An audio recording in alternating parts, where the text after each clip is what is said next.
Can I say I've done. Oh God. Welcome everybody, and I'd like to ask Maeve if she would do a luminous beings blessing before we start. Thank you very much, Where's Maeve. me? Where have I gone? Thank you. This is just a little blessing that's being adapted from the one used by the Gatekeeper Trust, and we usually do it at the end, start and end of all dowsing gatherings, whether they're in person or virtual. So here goes. Kindly luminous beings, guardians of this Zoom space, we're here in love and peace and ask for your blessings, protection, love and hospitality for ourselves, the technology, and the Zoom space. And so let it be. Thank you, Maeve. You're going to be I don't know. The clock, if you want to clock it out, clock it out. if we can just make sure that everybody's muted, that doesn't need to speak. So would everyone mind putting their audio down? Thank you. Excellent. Isn't it great to have that power? Don't go to my head. I don't think so. Okay, this is going to need glasses. My apologies. Right. Welcome, everyone. Thank you for joining us for our very first online house healing conference. We're very, very pleased to see you all here. And we hope you will enjoy listening to Adrian, our wonderful keynote speaker today. As many of our wonderful house healers working within that network, many of which are actually on the screen now, which is good to see. Everyone has given up their time to share what they find most passionate about this work. Many have never presented in public before, so we hope that you will be gentle with our mistakes. International House Healing Network itself has been running for about 18 months now. It was created by Dawn Kirkham and myself in order to help support our fellow house healers. We wanted to build a community where experienced house healers could share their expertise and work as a team rather than being isolated and unsupported. Our network offers members a chance to upskill as well as learn new and related techniques. As we feel we can learn far more from each other and over time create a more professional and respected way of doing this very sacred work. Dawn and myself both met while training with Tim Walter. Tim already had a network advertising the house healers that he had trained personally. However, before we were able to join this, Tim decided to close it down to pressure of work, very busy writing his book. That is when Dawn and I decided that we should create our own, which is what we did. We still have very strong links with Tim and the lovely Adrian, as you can see on the screen, who I initially trained with. As a network, we follow Adrian's excellent protocols, using them as a baseline for most of the work that we do. We are very honoured to have the support of both Adrian and Tim in this work. And new students, the training with Tim and with Dawn, who also teaches, are introduced to the network early on and become involved with most of what we do before deciding if they wish to join the network once they qualify. It is the hope of Dawn and myself to raise the standard of what we do, each as house healers, as well as make this work more accessible to anyone experiencing problems or difficulties in their own homes. So thank you for joining us all today. And we hope that you will hear what you hear will give you a better understanding of what we do in this work and how far-reaching it can actually be. We also hope that you will find practical takeaways that you can utilise in your own home and your own life as well by the end of the day. So thank you very much for joining us. And if I could introduce the wonderful Adrian before we start. Now, I'm sure everybody knows Adrian, but we are very honoured to have a very special keynote speaker with us today, Adrian Ingledon-Webber. Adrian, as you probably know, is the author of two excellent house healing books, Heal Your Home, as well as the follow-up, Heal Your Home 2, The Next Level, described as the Bible of geopathic stress and energy healing. Adrian also co-authored the book Spirit and Earth, along with Tim Walter. Adrian also hosts a very special weekend conference every year in June near Avebury in Wiltshire, which I know some of you have actually attended. And it is an excellent opportunity to learn more about spirituality and healing, if you're interested, and also to meet wonderful like-minded people. If you're not already on Adrian's mailing list, then please visit his website and join. It's well worth it. I've never missed one. I feel very honoured to have been one of the many people trained in person by Adrian in the past, and it is thanks to his hard work in this area and his excellent ability and generosity to share this knowledge that so many of us have gone on to do this work professionally and to such a high degree. Thank you very much, Adrian. We are honoured you're here today. Thank you very much, Dawn. Really, after that, I should be running into the woods and hiding, I think. But I think also you've got to say really a big thank you to the two of you. You know, it's a very lonely, well, it can be a very lonely world out there. You know, when I first started doing this 20 years ago, there were very few people out there. And really what you're doing is helping raise people's awareness to what is a fantastic gift to give to people. So let's work with it. Let's keep going. And I think the more people that can get involved in doing what we're doing, the better it is. Now, just very quickly before I start rambling on to my talk, you know, it's amazing amount of people, you know, when I wrote my first book said, you're giving all your secrets away. And then when I wrote my second book, I got the same comments. And I'm saying, well, there are billions of houses in the world, and there aren't billions of house healers in the world. So really, it's something that keep it simple as much as you possibly can without getting overly complicated, and just send love to people. And that's really the basis of what I do. But today it's going to be a little bit different. You know, the talk is entitled "The Little Things Matter." So we're going to work out a link between geopathic stress and also ourselves as human beings.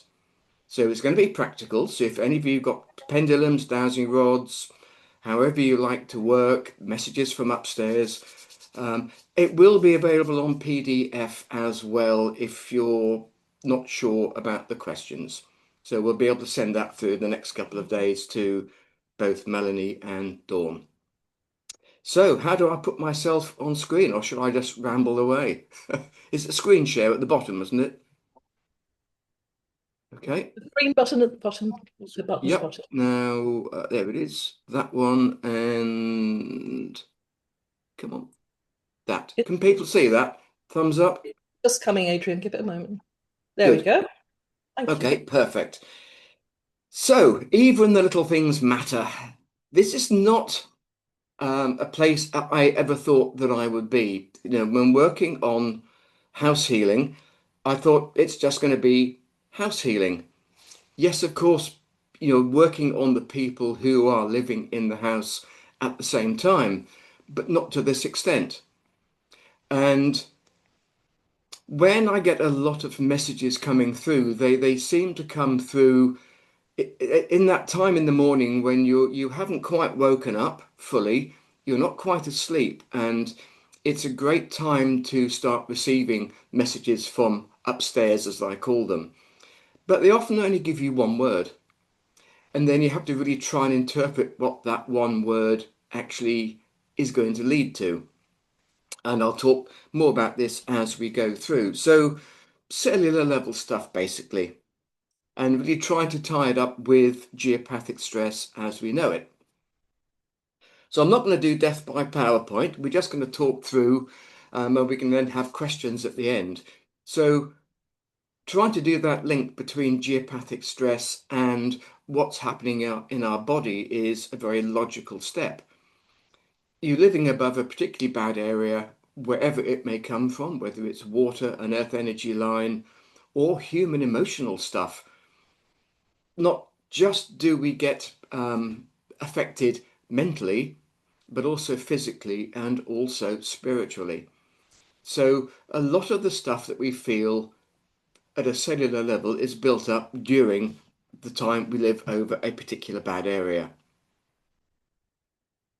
So what we're going to be talking about today, and the four most effective areas within the body, are illness trigger points, which is very much of a cellular memory, entanglements, which is very much of an impulse memory, those typical stuck, it's a bit like a stuck record in many ways. It's something that I remember an old boss of mine many, many years ago. It's amazing. As soon as you do something once, it becomes a habit. And I couldn't quite work out what he was talking about until you start looking back over life and go, actually, yeah, you do one thing and it can become quite habitual. We're looking at myofascial tissue, the tissue that links all of our muscles and pretty much all of our major organs in the body. It's a bit like a muscle memory. And all that is now being linked to the reptilian brain, which is a bit like our recycle bin of the computer, putting it in basic terms. It's that receptacle for unwanted trauma, all the problems we've had in the past, whether we realize they were problems or not, they get dumped in there and every now and then they can resurface. So we're going to find a way today of dealing with all of these problems. There's going to be 3 healing sessions along the way, which we will tackle. And as I said, we will have, if you want to dial some of the questions, please do. If you don't, I'll send the PDF through so you can work at it at your own level in your own time. So, geopathic stress. I always tend to forget emotionally as well, but mentally, physically, spiritually, emotionally, we can all be hit by all 4, 1, 2, or 3.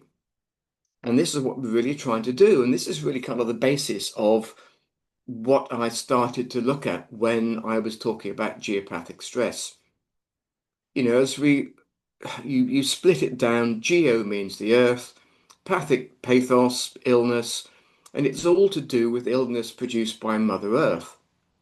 Now, to me, it's a very unfair way of looking at this amazing planet. You can imagine when it was first formed, it must have been absolutely stunning before man, and I mean man and women, were put on the planet. Perfect, the Garden of Eden, the animals were happy, there was a balance in life.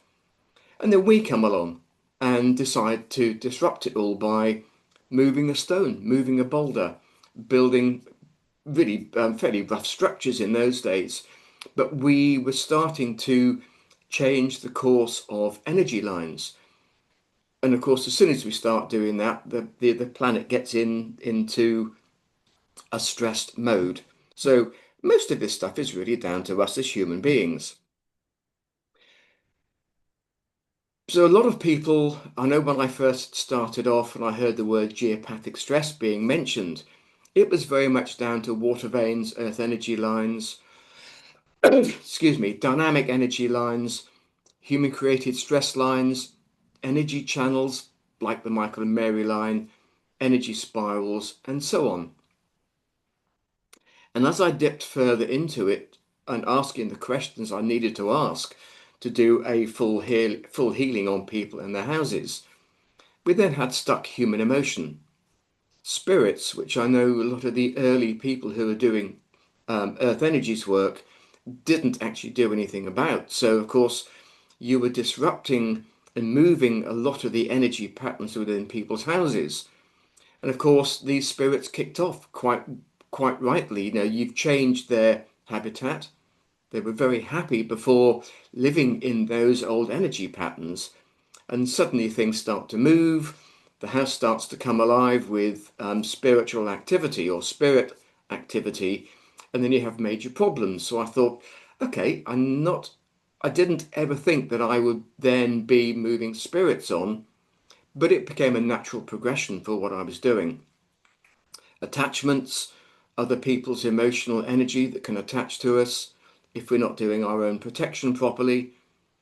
Human created life forms, a lot of them were brought into existence during COVID, for instance. But before that, it was very much the wars, the First World War, Second World War, and any other conflict going around the globe. And then, of course, you've got this wonderful stuff that human beings throw each other, which are psychic cords and psychic attack. So that's part of what the original geopathic stress was all about. But there's a lot more. Whoop, hang on a minute. There we better. So different energy lines and spirals can be healed whilst they remain intact. The human emotional aspect can be completely cleared. Spirits now help to the light. Psychic attack, once you found it, can be dealt with and cords cut. Especially between divorcing couples, which I don't know what the the ratio of divorce is these days, but it's obviously fairly high up.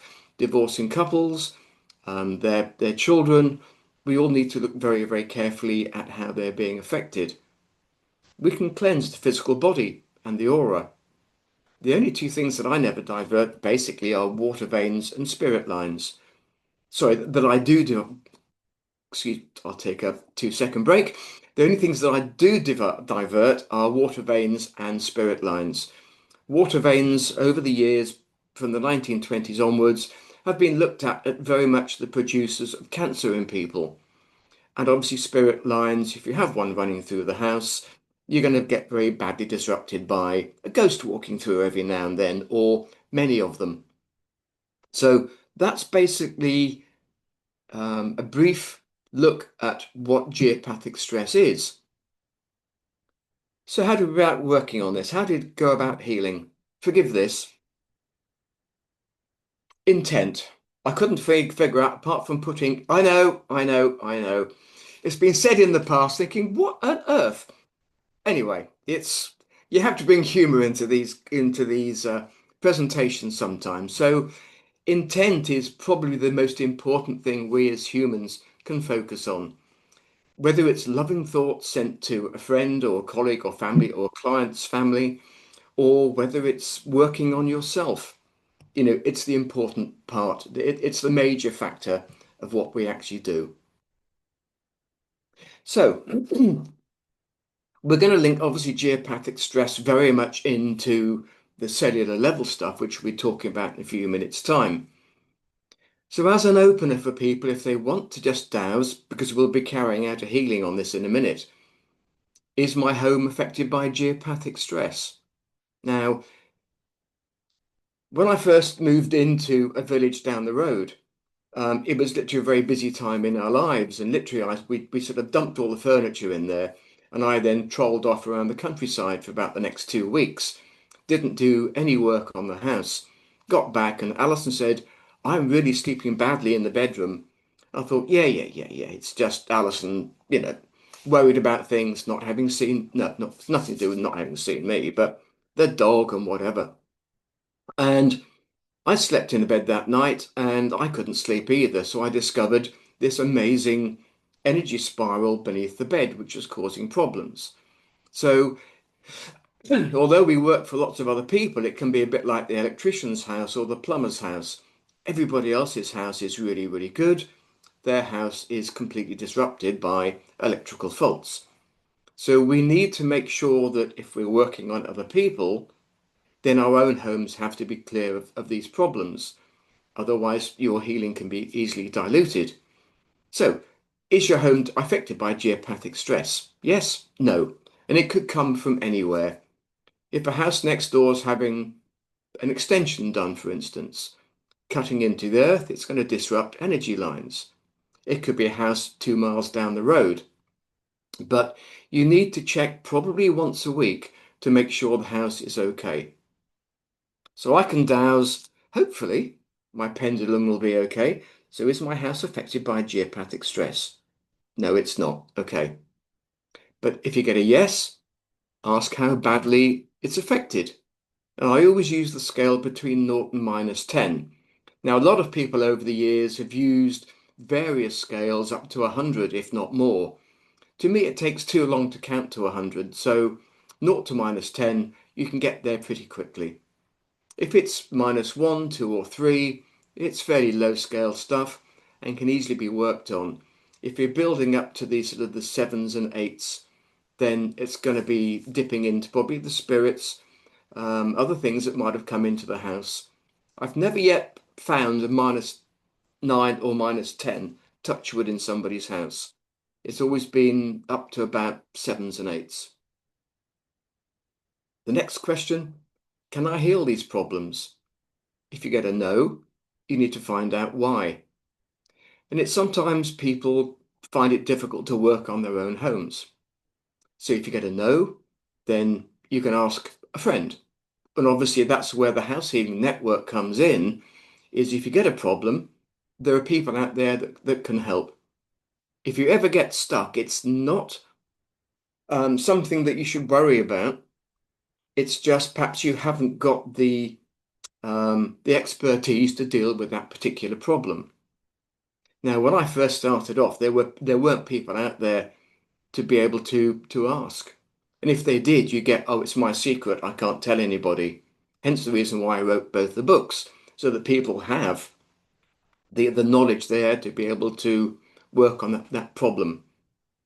But often you'll find, and as we do for the Earth Energy weekends that we have down in Avebury, as a gathered group, and of course now we've got 100+ people, or there will be over the next few months tuning in. It's amazing what a group can actually do that one person can't. So never ever worry. Don't think it's a failing that you've got. Make the calls, talk with Dawn, talk to Melanie, talk to one of the other house healers within the network, and they'll be able to help. And then at the end, you can just say, has my home been cleared successfully? If it hasn't, then the detective work needs to come in. Is it earth energies? Is it human emotion? And you can start working through the questions that you've either got through one of my books or you've built up on yourself. Because my books and my checklist changes, hence the reason why they've invited me, thank you very much, along today to talk about some of the new stuff that I found. Because it's given to me freely. They make me work for it, but it's given to me freely. So these questions will be sent out on PDF anyway. So, excuse me, what about the human aspect? We've got to look at the human aspect because, as I said before, the planet, excuse me, must have been an amazing place before we came down to it. I'm not going to read all these out, but you'll have the thing. But, it's amazing how we as humans can affect ourselves very badly. The news in particular. I don't watch the news because it's all bad news. Spirit attachments, meeting or socializing with people, you can pick up on the problems that they're suffering, whether it's an emotional problem, spiritual problem. If you're sensitive, you're going to be picking up on a lot of junk that people are getting rid of. Especially as your light begins to shine a lot brighter, people will be drawn to you and then start to, they're not energy vampires, because I really, excuse me, don't like the term. Yeah, that's bad. You can see me now.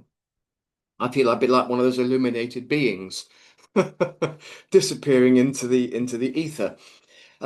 You've got to make sure that you are fully protected. So all of this stuff comes into the sort of problems that we have day in, day out.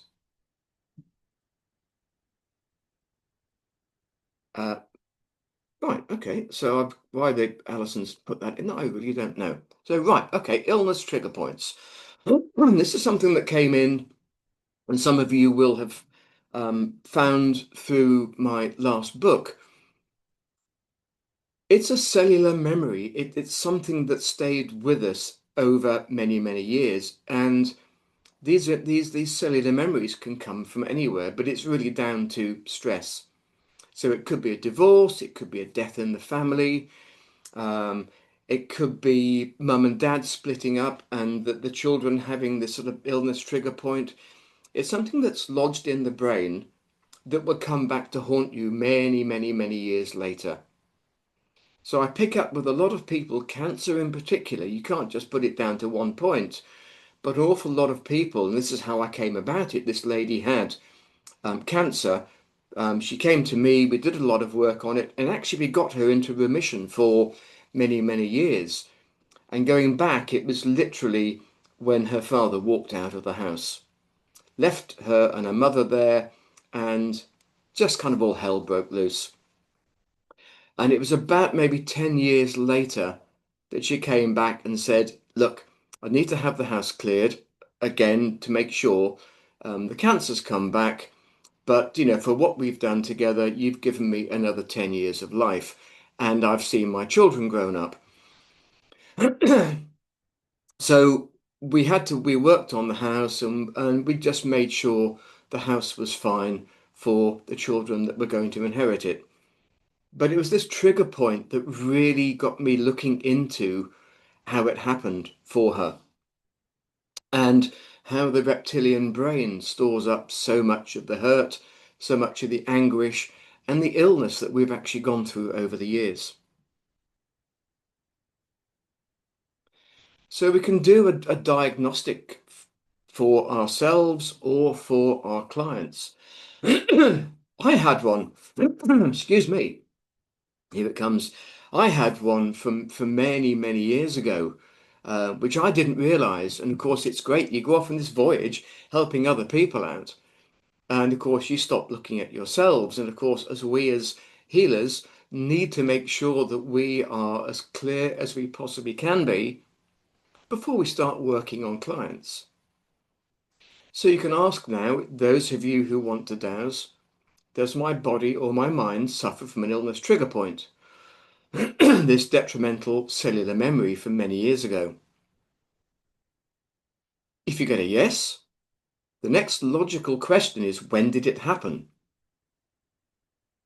Was it after I was born? Or was it before I was born? Because of course, when you're in your mother's womb, all sorts of problems can be faced. It could be dad having lost a job and going through difficult times. It could be a split up. It could be all sorts of many, many reasons. If you want to find out what it is. If you don't, if you've got one, when did it happen? That's fine. You don't need, for your own point of view, to find out what it was unless you want to. But if you're working on a client, it's going to give you a lot of ways to be able to help them. You haven't got to tell them. If it's a particularly difficult thing for them, then often I just wait, and maybe a couple of months later, after you're doing further follow-ups, they can say, oh, this is what happened to me when I was a youngster. And I said, yeah, we've picked it up, we found out, and we've worked on it. So bad relationships, memories from the past, anxiety. Is this something that I can work on to heal it? If you get a no, again, don't panic. That's why the network is there. To be able to, put that email out to say, can somebody out there help me deal with this problem? A lot of times it's forgiveness of yourself, but sometimes it can be forgiveness of others. The one thing I find about this is if it hadn't happened, would you be on the pathway that you're on now? And in so many cases, you actually wouldn't. So you have to kind of thank the person that put you on this pathway. It can be very difficult. But as a friend of mine said, if you don't want to individualize it, send unconditional love to the planet, and the person that actually caused the problem in the first place will get what they need. Okay? Because it is very difficult to forgive somebody. People say, yeah, I forgive them. Can you really 100% forgive somebody for putting you in a bad position? There's always a little niggle somewhere, and that's where the reptilian brain comes in. So can we clear it or heal it today? The great thing about today is we've got lots and lots of people out there who are going to send love to everybody else who's actually on this talk and course today. So a great way of healing these trigger points is not going to a hospital. This is obviously just a metaphor, if you like, is one of those. Far, far better, far, far ancient. And to me, a lot of these structures were put up for a healing purpose. Some of them, they say, were burial mounds and they've been uncovered over the years. I don't kind of really hold to that particularly. This particular one, Alice and I were motorbiking around France. And it was a bit like kids in a sweet shop. We'd be on a motorbike, driving down the road or riding down the road, and it'll suddenly say Dolman, do whatever in the woodland, in the forest. So we'd get off the bike, get the helmets off, trundle up maybe 100 yards, maybe half a mile to this dolmen. And we found this, which was absolutely perfection. It was amazing. As you can see from the little chap, from the little chap on the right-hand side, the elementals there were just jumping with joy, the fact that we've got a couple of human beings that have come along to see their site. We introduced ourselves, and Alison said to me, can I get inside it? I said, yeah, of course you can. Elementals, okay, yeah, fine. You know, they smiled and they were happy the fact we'd asked them. So she went inside, and as soon as she went in there, she lay down. And all I got was, hey, just do a healing while she's in there. Okay. So what we're going to now do is picture ourselves, all of us, individuals, lying in one of these. Now, it's got this beautiful sphagnum moss, this beautiful soft moss lining the interior. So when you lie down, it's going to be soft and nurturing. You've got the elementals with us, helping with the healing. The spirit of place, the guardian of the site, and all the other beings that need to be with us today to bring out this amazing healing that we're going to be doing on ourselves. So those of you who want to take part, just pop both feet on the floor so you're nice and grounded. Close your eyes, and I will then talk you through the process. So we just lie there in peace, total tranquility. Our thoughts go to Mother Earth. Our thoughts go to upstairs, the powers that be, and the beautiful elementals that are with us today to help with the healing. And firstly, start with a beautiful white light from above that starts at our feet. And as this amazing white light moves up from our feet, up the whole of our body, it's removing all the detrimental and inappropriate energies that led to this illness trigger point. You can sometimes feel it moving up through the legs, through the trunk of your body, your hands, your arms, your neck, through your head, and out the other side of the dolmen. Whatever's been removed is taken and disposed of appropriately into the universe. And now the healing energy from Mother Earth starts at the head. As you see this amazing light moving through your head, your neck, and your body, it's doing whatever residue is left behind from the initial healing, pulling through, clearing those illness trigger points, those old memories from the past that we no longer need. Just pulling through the body, down through your feet, and at the end of the dolmen, the energy is taken and disposed of appropriately into Mother Earth. And now we're doing the process once again, but we have the healing light from above, starting at the head, the healing light from Mother Earth starting at the feet, and as they reach a midpoint of your body, they cross over.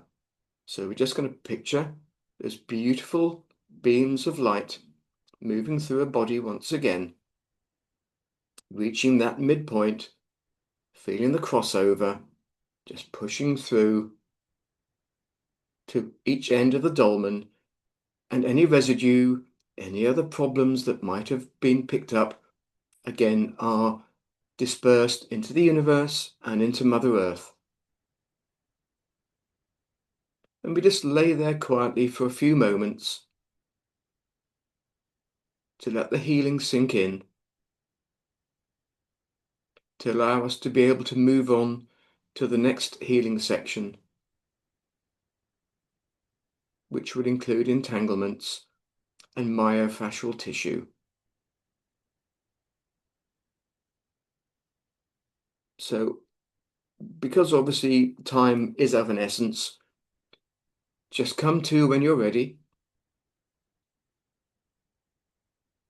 Just give your arms a shake, hands a shake, move around a little bit, just to make sure you're back in the moment, and then we'll move through onto the next section. Now, the great thing about this, again, is visualization. You can use this for any client you're working on, and you can use it on yourself whenever you need to. It is the most beautiful place to have been. You know, I just, even talking about it now, the hairs on the back of my arm are are starting to stand on end. Okay, and if you need the picture, let Melanie or Dawn know, and I can send the picture across, no problem. Okay, right, we'll move on to the next one. Entanglements.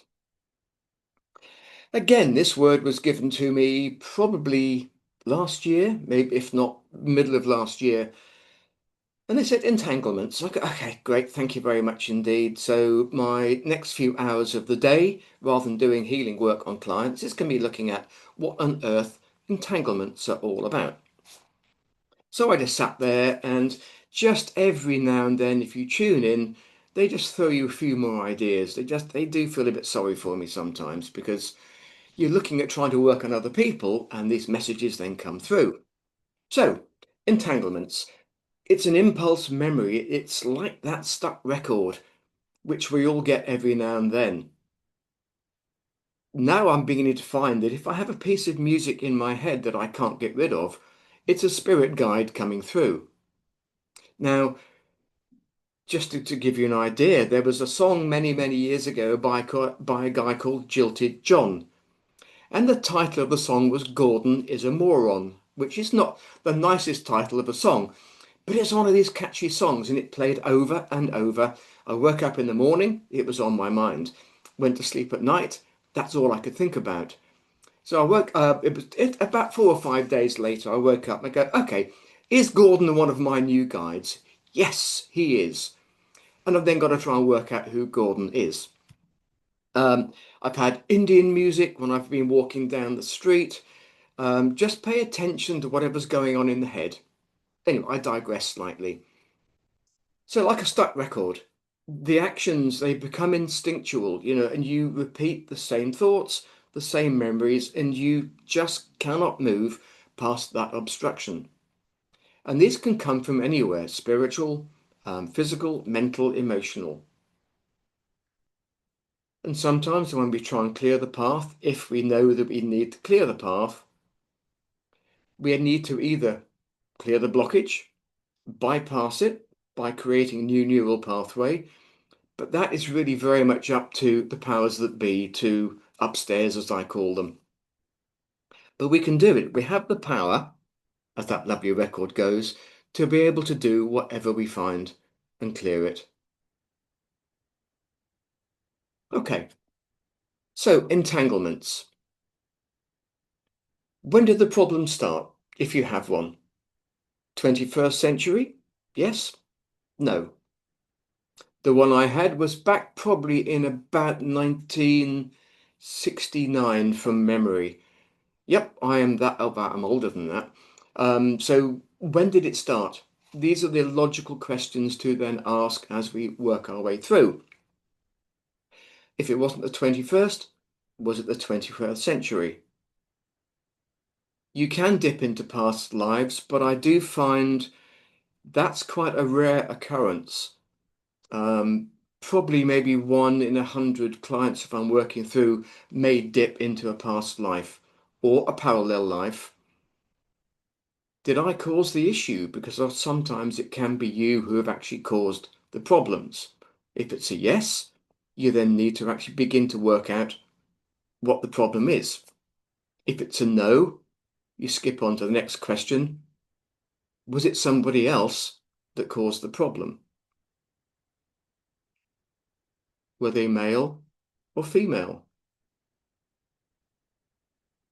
Were they a member of my family? A lot of times you'll find the answer yes on that one, because you can pick your friends, but you can't pick your family. So you can often have all sorts of niggly problems that need to be worked on. And don't forget, some of this stuff will disappear from maybe sort of your late tens, late childhood, into your teens, into early 20s, but they may well resurface when you have more time to think about things. A lot of times from a friend or a work colleague, jealousy, upset, the fact somebody's got the job that you should have got, or you've got the job they should have got, and they're going to send some pretty nasty stuff your way. Was it an argument, fight, disappointment, a family member passing over, moving home? That was the big one for me. Just to give you a quick story. Up until the age of about 13, Dad was in the Air Force. Dad was a fighter pilot in the Air Force. So every 18 months we moved. And as a youngster, it was great fun. You'd move from RAF base to RAF base, and you just kind of got used to being there. And Mum would be one of these tireless workers that every house we moved into was pretty much the same as the house we left. So she would be up all night putting all the furniture back to as it was when we moved from the last house about 3 or 4 days ago. And we'd wake up in the morning and it was just like being in any house we've been in the past 10, 12 years. Dad then decided to retire from the Air Force, got a job with one of the airlines, and we moved. When we came out of the Air Force, we moved into a lovely little village called Lavenham in Suffolk.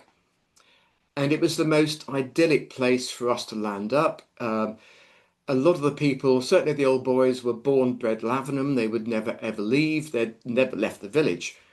And it was perfect. We were so cosseted as a family. School was great. I mean, everything, if I look back, that was kind of perfection. And then Dad got a job. He had moved from Luton down to Gatwick Airport. And so as a family, we were uprooted down to Sussex. The school I was in was wonderful. The school I then went to wasn't brilliant. I was made to do an exam on the first day I went to school, completely mucked that up. And that was pretty much the end of my scholastic career. That set up an entanglement. I had not got over that problem for many, many, many years until I started doing this work. And I started look, well, who created the problem? Well, nobody really created the problem, but I still had this memory that wouldn't go away.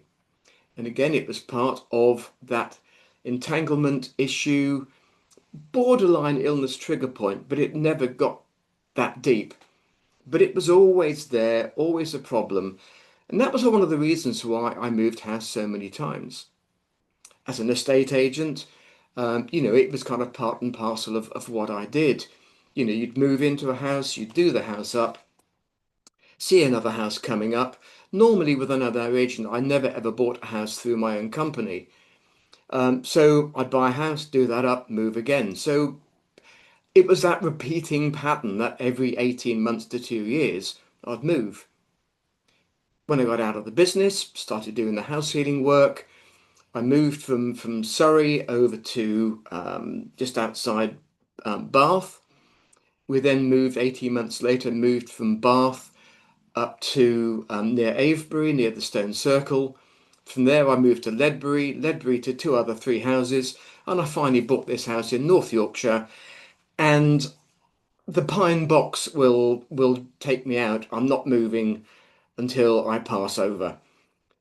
But I've had to do the work on this entanglement because I still get every now and then, and it was probably earlier this year. Alison came back from a shopping trip, said, "I don't like it here anymore." Right, we're moving. And she said, "I didn't kind of expect that comment. I expected, oh, don't worry, darling, put an arm around my shoulder and I'll be fine." I said, "I'll move." It would have been the wrong thing to do. Yes, you can fit in anywhere, but we've made a friendship base here. So I thought, right, we need to work on Alison because obviously she's got sort of entanglements as well, which have just resurfaced. So you can never ever relax. You think you've nailed it. You think you've got yourself 100% sorted, but upstairs always have something else to throw your way. So hopefully now I've finished that little bit, you've got some of the questions answered. So we will now move on to healing entanglements and neural pathways. Now, when Melanie last met in person, we started doing this healing, and I hadn't got a clue what I was going to say. I just sat there, tuned into upstairs, and luckily they just let me spout forth with healing. But what luckily Alison had for once ever actually taped what I'd said because I hadn't got a clue. It comes through, you ramble on, and you suddenly think, now that was great, but how did I do it? Anyway, I've written it all down, so I'm going to read off the list, which I rarely ever do. Most of it just comes through. So what we're now going to do, as we did before, but we're going to be doing healing on entanglements and also on neural pathways. We're going to start creating new neural pathways in the brain, freeing the brain up from all this old junk that we've kept with us over the years to be able to allow the new energies to start coming through. And it's a bit like getting a new hard drive on a computer. It might have been almost to the point of crashing, but by getting a new hard drive with a bigger memory capacity, the computer would chug on for a lot longer. And that's what we're going to try and achieve today. So as before, if you just like to put both feet on the floor, close your eyes, and I will be sending this out with the PDF to people. Close your eyes and just take a couple of deep breaths. Okay, and as you take those deep breaths, as we first logged on to the conference today, you saw all those names appearing underneath and photographs. So we're all now starting to connect ourselves to the whole of the House Healing Network. We will just ask upstairs the gathering archangels to help in this respect. If you don't want to be part of the healing, that's not a problem. The connection won't be made.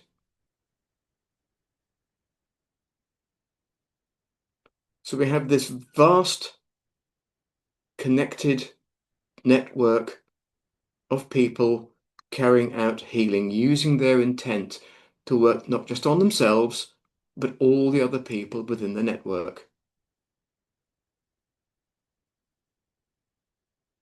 So, also for those who are watching the recording over the next few weeks or the next number of months, the healing will still continue for them also. We're going to be working with the angelic energies. I have a team who normally come in when I'm doing the healing work, and you're more than happy to work with them. Archangel Metatron, Michael, Samuel, Azrael, Feriel, Uriel, Zachiel, and an archangel called Gaberatiel, the deliverer of God's messages to humanity. I've only just started working with that particular angel, but incredibly powerful. So we have all these lovely heavenly beings down here to help us. We have many guides also. We also have many spirits from our ancestors and others who would like to join us. They are all coming through to help.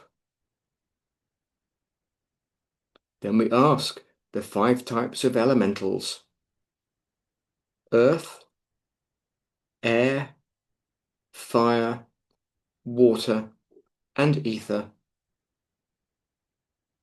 The ether is very much connected to Buddhism. It's something that we are starting to use a lot more here in the West, but it is incredibly powerful.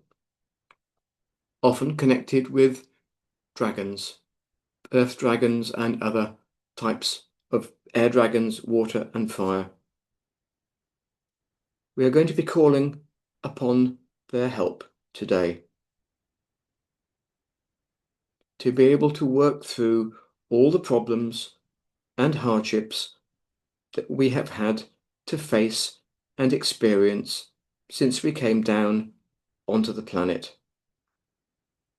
Whether in utero, being born, and up until where we are today. We are going to work through these neural pathways as they are all connected to the oldest part of our brain, the reptilian. This is where all our dark memories are stored, all the hurt, the upset that we have had in our lives,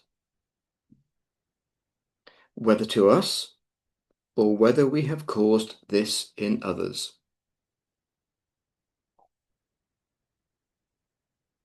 And that's so important, sending those thoughts out to other people. Don't forget that there is a reason why these things have happened to us, a very logical reason. It can help to put others on their true pathway, and indeed it can do the same for us. But we need to make sure that these pathways don't become too well trodden. We need to look at new beginnings. We need to look at how we can change ourselves. And just by changing one small item means that we are starting to move forwards.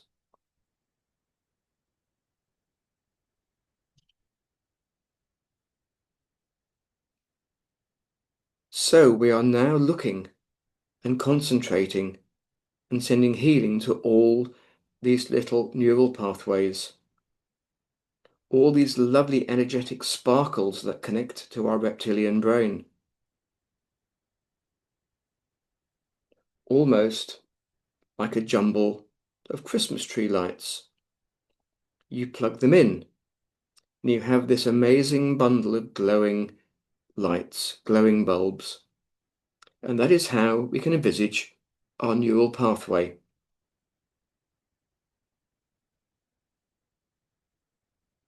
Now we are going to bring in whatever crystal light that you would like to use. Whether the colour of amber, amethyst, the yellow of citrine, or the beautiful colour of rose quartz, or a mixture of crystals that you like. And as you sit quietly for a few moments, just imagine those beautiful colours now moving through the neural pathways in your brain, connecting to the reptilian part.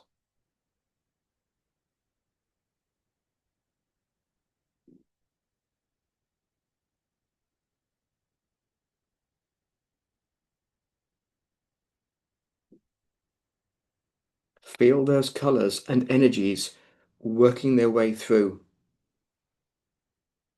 Trace their patterns and their lights as long as they are moving through your neural pathways, clearing all obstacles and sending healing to the blockages that they find. If the blockage doesn't clear for whatever reason, then we ask for a new neural pathway to be created.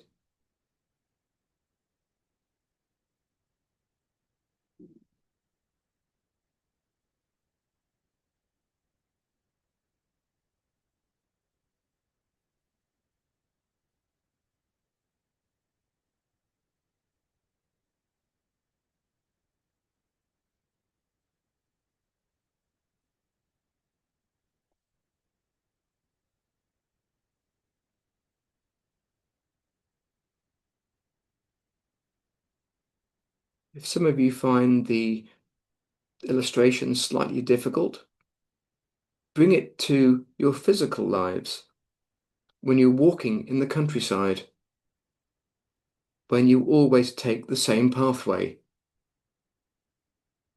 Next time, you just alter your pathway and walk along a new one. And that is exactly what we're doing with the neural pathways in our brain.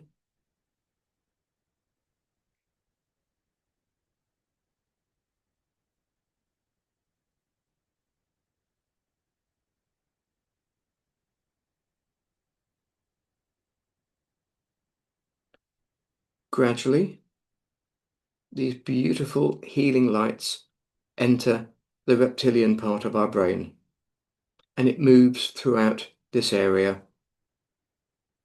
picking up all the darkness, the upset, the stress, the worry, the anxiety, lost relationships, the passing of parents, of friends and family. It is like a defragmentation, moving all the detrimental patterns, taking them up into the light and disposing of them in a proper and exact way.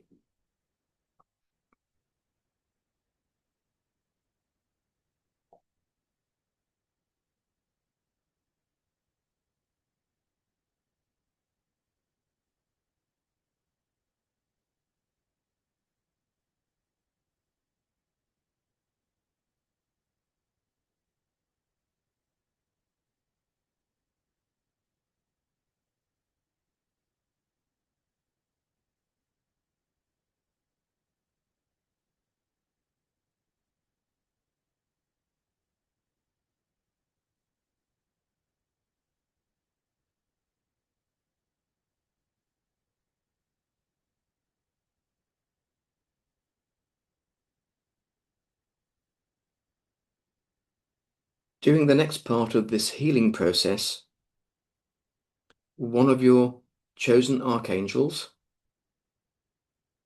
will appear beside you.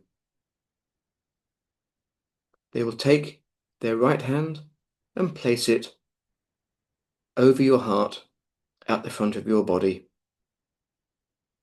and their left hand is placed in the center of your back.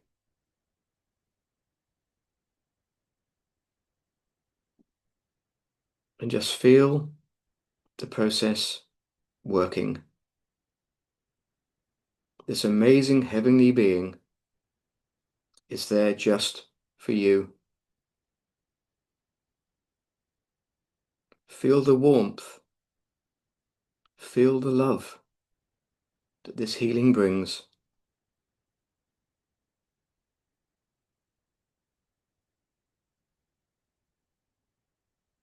They are bringing a very special form of healing to each and every one of us, allowing us to forgive ourselves, which is so, so important. I keep getting the message from upstairs that each one of us is a unique and perfect human being.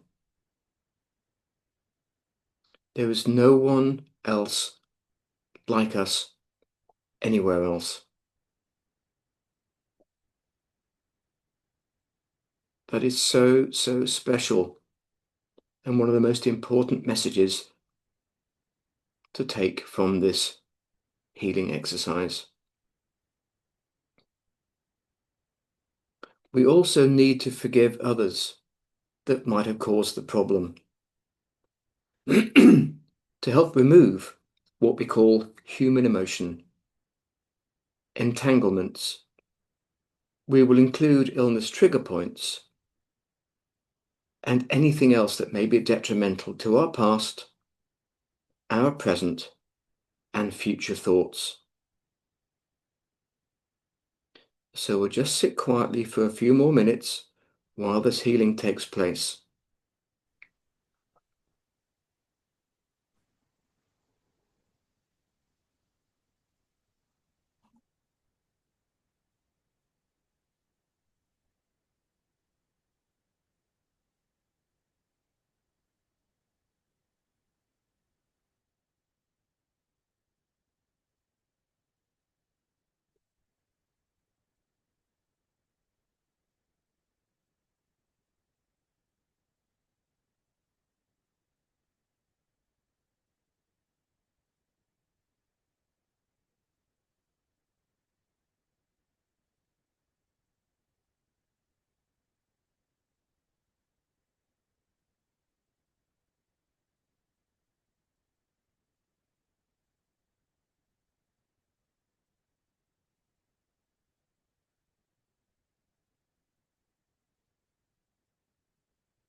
When the time is right, the Archangel moves their hands, placing one just above the top of your head so that you receive healing light from above, and the other hand close to the back of your neck, drawing out any old emotions that may remain.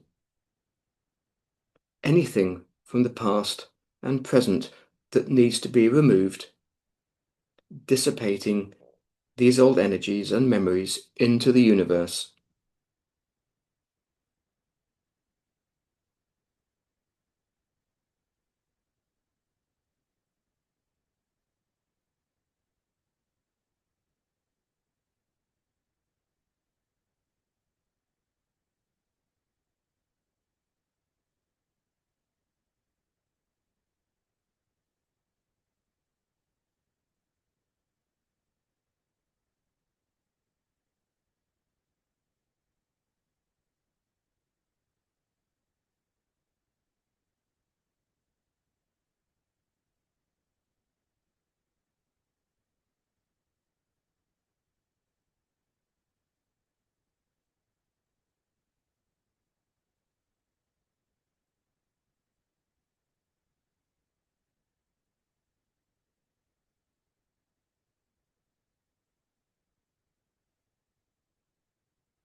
Whilst I've been sitting here, I've just got a message from upstairs saying we just need to make sure that everybody's house is now clear. So within my second book, there is a section called The Ultrafine Mesh Net of Light and Love. And whilst we're all sitting quietly within this meditation, within this healing, just envisage this net being pulled through your home and anybody else's home that you would like to help. And as this net is being pulled through above ground, below ground, and either side as appropriate, it's just moving through, picking up any old detrimental energy patterns, anything that we might have released during the last 2 healing sessions, all the old emotion, any old bed patterns, furniture patterns, just pulling through the house. And as it gets to the far end, if you need it to keep going to help any neighbours out, just pull that through, take it up to the light, and it will be disposed in an appropriate fashion.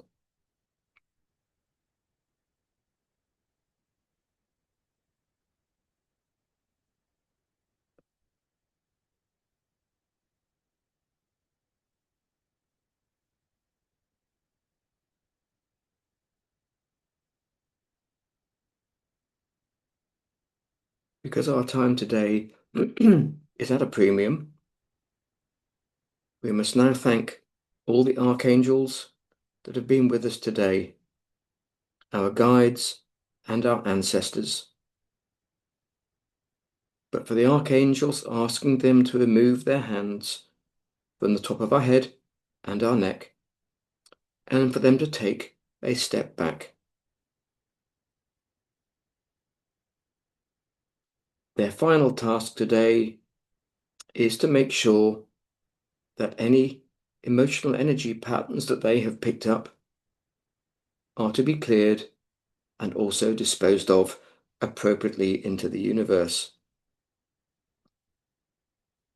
Our thoughts now turn to ourselves. Bring the energies back into your body, detaching ourselves from all the friends that we have linked and connected with today.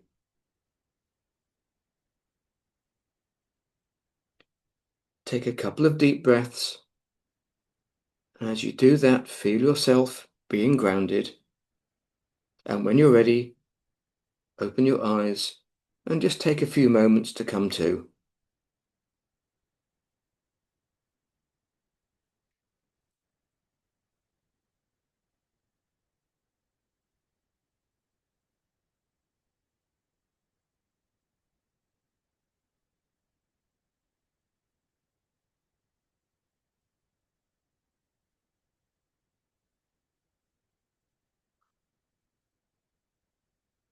Just give you a couple more moments.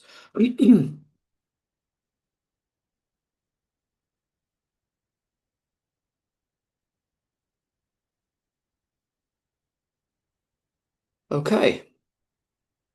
I hope that you all enjoyed that and feeling nice and clear. Haven't gone to sleep. Thank you, Adrian. That was beautiful. That's all right. Just wait a few more minutes, let everybody come back.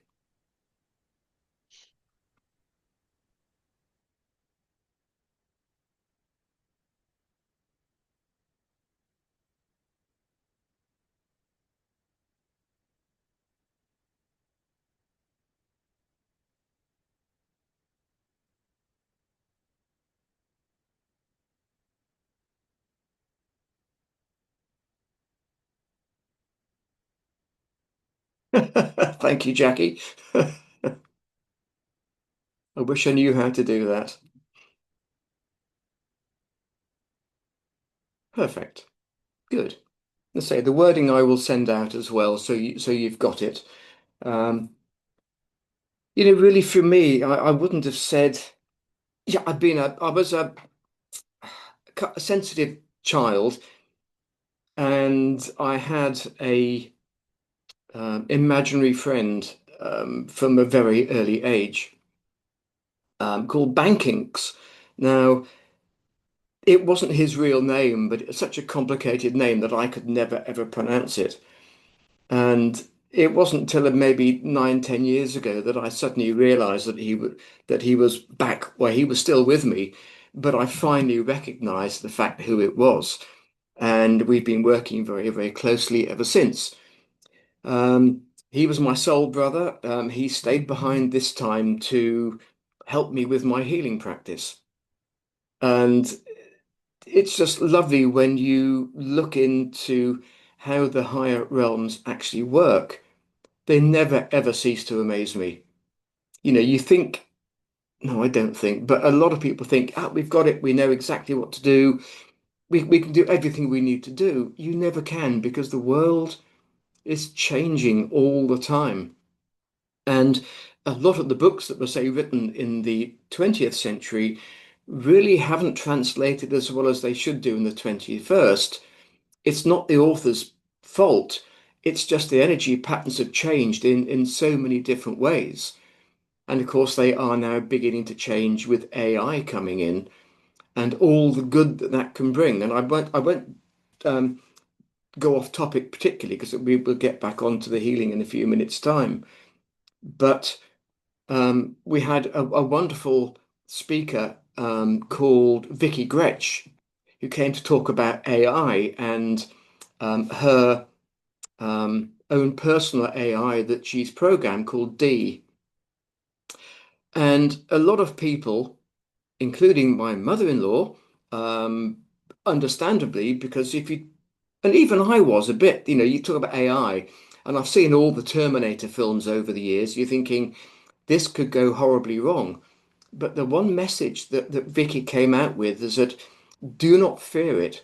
The more the good use it, it'll combat the people that are using it for perhaps slightly different. Alternative is the wrong word to use, but for slightly nefarious purposes.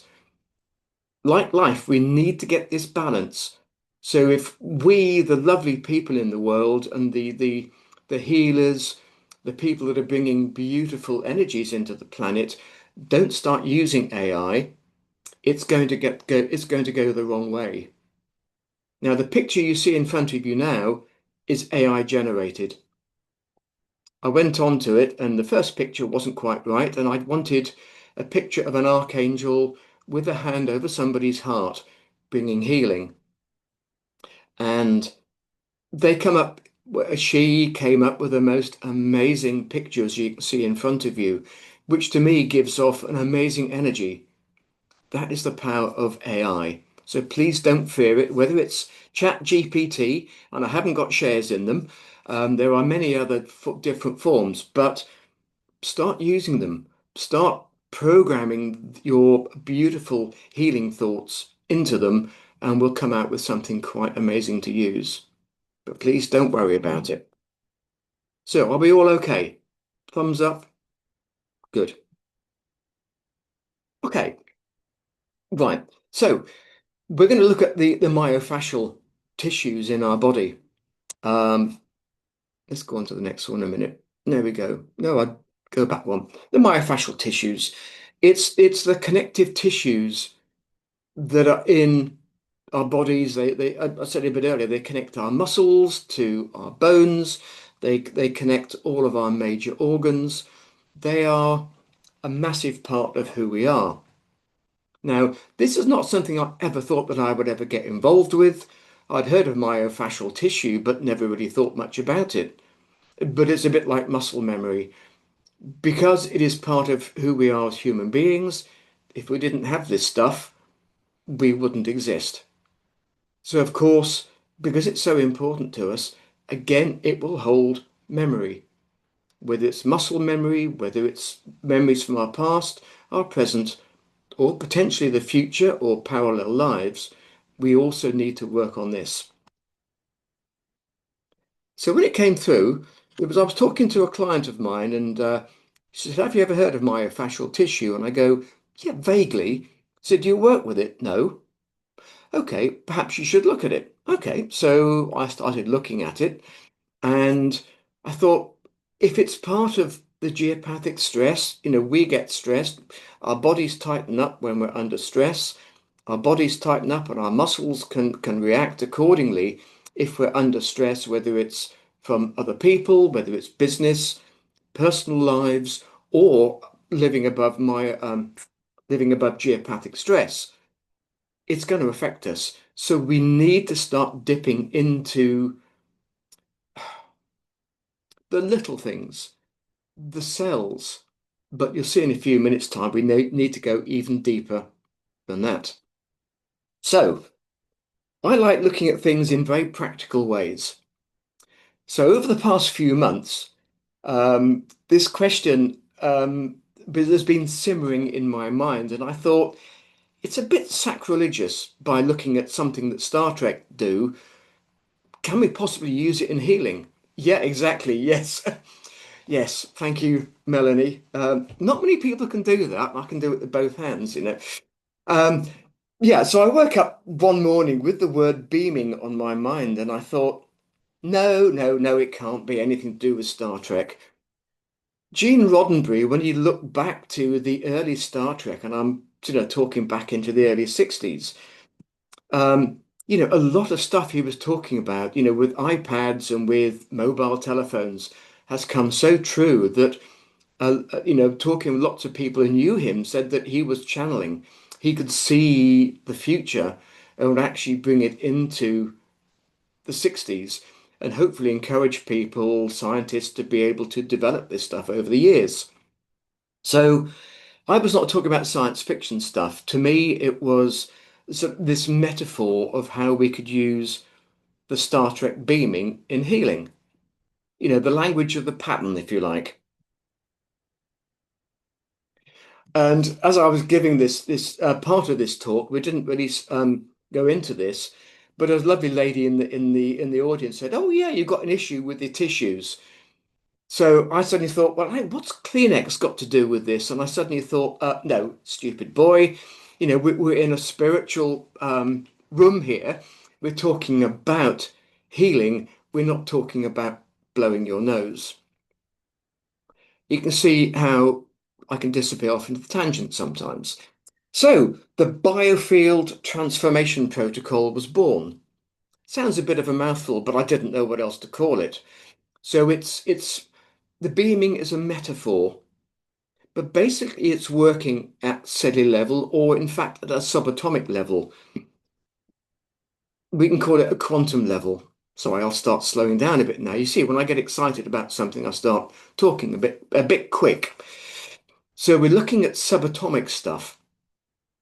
So what we then try and do is dissolve the distortions that are in our body that I still feel that when we come down as that seed is implanted from the male to the female, we come down if you like as pure energy, and then suddenly something happens. And as we then start to life begins to form, it becomes distorted. But again, it's this subatomic, this quantum level that we need to look at. And what we need to do, we need to hold that coherence, that perfect pattern in that split second between dematerializing ourselves and rematerializing in a separate room. So we're only allowing, as we do this stuff, we're only allowing what is true and pure to exist within us as we move across. For those of you who don't know Star Trek, we've got a couple of illustrations coming through. Now, this is a pattern that, again, I will send off that I woke up one morning with it in my head. So I quickly sort of emailed a mate of mine and said, look, this is what's come up. I roughly drew the two triangles and you had a few other bits in there and sent it off to Hugh. Hugh then put it all together for me in this form, which is far more professional than a hand drawing. Somebody said it was a sigil, but to me, I don't really fully understand what they are, but to me, it's a sacred symbol. And again, I will send this across to Melanie and Dawn to be able to send out to people. The more we all concentrate on this, the more powerful it is going to become. This is something I've only been working on in the last probably 3 weeks. So this is kind of like an introduction to the world. The pattern itself, the ball at the top is down to spiritual, down to the universe, our connection to the universe. The top triangle was all to do with rising energy, and from what I was told, was masculinity. The one underneath is very much to do with water, with earth, and femininity. There has to be the two to balance. The vertical line is our integration between the fire, the rising energy, masculinity, and the water, the earth, and femininity. Our divine connection.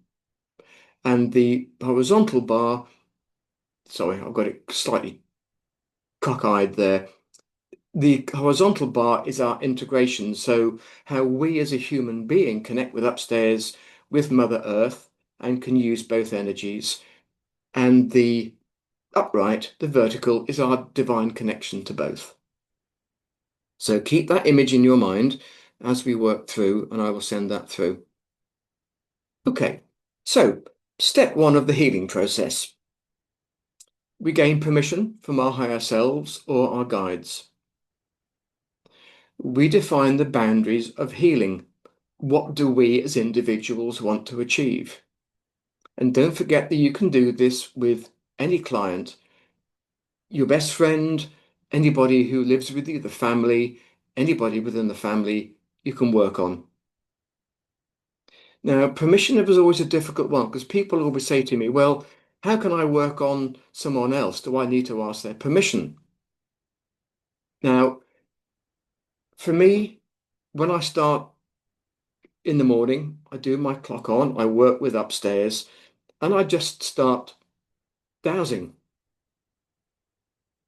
To me, healing comes from the powers that be, upstairs, the universe. And if it doesn't matter what I say, what healing I want to take place, if they don't want it to happen, it's not going to happen. So they are the ultimate, they are the people that allow the healing to happen. I just send these amazing, loving thoughts to the universe and let them get on with what needs to be done. So I never ever ask permission from anyone. If I was sitting in front of them and I'd say, oh, I think you've got a problem, can I do some healing work? Then I've asked their permission if they say yes. If they say no, I leave it well alone. Otherwise, if you take it from a very logical step, it's if so often I work with the mum because maybe her kids are being woken up in the middle of the night by a lady sitting on the bed reading them stories when they really don't want a ghost to be sitting there. And I often will get the phone call saying, do you mind doing this work without my husband knowing? Because if he knew what I was doing, I'd probably be committed. There'd be an ambulance coming along with people in white coats taking me away. So if you ask for the old-fashioned permission, I'd have to get permission from the mum, the dad, and also the children that I'm working on. If they're a year old and having major problems with sleeping because they're being affected by the energy patterns around, it's never going to happen. So I had to find a way of being able to move around that obstacle. And upstairs said, look, as long as you throw up to us what you want like to happen, we will decide. That's the only way that I can see my way around to doing the healing work that we do. Now, I don't want to step on Melanie's toes or Dawn's toes. Please be guided by them. But this is something that I've worked on for myself, and it works well for what I do. One size doesn't fit everybody, so I don't want to step on their toes. So when we're going to start doing this extra work, you ground either yourself or you ground your client or the friend you're working with. You open up to the universe, whatever you call it. To me, it's always been upstairs. To a wonderful dowser, Hamish, it was always the management. So there's different ways of actually calling upstairs. You create a clear, neutral and safe healing space, which is one of those, in very basic terms. So I have a waiting room that I will place my client inside. And if you're working on 4 members of the family, there'd be 4 individual waiting rooms. And you've got the divine white light healing room at the other side. The wall in between is another way of healing. I call it the spiritual wall, which is in book 2, which you can actually help people move from the waiting room, moving their auric field and their physical body through this spiritual wall, and only the beautiful, the pure can get through. All the attachments, all the junk they've picked up over the years gets left behind as this rather nasty, oily mess on the floor of the waiting room, which then gets taken into the light and disposed of appropriately. They'll sit in the divine white light healing room until upstairs or one of the archangels decides it's time for them to leave. But this is going to be slightly different. This is taking it into the science fiction realm. There we are. We're standing in, I don't know if anybody has actually watched Star Trek. Some of you will, some of you won't. But it was basically a way of, as they traveled through the universe, they could actually beam their body from one place to another. Now, Scotty, the original flight engineer, never ever wanted to be beamed anywhere because he felt that his particles would just be sent into the universe and they would disappear or they would come back rearranged. So what we're basically doing, we are taking the physical body, the whole of the body, including the aura, we're dematerializing it, we're sending it into the universe, it's fully protected, and we're doing a clearing at subatomic level. Okay, so we name the person that you are working on. If it's not you, then their name and date of birth if you'd like to. We start looking beyond their symptoms. We don't get involved in this process. You sense either your own or that deeper energetic structure of the mind, the body, and spirit. You hold your intention and ask that the original, healthy, and pure template of that person is going to re-emerge from the buffer, from that taking apart of all the cells in our body. And you hold that as a reference for their restoration. And we'll do this process in a few minutes' time. So we allow the distortions, the residues, and the attachments to loosen from our physical, mental, and spiritual bodies, cleansing the past trauma, every cell in our body and all associated water molecules, all myofascial or myofascial tissues, all muscle memory, all organs, including the skin, and anything else that has been detrimental to us over the years. There is no forcing, only a gentle release.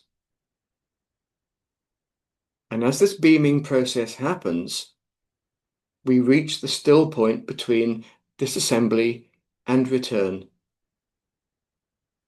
And as healers, we hold the energy patterns there as what we would call the choosing ground. It's what we as people want to let go of. So we're now disassembling.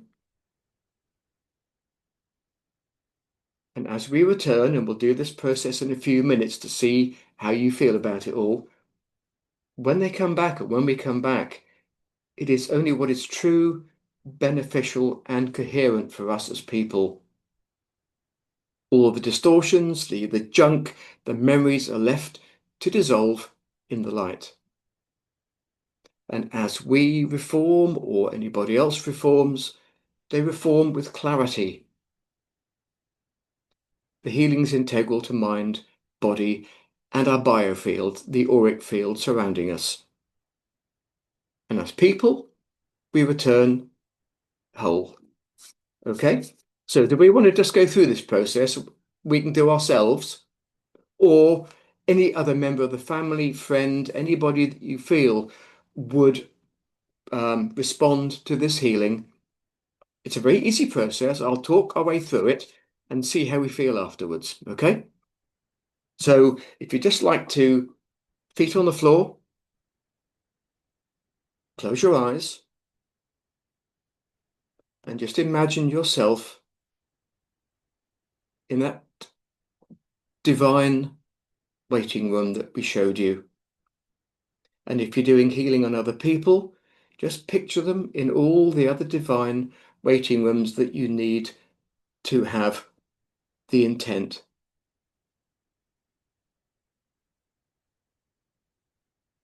And in our own minds, we are saying to ourselves, as we dematerialize, we are moving into the universe at subatomic or quantum level. All of ourselves are now disassembled, moving into the universe where we are all fully protected. Nobody can touch us whilst we're there.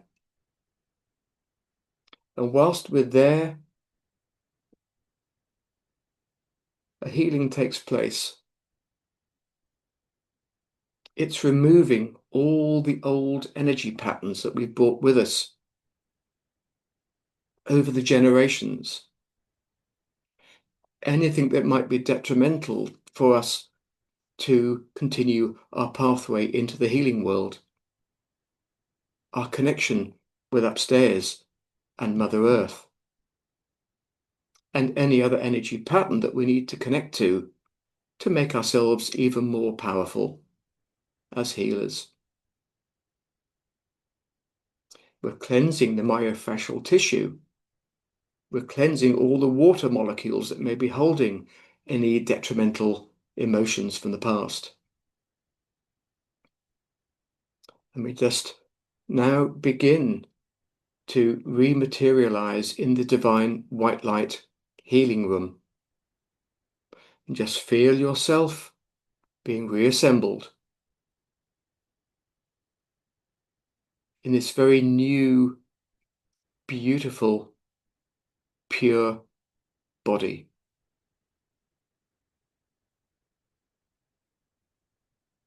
And as we start to take form, we thank the powers that be for allowing this to happen. And also those family members, the other people that you've been working on, for them to feel exactly the same way. The joy, the love, the unconditional love that you feel for yourself, that you can pass on to others. We are now 100% light workers.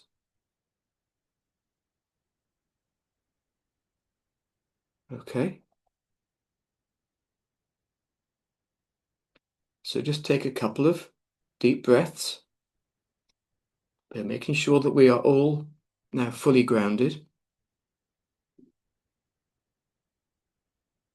We can come out of the healing room whenever we wish.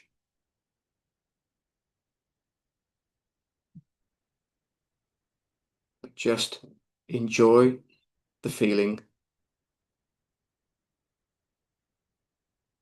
of this relatively new form of healing. Okay.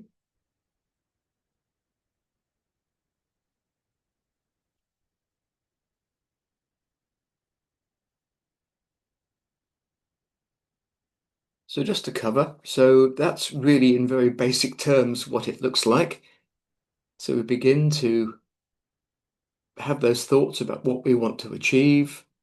We then get disassembled at that molecular level, being purified, being cleansed, being healed, and then we start coming back, that gentle, selective return, and we rematerialize as this most amazing, unique human being. Okay? So the healing is working at the blueprint level. We respect free will, we respect consent, and we respect timing. As I found a couple of weeks ago when I talked to a local group about this, I said that reintegration is going to be very gradual. So we need to make sure we're grounded and allow ourselves and the other people to rest. And the process is symbolic as well as energetic. You can use it the way you wish. And the great thing about healing is I've put this into your mind. You can use it in many, many other special ways. Right. There we are. I hope you've enjoyed that. There's lots of questions up there, which I presume, I guess Melanie and Dawn might be looking at. But can I come out of this now? Yes, you can, no problem. Is that the stop sharing? Yes, if you stop sharing. Yep. Perfect. Good. Right. Thank you. That was wonderful.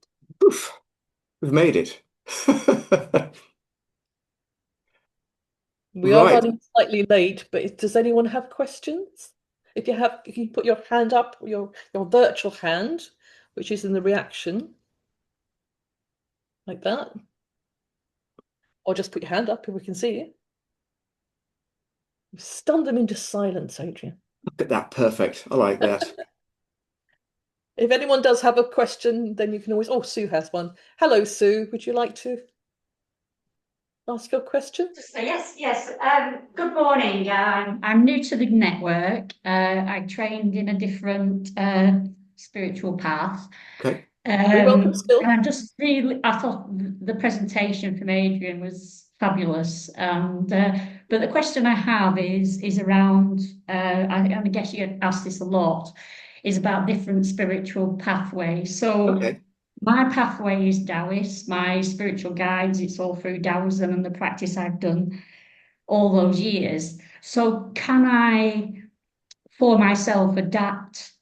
When you talk about archangels and that, it is all encompassing no matter what religion or spiritual pathway you've come from. Is that correct? Absolutely. As you can probably see behind me, I've got lots of Buddhist images. I've looked at so many different religions, and yeah, whatever. As long as you come from the heart, Sue, it doesn't really matter what else we believe in, because we all need. For me, I just love Buddhism. It's the one that I would probably follow more than anything else. But I do find that sometimes Buddhism can be taken perhaps a little bit too far. We haven't got time to discuss all of that, but anything you can bring into it, any form of love, thought patterns works. Nothing is wrong. Thank you. Thank you very much. Thank you. Inga, would you like to ask a question? I pronounced your name correctly.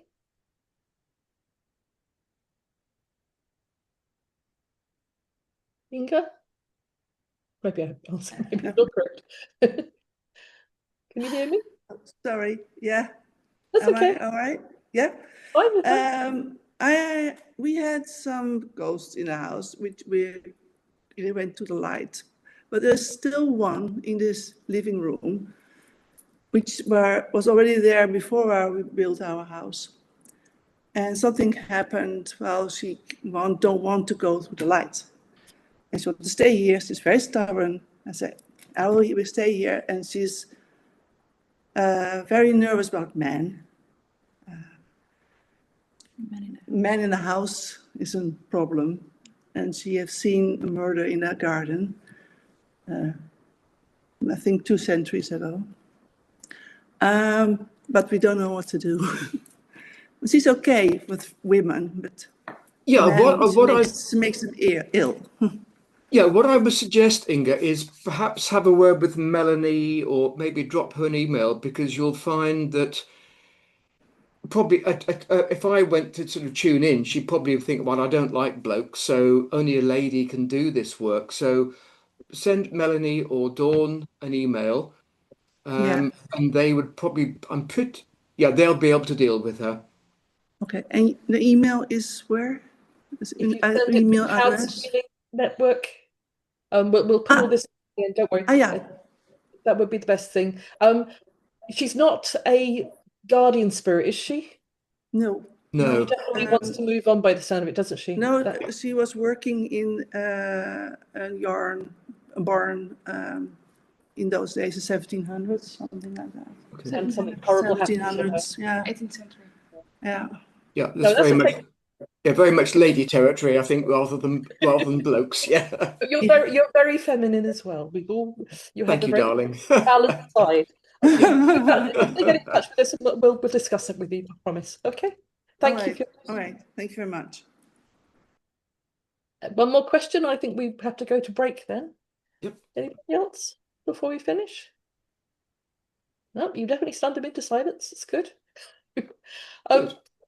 We'd love to say thank you to Adrian for sparing his time today and sharing with us his knowledge, his experience, and his wisdom, as always. One of the most generous people I know, and I'm very, very glad that he's here with us today. We're honoured to have you. And we will send out anything that you pass on to us to everyone who's registered. So if there's anything that anybody wants, everyone will get a copy then. Is that okay? Good. And feedback's always important, because it's for me, the beaming process, it's a metaphor, but use it and just let me know how you get on with it, how you feel. Exactly. Perfect. Thank you. And thank you for having me on board. A pleasure. Thank you very much, Adrian, and thank you for everyone for joining us. We're going to have a short comfort break, and we'll be back just before 11, if that's okay with everybody. And thank you very much. And then we will start again with our first house healer. we have Emma, who's going to be talking to us about sound. So there she is. I'm looking at her now. Hello, Emma. Thanks, Thank you. Adrian. That was amazing. Good. A pleasure. A pleasure. Thank you, Dawn. Thank you for having me. I'm really, really appreciate it. And enjoy walking with Zach in the fresh air. Thank you. I will do a bit later on. Yes. I'm staying for a few minutes anyway. Thank you Good, very good. much, Adrian. It was really great. Thank you. Good. Thank you. Nice to see you. Nice to see you too. Particularly in the home. Sorry, Emma. Not a problem. Okay.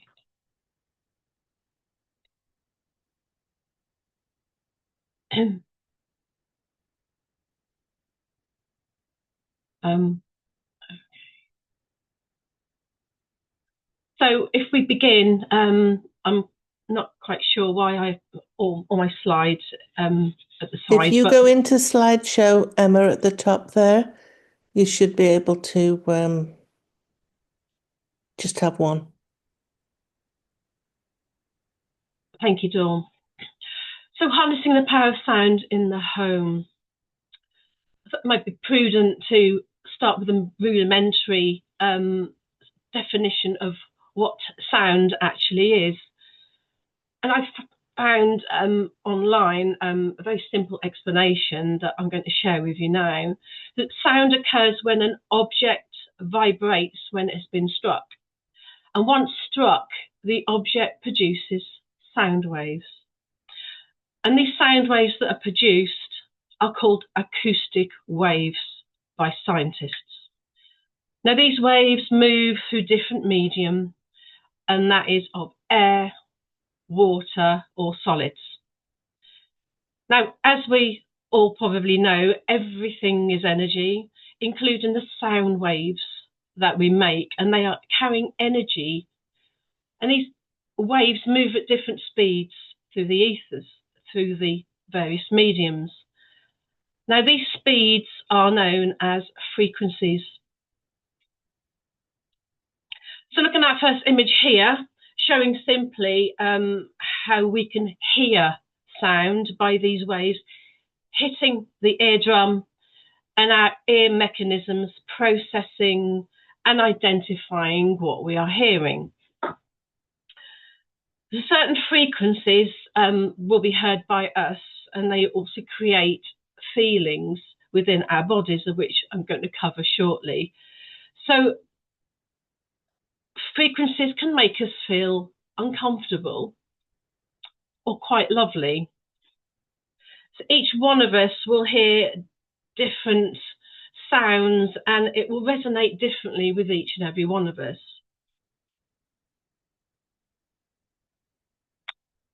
Seeing sound. So here is an image of how we would see sound through solids, and this was discovered by a Swiss scientist, I think quite some time ago, around about the 100-year mark, if I'm not mistaken. And what this chap discovered by creating a tone generator, and it's activating frequency. And this tone generator was plugged into a medium such as a metal plate, and sand, another medium, was placed upon the plate. And when this tone generator was turned on, what we saw was the invisible architecture of sound unfolding before our eyes. So depending what frequency was played through the plate, it would depend what geometric pattern would be produced. And this is another medium here, and that's actually seeing sound through water. And we can find quite a lot of these images online if you're interested in learning more. But the science is called cymatics. So we've all felt music, for instance, at a live concert or performance. And upbeat music generally tends to allow us to feel uplifted and energetic. And gentle and slow music can generally make us feel calm and peaceful and create that feeling of well-being. A local disco, for instance, you can hear sounds all around us every day in the traffic, people talking, sudden loud sounds might make us feel a little bit uneasy. So I hold sound baths, or what I like to call sound healing sessions, in my local village hall. And one aspect of my sound healing sessions, I do, I get a lot of reports from my attendees following my sessions, how they have been feeling through one of my sound sessions. So I incorporate a number of what I would call healing tools, creating various frequencies, vibrations and tones. And on the right hand side, you'll see a set of dragon frequency tubes, which each tube will resonate at a different frequency. And on the bottom of the page, I have a set of crystal bowls. Many of you will have seen these and actually experienced a sound bath of your own. I incorporate the use of chimes, my shamanic drum, rain stick and other instruments. So reports that I have back from various attendees vary in nature, again, depending on the individual. And I get a lot of reports that they feel tingling in their extremities. So that's the hands, the forearms, the feet, and certainly the calves. And even certain parts of the body has been reported that occasionally feel gentle pain, where the energy is moving and being released from their bodies. And the frequencies I'm imparting on them with my instruments are causing their physical bodies to essentially vibrate. So I often describe it as, well, I'm literally shaking up every cell and organ in your body. And it's a temporary feeling. Headaches have certainly been shifted by quite a number of my attendees, mainly females, and like, oh, Emma, I nearly didn't come tonight because I just got a terrible headache. And they would basically glide out saying, well, thank you very much. Whatever you've done to me, you've shifted something, because my headache is no longer there. So, as I said, the frequencies I used are very varied. And they all create their own vibration or resonance. So sound is a very powerful tool. Sound can heal. On a side note, it can also harm. Particularly, I learned some time ago with like the 5G frequencies that it's actually used by the US military in the Middle East. And it's been used for some time. And in that particular category, it's been used to harm soldiers of the opposition, and it's actually caused them to drop down their weapons and literally come out and surrender. Depending what frequency you use, it will have a physiological effect on your body. My drumming circles that I hold, people can really feel the drum beats through the floor, through their shoes, through their body, creating a feeling of exhilaration, but also calm. Again, this is caused by shaking up of our energy fields and our physical and emotional and energetic bodies. I do shamanic journeying, and I found that the regular drum beat tempo of the drum beat over a period of 5 minutes or more creates both hemispheres of the brain to synchronize, putting you into a meditative state. And certainly people have used this through the eons to enter a trance state. And I'm mainly talking about shamanic practitioners or shamans in South America, and which is close to my heart, the study of shamanic healing practices. So, but by entering this very state, this puts the body into a healing state, so the body can begin to heal. So during my hour session, I'm creating that atmosphere where everybody can begin to heal themselves, and the general consensus is that it's very, very therapeutic to use sound. So how does this relate to home healing? Firstly, we just want to briefly look at what can cause detrimental energy in our home. So as we can see, energy can be felt and it shakes up anything in its path. So we can use sound as a healing tool for the individual, and it makes sense that we can also use it for other methods of healing, such as clearing a space of stagnant energy. For instance, if we have a home that has an uncomfortable air about it, then it's likely to have stuck, stagnated or detrimental negative energy of some kind. And as house healers, space clearers, we would actually dowse for this to establish the exact cause. But this uncomfortable feeling can be felt in certain rooms sometimes, or the whole place just doesn't feel right. That place feels off. And us as humans can sense the general energy in a place. Even if you don't believe in this kind of thing, every one of us will have felt at some point in our lives an uncomfortable feeling about a place. So we won't necessarily realise exactly what it is that we're feeling, just that we don't like going into that room in our homes, for instance. One such place where I've learned, and I don't like going in them either, and it's clear to me now since going through my home healing space clearing courses, is that hospitals are a place where a lot of energetic chaos has gone on, the pain, the trauma of people, heightened emotions. So sensing an undesirable feel, or a feeling that you don't actually want to spend very much time in that area.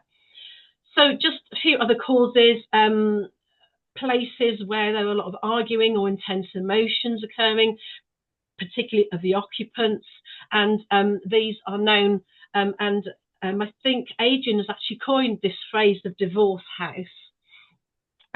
So thanks to IHHN himself to give an actual name that I can put to this kind of type of uneasy energy in a home. Trauma suffered by occupants, long-term illness can affect the room where the person has been suffering.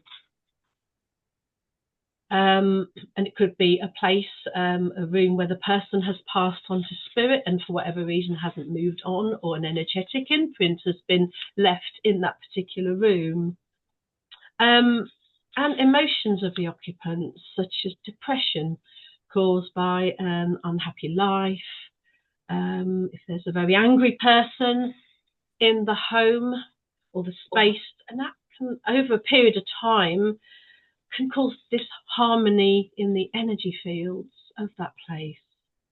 And as IHHN has touched on before, we've got geopathic stress, so the earth energy water lines, upsetting energy in certain parts of a home, portals of energy, depending what composition they're made of. I'm not going to go into that. And spirit activity can make us feel a bit off. So how the negative detrimental energy can affect us as humans. We can feel drained, suddenly really tired.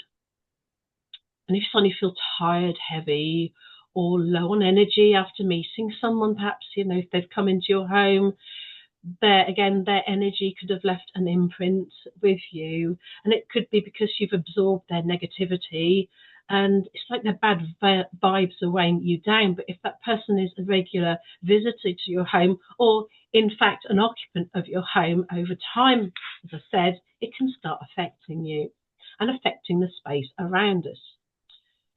You might feel odd mood swings, feel anxious, feeling fine one minute and suddenly anxious, sad, or angry without any particular reason.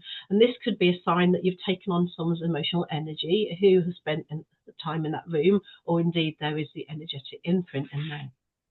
Of course, physiologically it can affect us. So it can bring by feelings as minor as headaches, or over time it can actually turn into that your body starts aching. Sometimes negative energy can sort of like I said, allow things to get out of hand, and you can manifest sort of really quite detrimental feelings to your own physical self. And one popular thing or common thing that I've had reported, several cases I've done, is being unable to sleep. So the negative energy can actually disrupt your peace and make it hard to actually relax.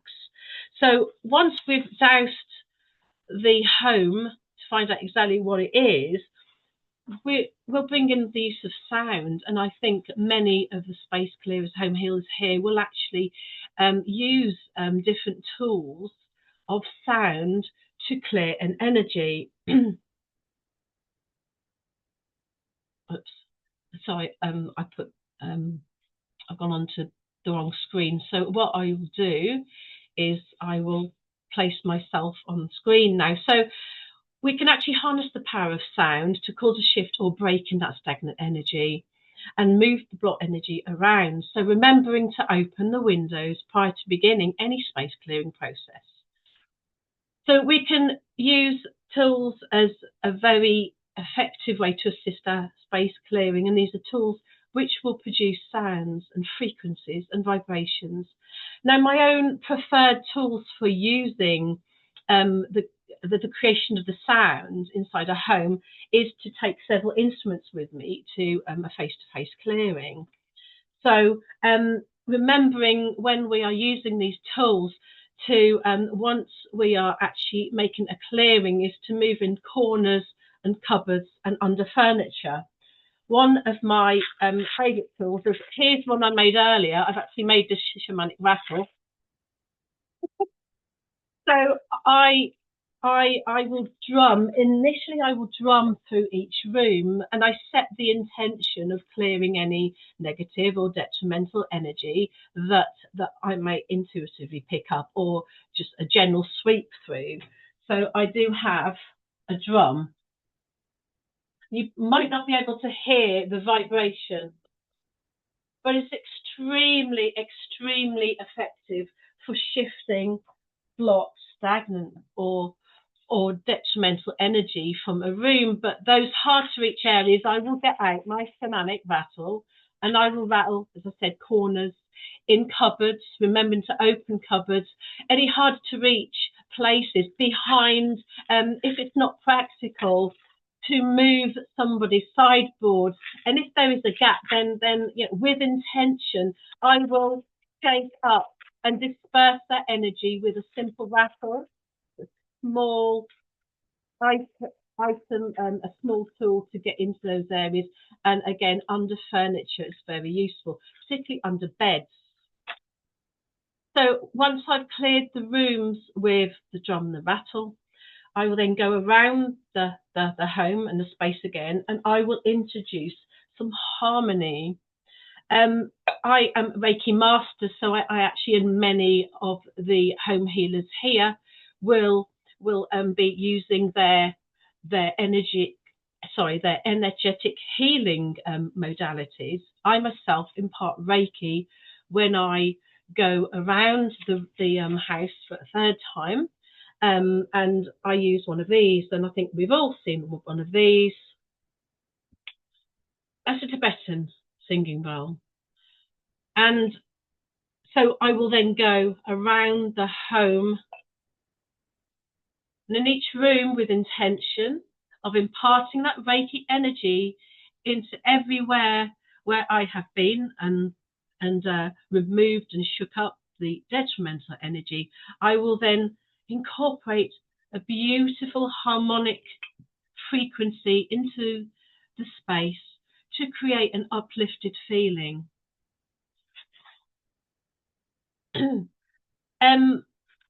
So I haven't got all that, you say? There's no need to buy all these expensive tools.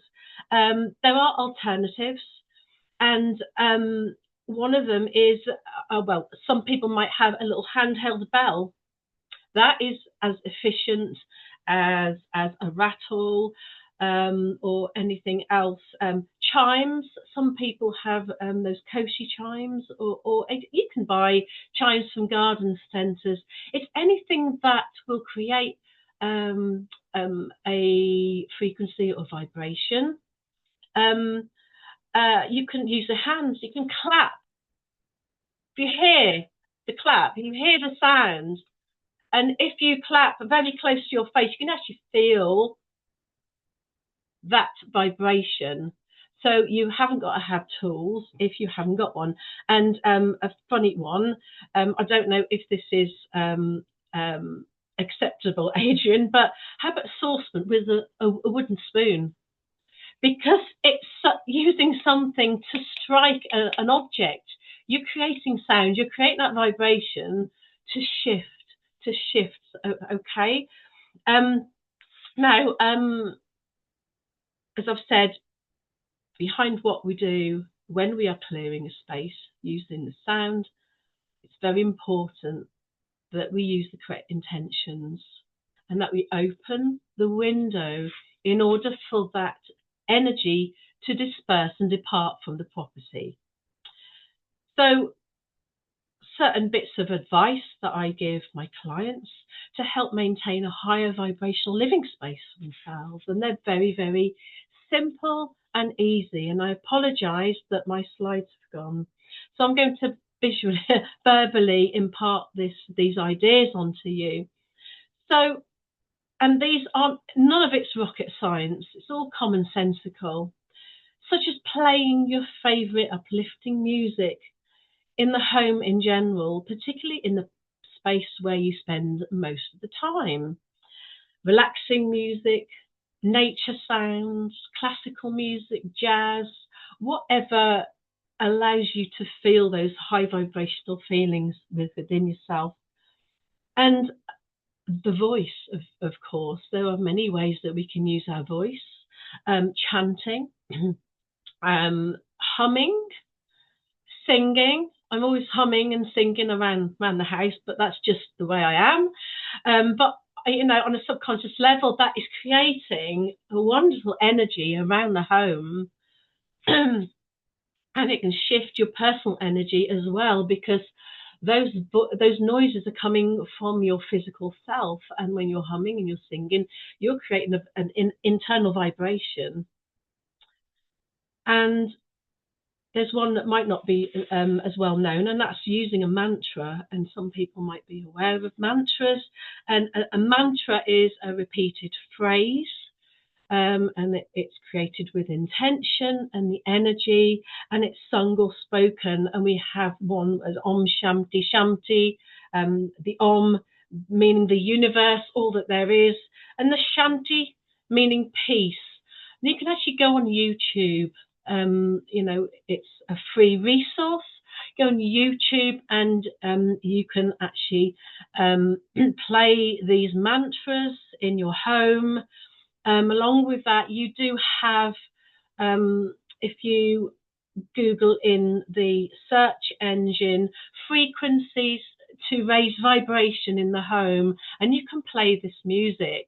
And these are all simple but very effective ways of raising the vibration in your home, and indeed yourself as well, because everything is connected, and all the energy, the space that we live in, if we've got like someone coming into the home and they've got a face like a wet weekend, it actually affects us, doesn't it? And if that's chronic, if somebody's come back from work and they're effing and a jeffing, and over time that will create, you know, sort of, it will lower the vibration of the home. So if we have a husband or wife that way inclined, perhaps playing some background music might actually also allow them to feel a little bit more relaxed, because it will work on the subconscious as well. So that is like just a basic sort of insight into how we can use sound to clear our spaces that we live. So I don't know if anyone has any particular questions or any ideas to share that I may have missed. Please. We actually have a question, Emma, from sorry, it's in the chat. Anne Maria, do you want to ask your question, Anne Maria? Are you still here? Maybe not. Okay. I'll ask. Oh, Anne Marie, there you are, my darling. Would you like to ask your questions? Yeah, I know there's a lot of powerful forces going on coming onto the planet these days. But I'm coming across, including myself, so tired all the time. So I'm just wondering if it's just that or whether there's something else going on. And there are so, sorry, I turned my speaker down. There are so many energies that can affect us, and actually it's many of them are depicted in my Bible. Of which Adrian's book, and this isn't a shameless plug, he hasn't given me any money, but I've got both of these books, and they have been an absolute incredible source of information for myself, and I've learnt so much from them. And yes, there can be so many things that can affect us in our space, but also you know, with our own energy, but by certainly maybe starting with doing some simple space clearing and decluttering, raising the vibration in the home, that has a knock-on effect with your own sort of healing and your own frequencies. There are many guided meditations, again, that we can find, free resources on YouTube that we can actually use. I myself have used very recently guided meditation to clear negative energies and detrimental energy from yourself. And it's, you know, that might be something that you can look for, but you know, certainly if you're wanting to specifically find out what is exactly sort of affecting yourself, then that can be done by either dowsing. I don't know whether you're a home healer or whether you're actually into healing yourself. If you're completely brand new, then certainly one of the very learned and experienced of us, Melanie, Dawn, Adrian, will certainly be able to guide you and how to detect what actually is affecting you in that way. It could be an outside influence such as your work environment. So many things, but certainly Adrian's book, again, it's not a plug, that is my Bible, as it is many people's Bible. So I can't be specific. Everybody's going to be affected differently by the environment, and there are so many ways in which you can be affected, but that's just like a general oversight and an idea how you might clear. But there's certainly, I mean, if you have a spare afternoon free at home, perhaps you give a few of my simple sort of ideas. There's much resource on how to clear your home. Certainly give those a try. Again, get your saucepan and your wooden spoon out. You don't need any expensive tools. So I hope that's sort of helped you a teensy-weensy bit. Thanks, Sam. Thank you very much. All right, you're welcome. Nice to meet you. Thank you. Bye-bye. Adrian's waving. I don't know if he's got a comment to make. Yeah, may I? Thank you very much for the plug, by the way. No, it's well deserved. I don't know what to do about your book. I'll put a £5 in the post, no problems. I was just going to say, it was in my early days, we were talking about sound with a client of mine, and I said, look, I will send you, I did some recording when I was over in Tibet many years ago. It's the really sort of lowest guttural Buddhist chant you can ever imagine. And I said, put that on, turn it up nice and loud and see what happens. And she said, we did it.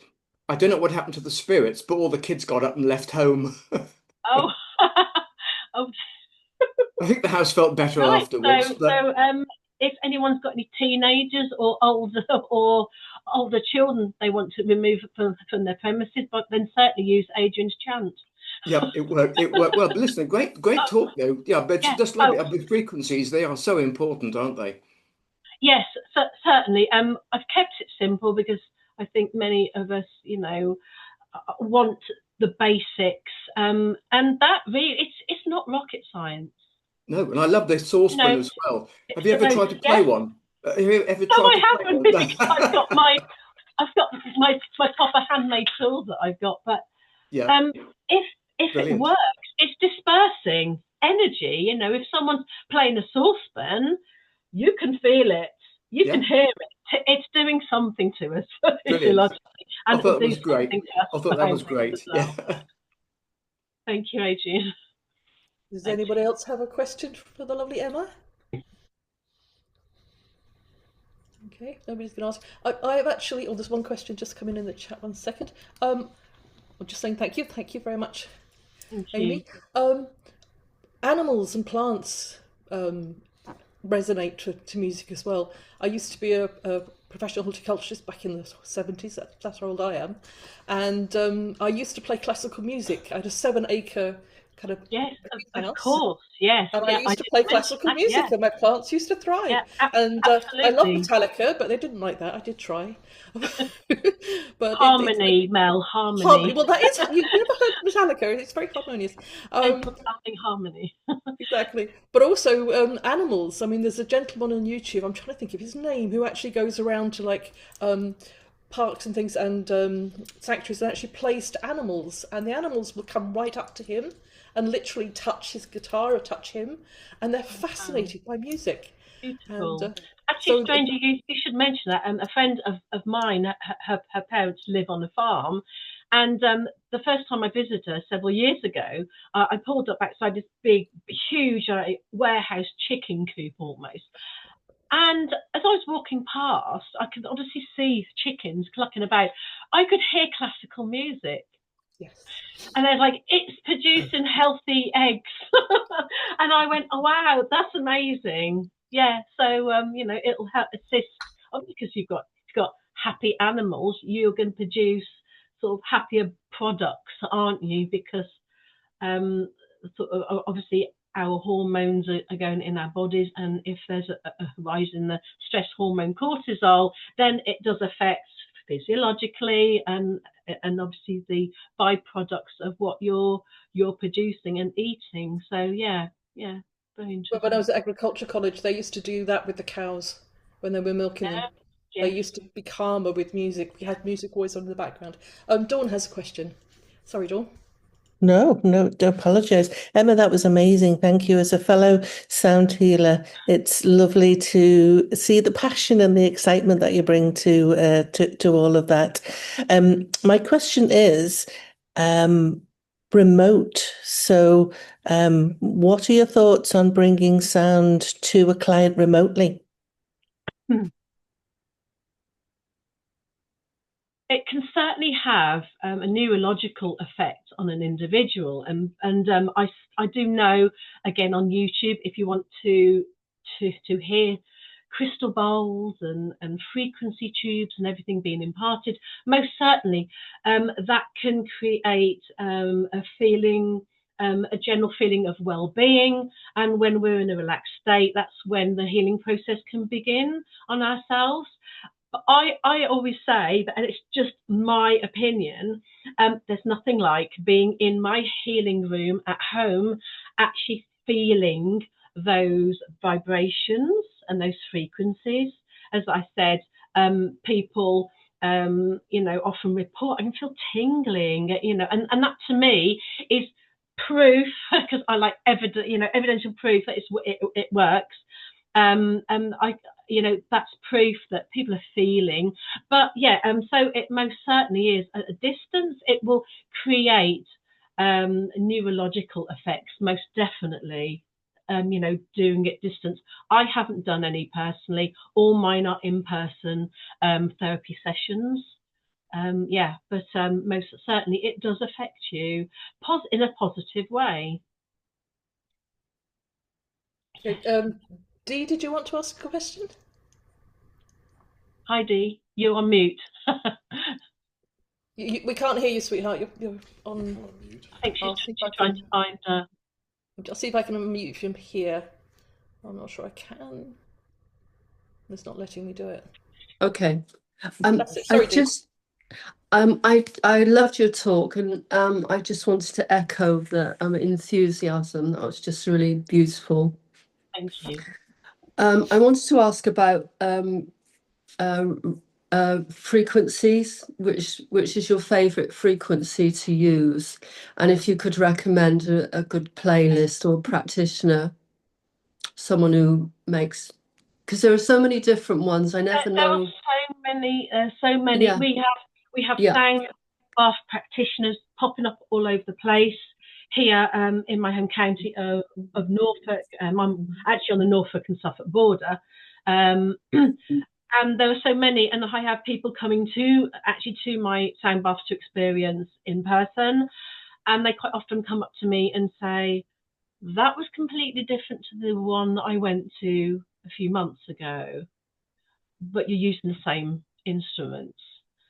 And I always say, well, everybody plays and uses their tools differently. And it depends on what resonates with the individual. So like we all resonate with different music individual. Mel loves her heavy metal, but to me, it stresses me out. But so it depends what you like.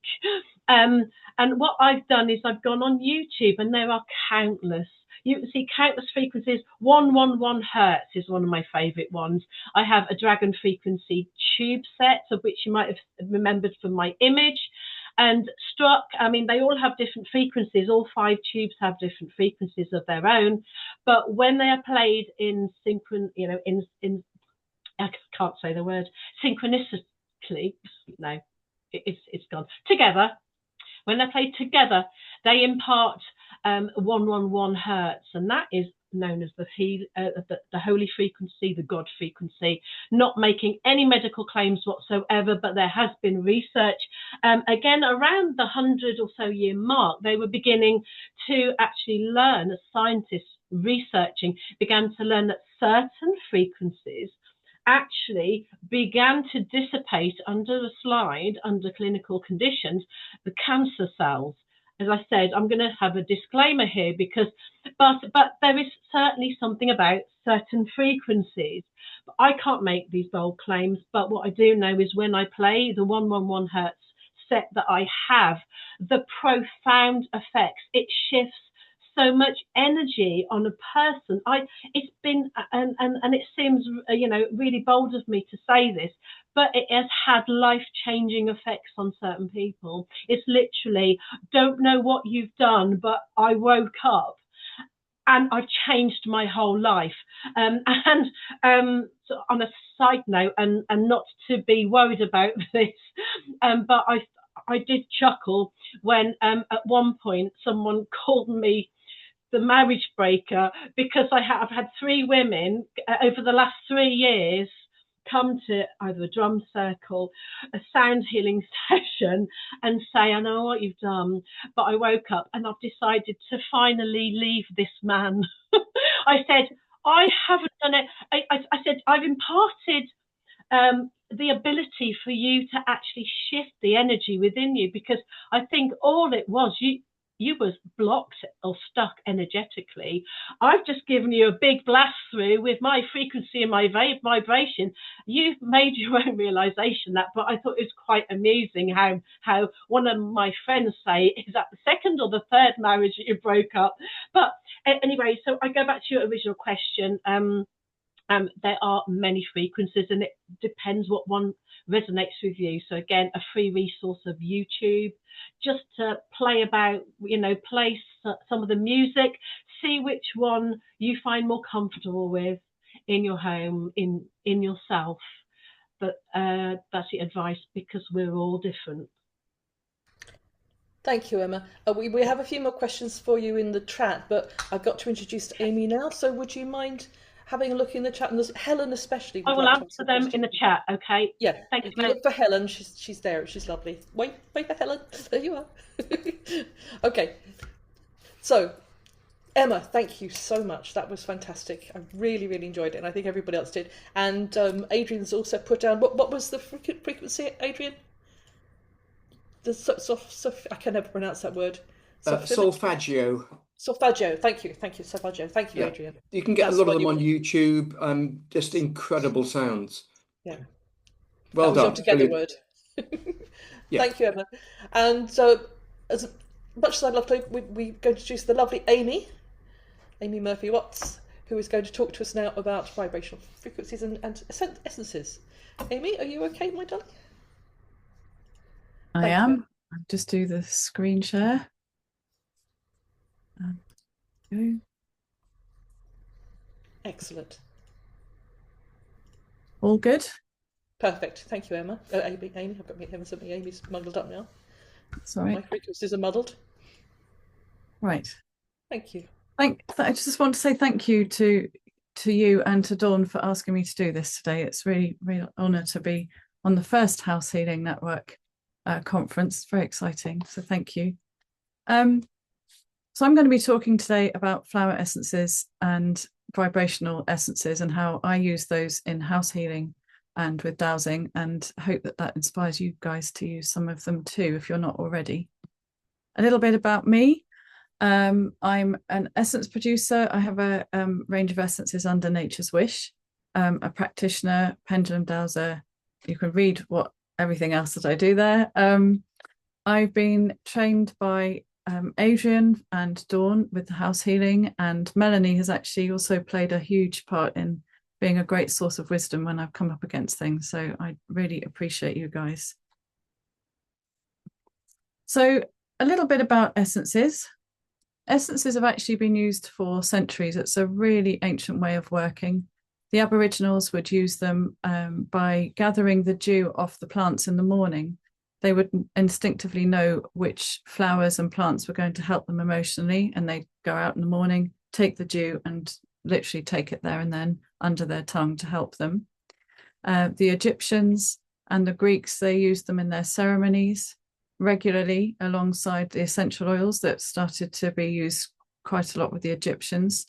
And they would place bowls of water in their temples and their homes, and they would gather the flowers that were needed to help them through certain emotional states or ceremonies. And you would be encouraged to sip from the water, especially through the ceremonial days, so to help support you during going with whatever that was going on at the time. The Aboriginals had a wonderful ceremony that they would perform. They would dig a very large pit and they would line it with hot coals and then clay and sprinkle water on it. And then they would place the flowers and the plants that were, again, there to support you emotionally. And you would be asked to lay in the pit, and they'd cover you over with lovely rugs overnight, and you would be absorbing the energy of the plants as a healing modality. And then they would bring you out in the morning as in ceremony to help release anything that has stayed overnight, and the plants would have done their job with you medicinally there as well. Beautiful, beautiful ceremony. So what are flower essences? Or I'm sure you all know this, but I'm going to say it anyway. They are not in any way aromatic. They don't smell at all because they aren't the oil part of the plant. They are the emotion of the plant. They are the vibration of the plant. And the wonderful thing is that you are all familiar with that kind of language when I say they are the vibration or the energetic imprint of the plant. And we harness that to bring our own sense back to balance and back to a good place. Now, I'm sure you are all, oh, sorry, I don't know what's happened there. My arrow seems to have disappeared. Bear with me. There we go. There we go. I'm sure you are all familiar with Dr. Batch, and I think it was Dawn was holding up a bottle the other day, I think. But Dr. Batch created our range of essences that most of us are very familiar with, and created this as a rescue remedy. And it's actually the only combination that he wished to have as a combination. Everything else he liked to remain separate. When I used to be a wedding photographer back in my old life, I was very pleased to see that most of the brides in their little bags that they'd have would have the miniature rescue remedy. And I myself would have the pastels. I pop one up in my mouth as starting just to help me kind of glide into the day, because it was fairly stressful job. But Dr. Batch was actually instrumental in getting essences into the fore for us. And he came from a medical background also. So he kind of has that kudos for those that aren't quite sure about working vibrationally with plants. Now we have a lovely way called the doctrine of signatures, and that's how we look at a plant to see what it's resembling, what its behavior is resembling. So whether it's droopy, whether it's standing upright and holding like the oak does, because the oak is a remedy for those people that hold everything together, that they're doctors, they're teachers, they're the person in the family that holds everyone, and then, as we know with an oak, when it comes down pretty, severely. And that's the same with anyone who is what we would term oak, because often they're the people that will get the flu because they get something that's wiping them out because they've held everyone and they need to be taken to a place to rest for a while. So we look at whether a plant is taking over another plant, whether it grows in a singular fashion, but also I'm assuming all of you work with your intuition. A lot of it is intuition. It's what the plant is telling us. And when you take time with the plant, it will give you information. And I'm always dowsing away when I'm working with a new essence. When a plant starts shouting at me to make an essence, I douse away, and my dowsing is always going into my yes mode if what I'm getting is true. So I just write it all down. So it's very much intuition led for me. And then we have a way of connecting intuitively through meditation. I do know some essence producers that when they make their essences, they sit next to their essences for up sort of 2 to 4 hours, meditating and bringing in whatever information is coming.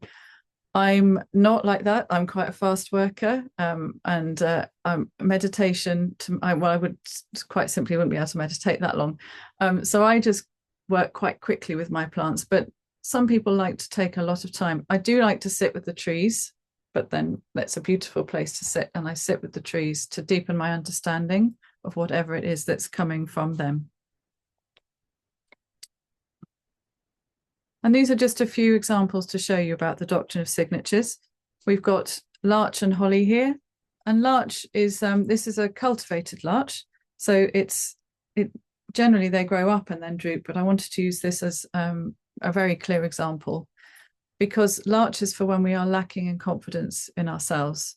And if you see here, the plant is very, I'm just going to hide away. It's like hiding under its hair. It's like, I can't do it. Whereas other, like, again, if I use the oak, it's there to be seen. So this is quite a clear picture for you. And then also the holly. Holly is spiky.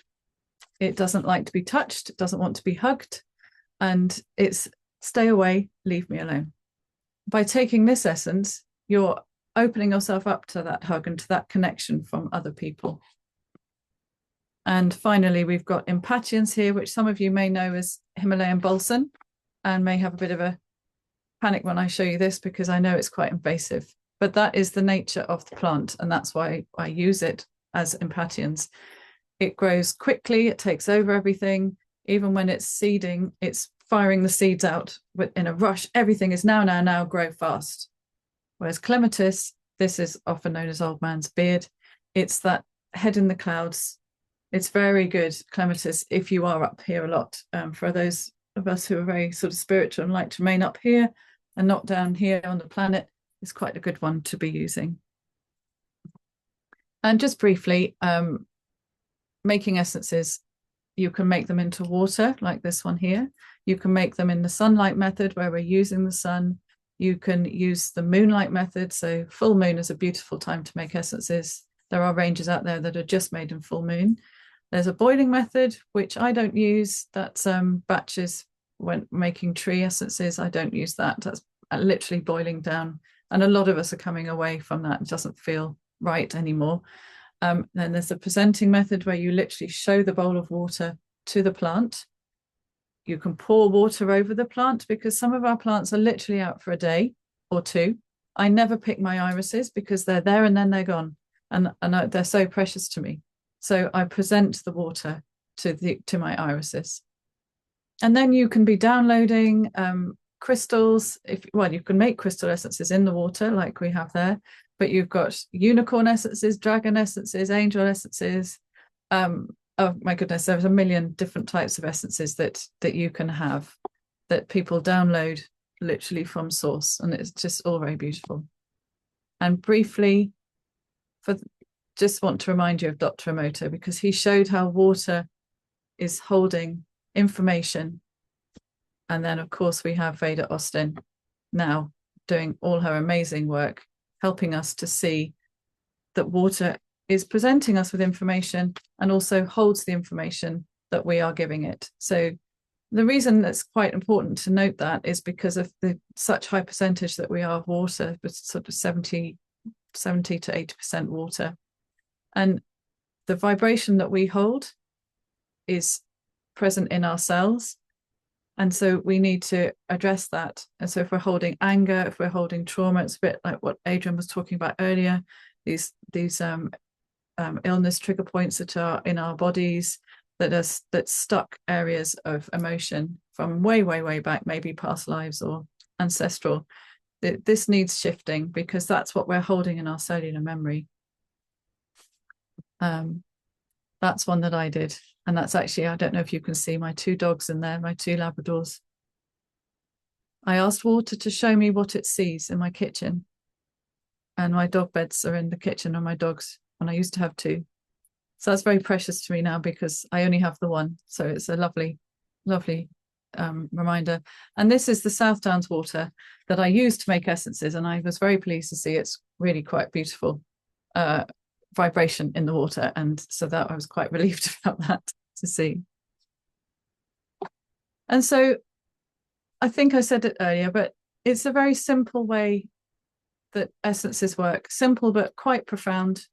They can work in a very gentle way, or they can just hit you straight away. They bring you back to a place of balance. And that's whether you're using them for yourself, for your home, for your environment of your workplace, being in your car, you know, they're this vibration that is sending out this wonderful energy all the time. I often find that people who use essences for the first time it can have a real impact on them the first time because the body's like, whoa, what's that? And then afterwards, they might not have quite as much of a shift to start. And that's what they will notice. And then, but it's just kind of steadily, they're doing their work. And then these are some of the essences that I do. And I'm just going to talk about there's 13 there, don't worry. I'm not going to bore you with talking through all of those because there's a lot, but I'm just picking out a few that I'm then going to show you how I use them within the house healing. So this is clarity, and clarity is for the busy brain and the mental chatter, that voice that goes on and on, which, you know, I can struggle with at times.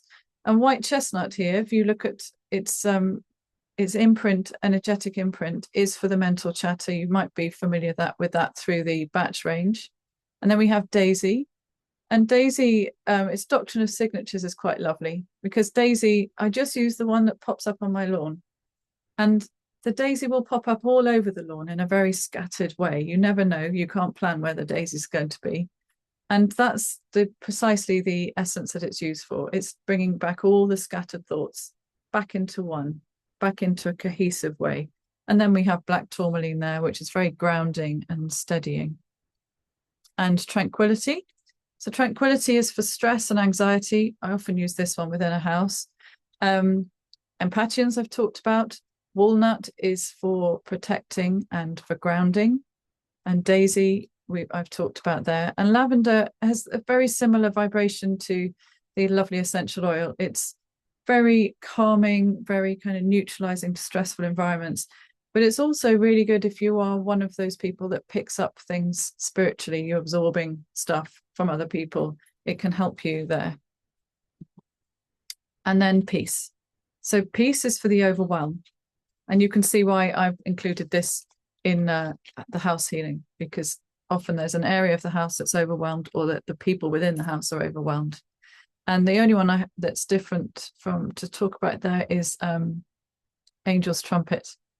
Now, some of you might know Angel's Trumpet and be screaming at me going, that's poisonous.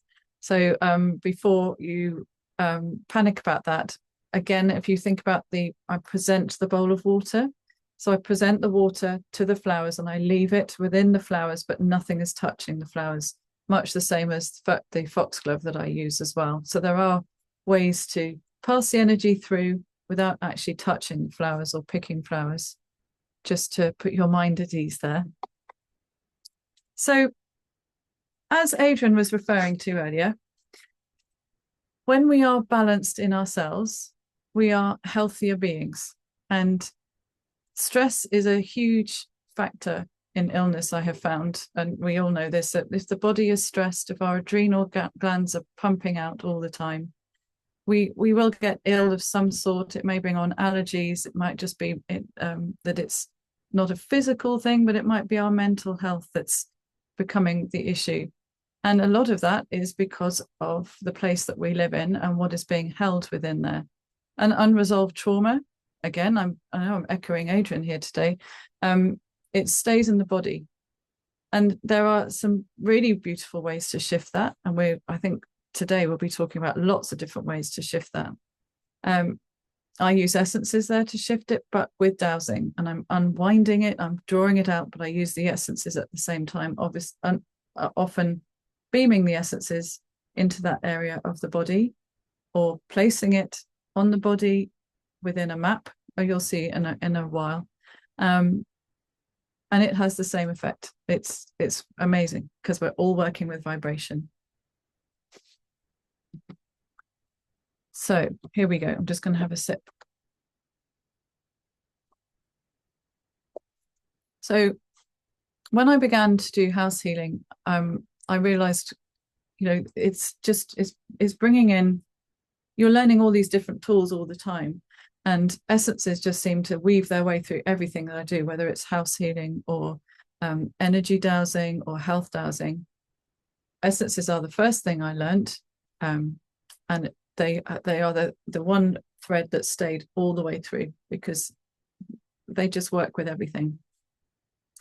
But when I start working with a house, I quite like to have an image of the house because I like to visualize it. So I ask for a house image. This is one I got off the internet. I'd love it.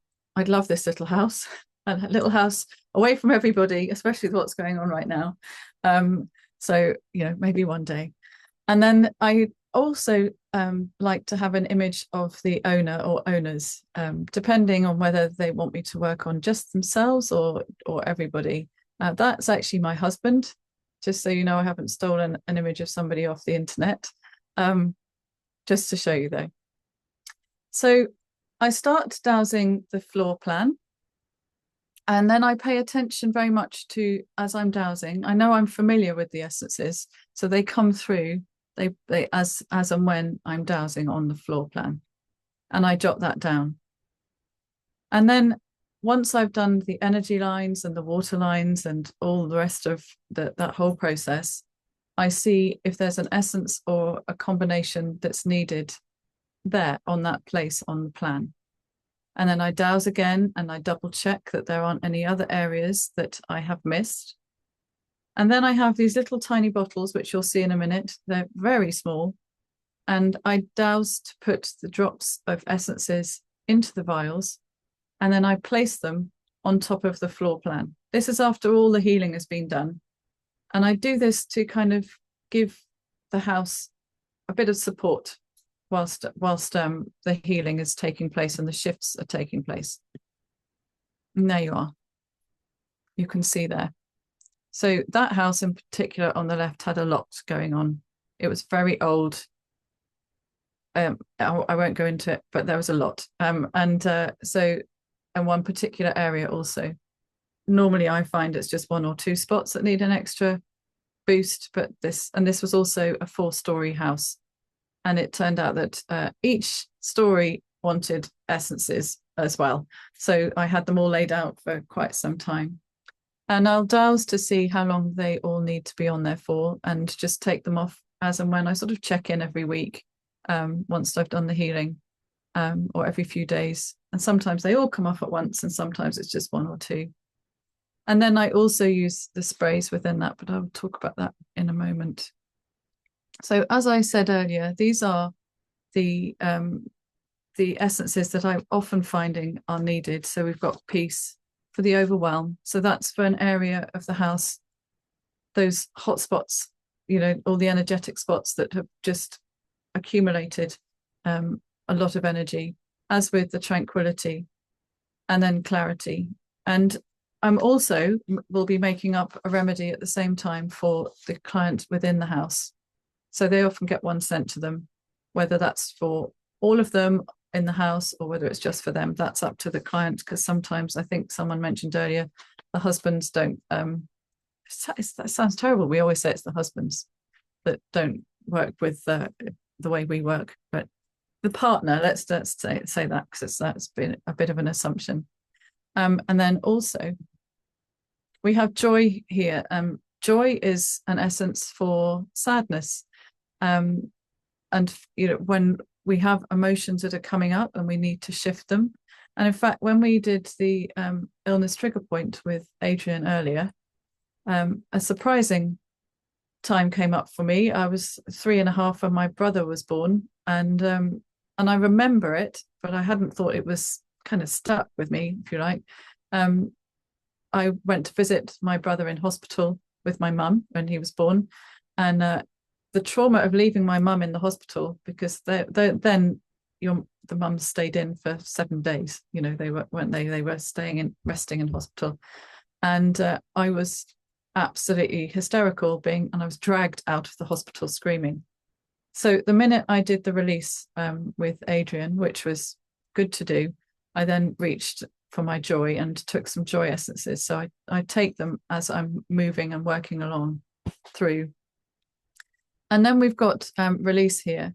And release is an environmental essence, which I make down by Port Isaac, which some of you might be familiar with if you're familiar with Doc Martin, the TV series. And it's to pick up the energy of the sea, and it keeps the flow of the energy just moving through. So again, it's very, very good to be using on house healing if you're noticing some really stuck energies there. And then Aphrodite, which is seeing love in all that we are. So another way, and I'm sure you've all got your own sprays, but these are just the sprays that I create. But another way to clear the energy down is with an environmental spray or an essence spray, or an angelic realm spray. There's all sorts of different sprays, and you can make your own up. You can just get a bottle, put whichever essences you want in there, transmute the energy you want in there, and just spritz it around. So I do houses if I visit them in person, which is quite rare. I tend to work remotely most of the time, but otherwise I will spray the map, and I'll spray me as I'm working, with the whole intention, because as we know, it's all about intention, that energy is being sent to where it needs to go to. Someone told me once about clearing a room that you always have to be spraying clockwise. I don't know if that's true, but I think you go with your instinct as to whichever way around you spray. And I always spray into the corners. And I use whichever is needed, because people always ask me which is the best for house clearing, but it really depends what is going on there. So often it's release or peace. But if it's been a house with loads of sadness in there, I will use joy. Or if there's a particular room that's been a very stressed room, that's had lots of family arguments or discord, I'm more likely to use tranquility. So you just work with whatever is being presented to you. at the time. And here we go. I do find it useful to use them as I'm working. I always protect myself and I ground myself, and I'm not absorbing anything from the house, but sometimes I just feel like I need a quick spritz to just clear that energy down. Now, this is an essence which I am actually making into a spray. But I felt it's useful to talk about because it does cover EMFs and Wi-Fi, and it's actually got, might sound strange to say it, but I make it using the energies of Wi-Fi and EMFs and mobile phone. And the way I do that, though, in order to make sure that those energies aren't detrimental, I have, so say I've got my router, and then I have a clear crystal quartz that's directing the energy into the bowl of water. So it does a cleanse for me. So it's basically, it's like it's presenting the water with these energies, which I then put into the essence. And it's kind of showing the body that it can manage these, that it can protect itself. It's like a bit like, I guess when you have a vaccine, the old vaccines, not the new ones, but where you'd be given a little bit of what it was, like so that your body is prepared to protect itself when it comes through. I'm not having any kind of comment on vaccines at all, just saying that's what it's like. And protect is showing you, it's showing your body, these are the energies, but we can work with this, let's protect ourselves. So it presents you with this protection, because it's also got in there laurel hedging, which, if you notice with laurel, it always grows around boundaries. It's always around your garden, it's around fields, and it's a really good boundary setter. So it's really good for protection. And cow parsley is that lovely, beautiful flower. And I imagine, when I make this essence, I imagine us as very small underneath the cow parsley, which is this beautiful kind of transparent almost protection over you, protecting you from the Wi-Fi. That one was added in only last year because it came to me that it wanted to be included.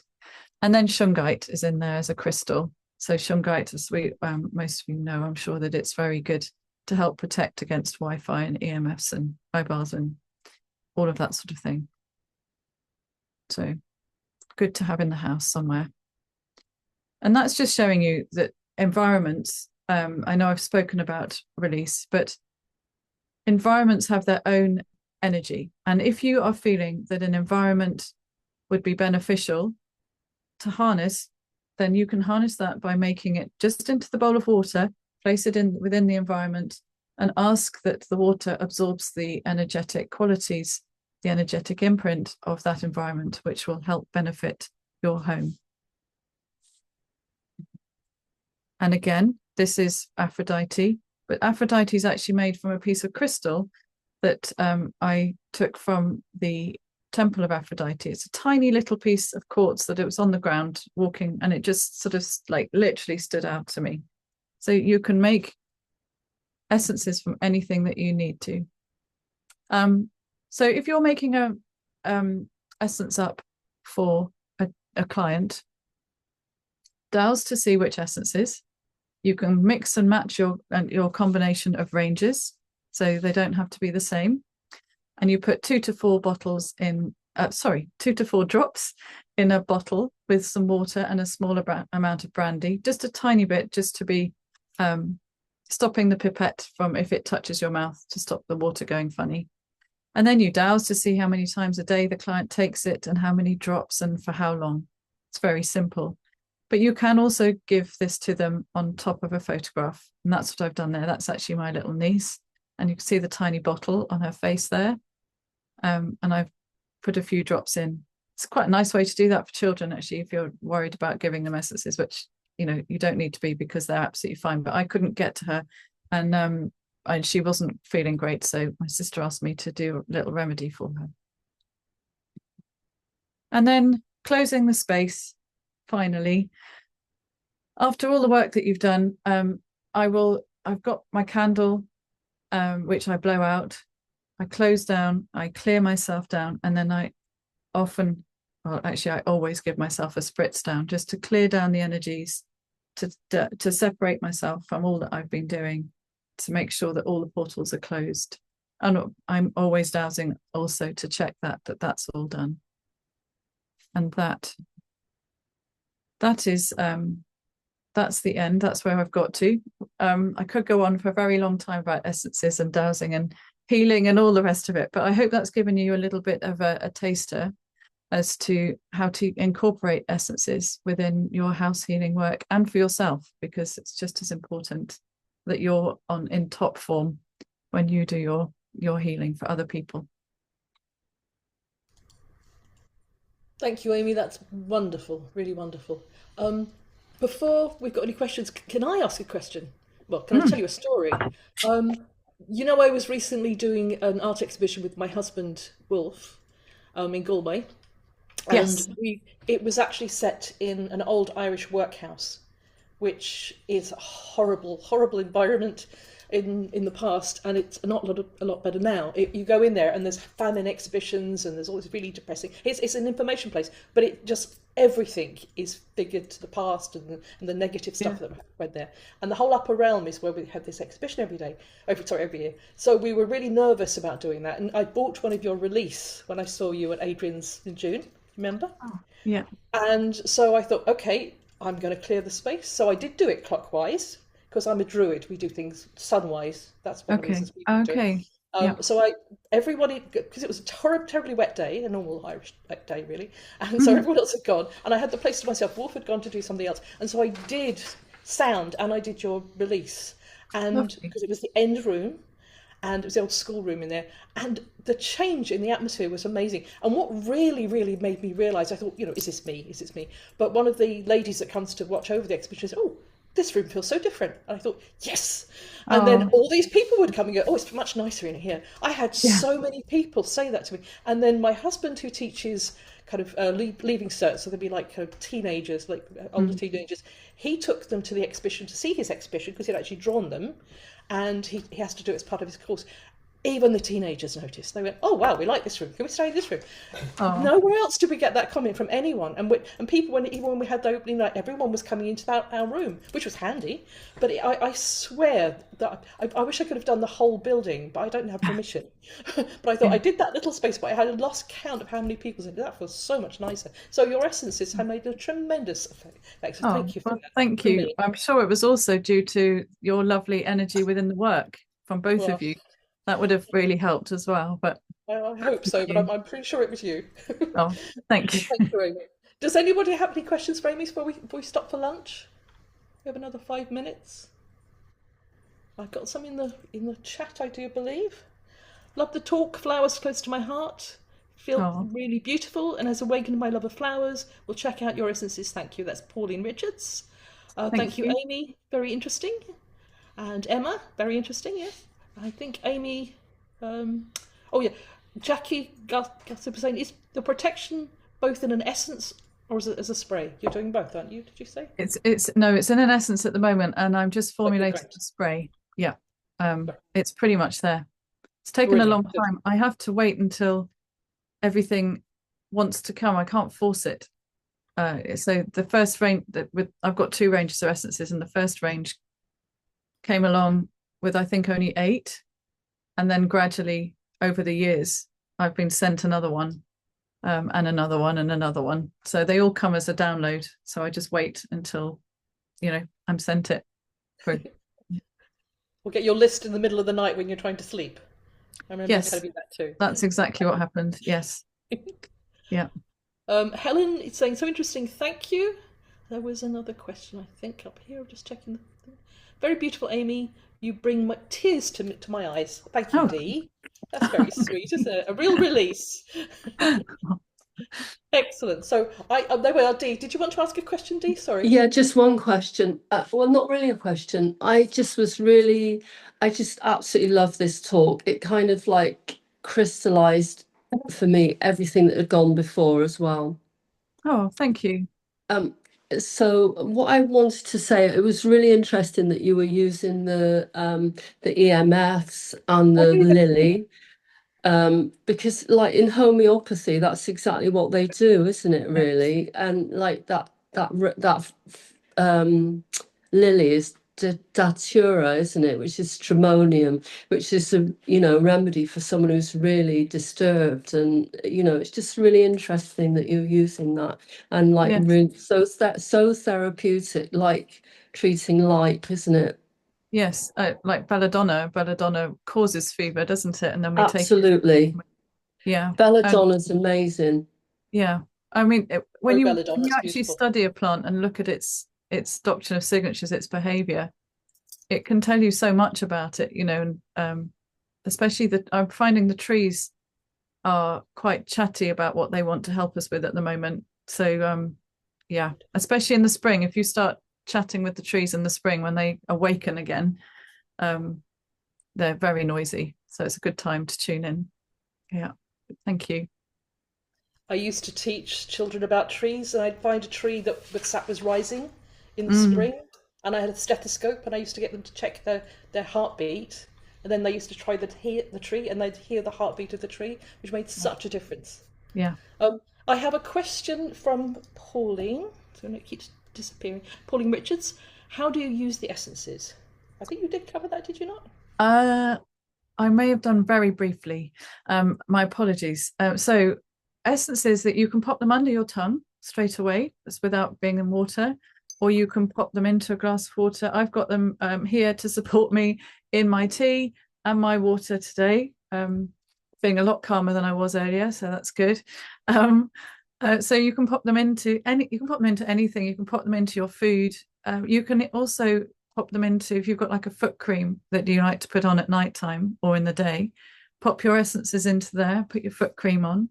And it's a lovely way of using essences because our feet are, what do they say, the windows to the soul.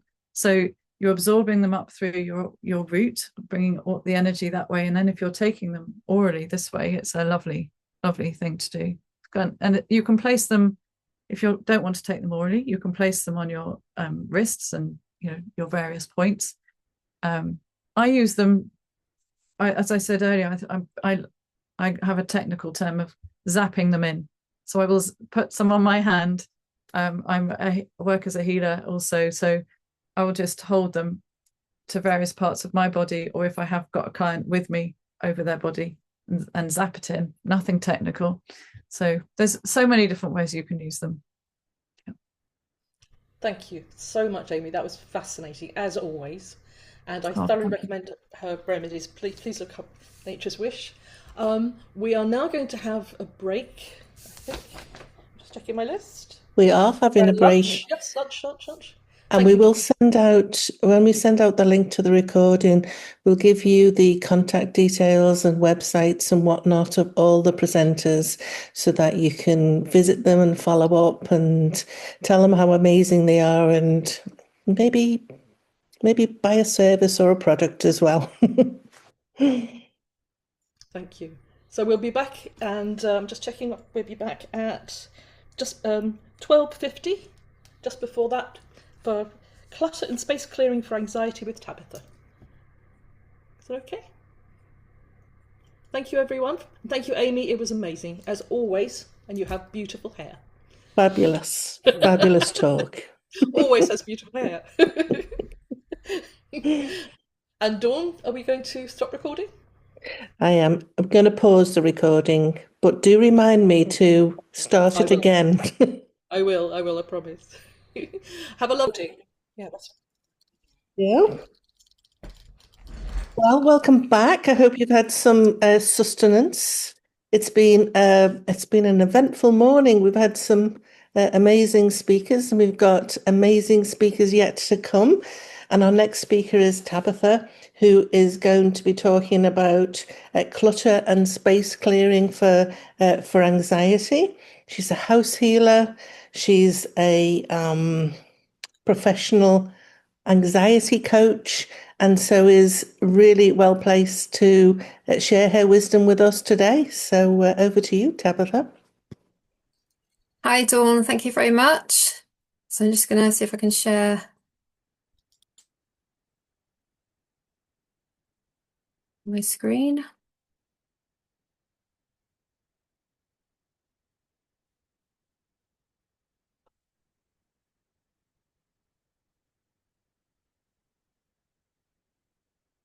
There we go. How's that looking? Can you see that okay?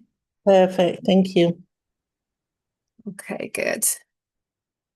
All right. So, yeah, we're going to be talking about clutter and space clearing and how it can help with anxiety. So, just a little bit about my background. So, as Dawn said, a house healer and also an integrated healer working with people mostly with anxiety.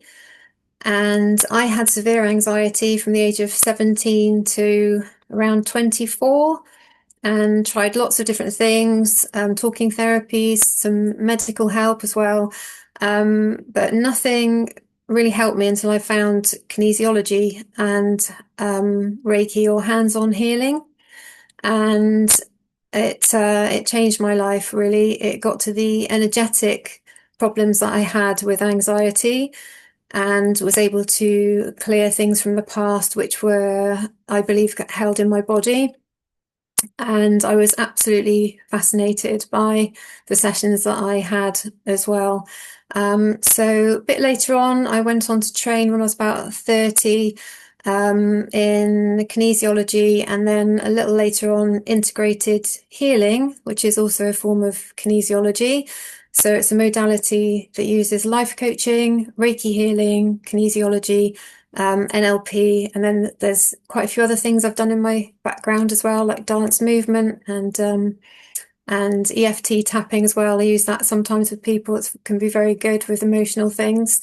And so when I was working one-to-one with people in clinic, I found that a lot of the people that were coming to see me were sensitive or kind of extra sensitive, like me, and or empaths, which words I didn't know at the time. So this is probably about a decade ago.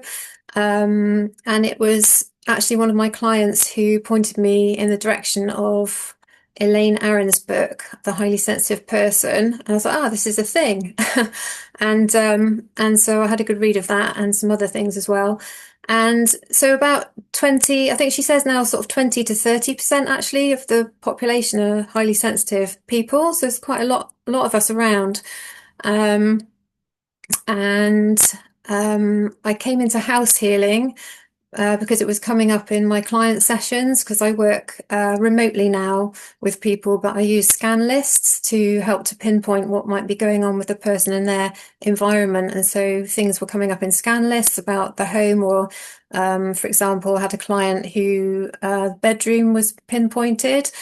And so I just asked her what that meant to her, and she told me what was going on with that room in the house, and we were able to kind of help a bit with that. But things like that kept coming up in client sessions. So I then came across Tim Walter, watching his YouTube channel, which is really informative, and got onto his house healing course last year. So that's how I then became a member of the International House Healing Network. So today I'm just going to talk a little bit about highly sensitive people and empaths, how environments affect us as such. And I suspect there's quite a few of us watching, whether you're live or watching the recording. Quite a few people here probably will be highly sensitive or quite empathic people. Talk a little bit about how environments affect us and how clutter and space clearing can help. So just a snapshot of that.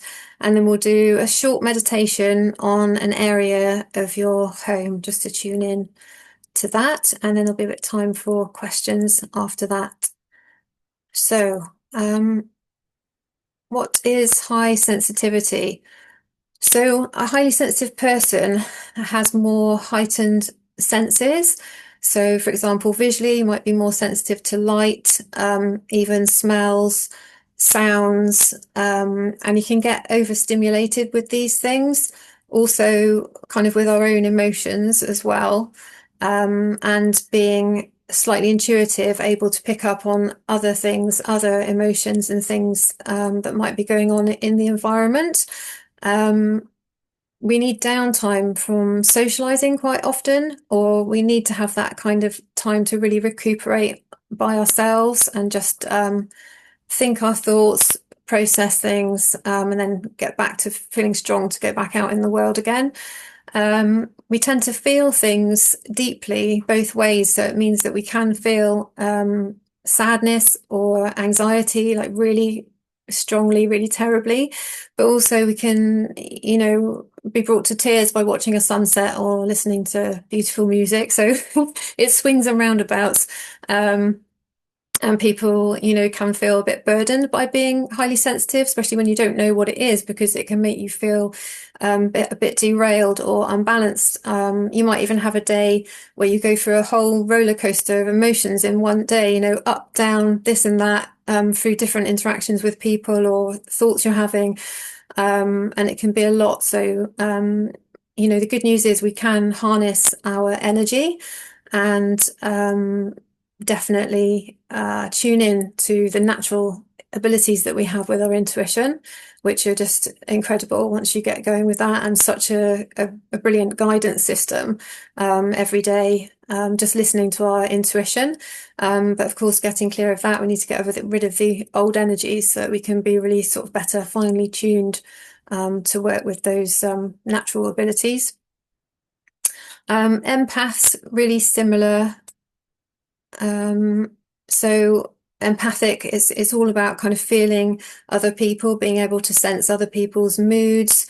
They're often really compassionate people, very caring, so they'll tend to put other people first. They'll want to solve people's problems, look after them, make people feel better, and hence a lot of empaths are healers, or a lot of healers are empaths.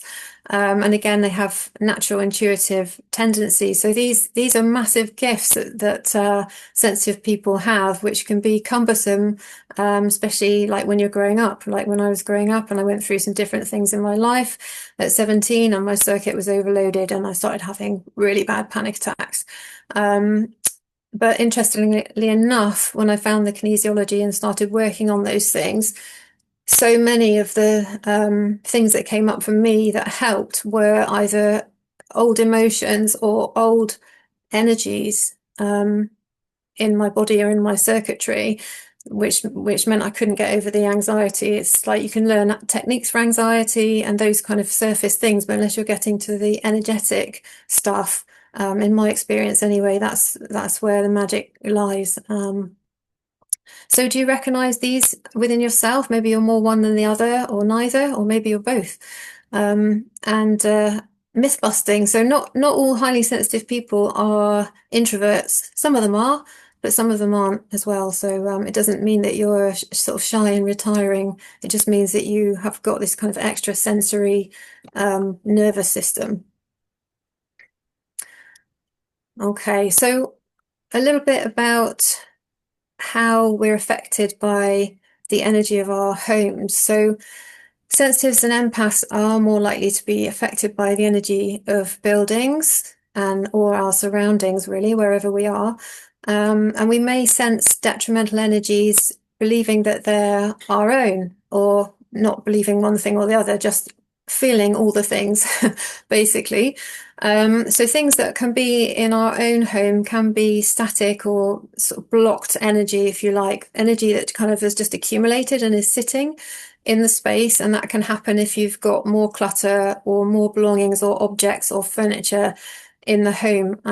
It just simply means that because of the lack of space, the earth energy and the chi, the good, the fresh energy that wants to meander around your home can't move freely. So it's keeping things stuck. So that within that can be held old emotions, all kinds of things. We can have emotional imprints in rooms or in other areas. For example, might even be in a stairwell where people have had an argument or an accident or something in the past. It might not even be our own family. It can be something that's kind of imprinted or recorded in the space, if you like, from the past. And that area can just feel a bit off or a bit cold.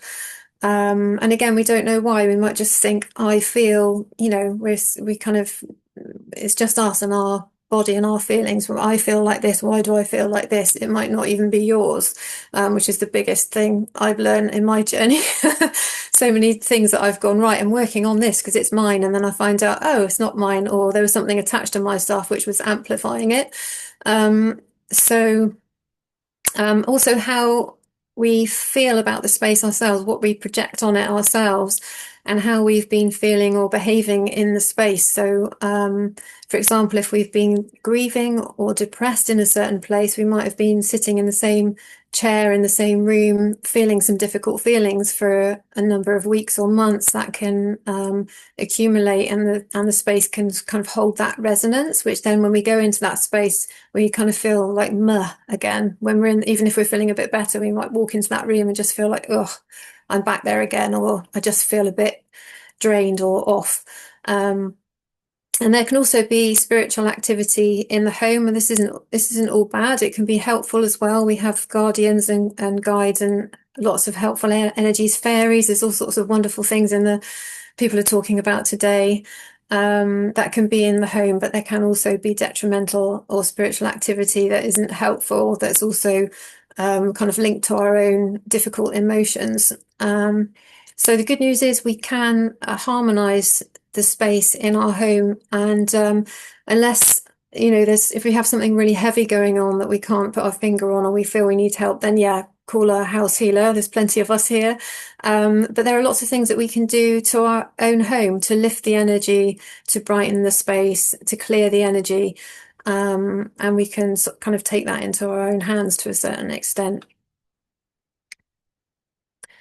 So just a snapshot on clutter clearing and space clearing. So I kind of think there's an order in doing things with this. So the first thing is to kind of clear the clutter. It's making space, it's getting rid of what doesn't need to be there, what you no longer want or need or love, and just making space. And along with that comes cleaning as well, which is it's kind of overlooked, but it's kind of obvious, I suppose, because as you're clearing clutter, if I clear clutter in my own space, I clean as I go, so it doesn't have to be a major thing. It's just like you clear a space, and as you do it, you hoover up and you clean as well. But I think the clutter clearing and the cleaning are like so fundamental and such a first step in actually clearing the energy of a space, because you're putting love and attention into the space. Physically clearing it is already starting to shift the energy like massively. Like even if I just have a hoover around, you might sit down with a cup of tea half an hour later and think, oh, it feels really nice. What is that? And it's just because you've cleaned up. It's just because you've tidied up and cleaned. That lifts the energy of the space. Like none of us like the cleaning bit, but it's great when you've done it, because then you can just bask in the in the nice energies. So once we've done those things, it's organising or reorganising our belongings, and possibly the furniture as well, to have better placement, or just have a change of things as well. Can be nice. And then when we've done those bits, the physical bits, that's when we look at the space clearing and clearing out any old energies, and actually energetically enhancing the space. So there are some simple things we can do to just go about the space ourselves, using sound, vibration, essences, or even smoke. Be careful of the fire alarms if you do that at home. There's lots of ways. I know there's somebody talking about sound healing today as well, specifically. So those are the things that we can do those on a quite a basic level ourselves in our own space. And that will really enhance the energy of the home. So how does clutter clearing and how does it actually help anxiety? Well, in quite a lot of ways, because reducing visual clutter can help us to calm the mind. So if there's lots of things around us, it makes us feel confused, discombobulated. For me, myself, I can't, as soon as I get messy in the home, I start feeling confused and kind of shuffled around by the energy, if that makes sense. So making more space as well can help you to physically relax. Literally, if there, things piled up on the sofa so that you can't come home and just lie down, then you're going to feel tense. You're going to be holding yourself, within the space. So the more space we have means that we can move around space comfortably and we can physically feel relaxed in our bodies. We feel more clear-headed and able to focus. It increases feelings of being in control as well, like taking control of our lives. And it's something that we can do to feel better, is just having a basic tidy up can just make us feel better. Just have some water.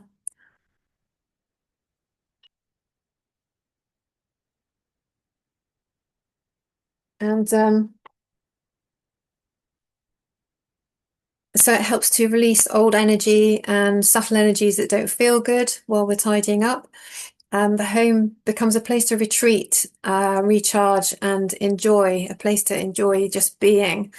So space clearing creates a lighter atmosphere where you can connect with and listen to your intuition and inner guidance if that's something that you're interested in. And you can definitely take it to another level by even creating a space, whether it's just a reading nook to relax, or having an altar somewhere that you can meditate, or even just practice simple relaxation exercises. That's going to be so beneficial if you've got anxiety in your life, to just calm everything down. And it's an act of self-care, looking after our homes. And if we look after our homes, they will give us so much back. Okay, so we maybe just do a little meditation. So this is just to connect for a few minutes with a space in your home. So if you'd like to just get comfortable, make sure you're comfy, or your back is straight. If you're sitting, you're supported. And just close your eyes. And just take a couple of deep breaths in, all the way into your belly, nice and slow, and then all the way out again.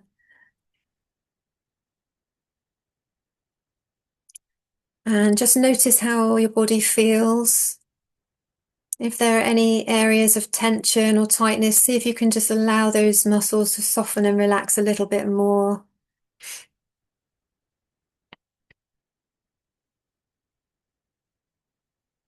And just take your attention to your home.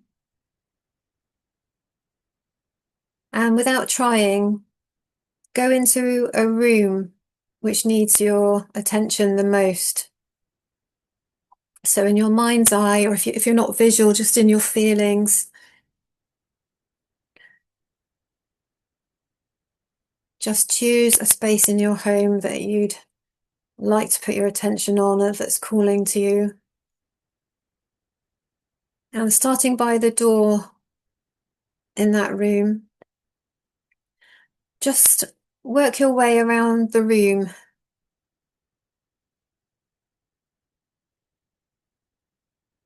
What does the space say about the person who lives there?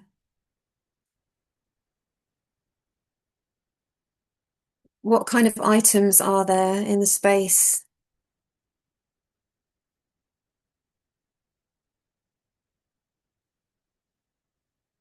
Are there any items or pictures or furniture which you'd actually like to let go of or change around?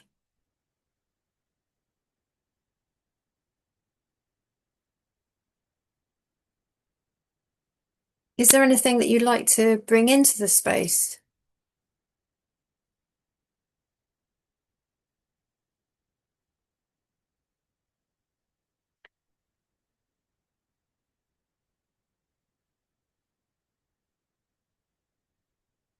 Do you like the colours and the textures? Is there enough light in that room?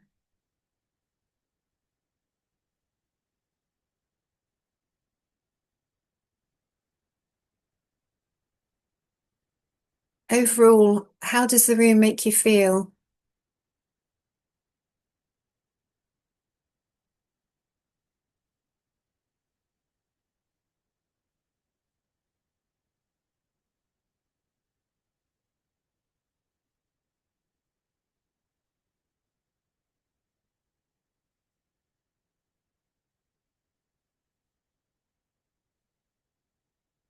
Okay, so when you're ready, just bring yourself back to the moment.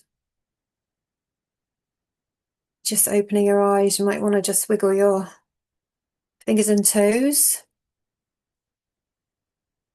Was there anything there that kind of stood out to you that you'd like to change? Maybe you could jot down a couple of things if you've got some paper to hand.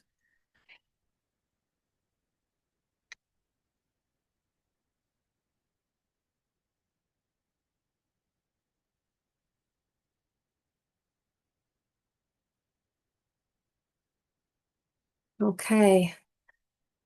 So a couple of things that you can do kind of right away if you want to. Number one is choose an area of clutter to clear in just 10 minutes. So no pressure on yourself, just 10, 15-minute go. Something that's small and practical. So it could be something in your immediate space, maybe where you often sit. Maybe there are some things at arm's length that you can just have a tidy up. Move some things away which are, I don't know, being a mental drain, or maybe there are some things that are in the wrong place. Maybe you've got some work things. That's my problem. I have work things around me when I'm in my relaxation place, and or notes of things to do, and I have to take them over to my workspace and put them there. Otherwise, they will keep nagging me from the table. So it might be just clearing up where you are, or another quick win is doing clearing out your sock drawer, which is really nice and easy and practical. You don't have to make a big emotional decision about getting rid of socks, old socks, and you can just match them up nicely and put them back, and that's a small and satisfying thing that you could do. And on the energy side, you could take some time to be still and see if you can connect to the guardian spirit of your home. And just be open to whatever comes, and definitely write down what comes, because you might be surprised, or you might not understand it in the moment, but then when you look at it the next day, it might make more sense to you as well. So just have a kind of tune into the guardian spirit and write down anything that comes, and be sure to thank them for helping you to look after the energy of your home as well. So those are two things that you can do straight away. So I think that's it, more or less, for my talk. So thank you so much for listening to my talk, and Dawn and Melanie for inviting me as well. You can watch my videos on YouTube, or contact me if you wanted to have a bit of a chat about sessions for anxiety, or space clearing. And also I've got a course starting on the 3rd of November for declutter and space clearing, which is just a 4-week course. It's live with me 2 evenings a week, so we'll be in a small group of people decluttering, and the goal is to clear an area of the home in time for Christmas. So it can be a good one if you've got people coming to stay, or you just want to give yourself a deadline to get started on the rooms in your house. I've run it a couple of times before, and people have had good results from this. So yeah, you're welcome to get in touch if you're interested in any of those things. And yeah, is it question time now? It is question time. Thank you so much, Tabitha, for that comment in the chat box from Shannon, just saying that's great. I resonate being a HSP empath, and only realised when I found the book that you mentioned. So great tips for her to use every day. So certainly had made an impact there. And Melanie says, sorry, it's so small, I'm trying to read it, and I don't want to put my big head into the screen, but there we go. She also finds that when she clears out a space in a room or the whole house, it also helps to draw abundance towards you. Absolutely. Very often we think when we're getting rid of something, we're going to be losing our abundance, but it's quite the opposite. So that is lovely too. It's that shift of energy. That's definitely true. Yeah, I think when you clear out the things that you don't want from your life, whether it's from your self-development level, or whether it's in the physical space, you're definitely making space for new things to come in, whether that's a new object like a new rug, or whether it's a new relationship or something. Yeah, definitely. And questions. So has anybody got a question? Pop your hand up.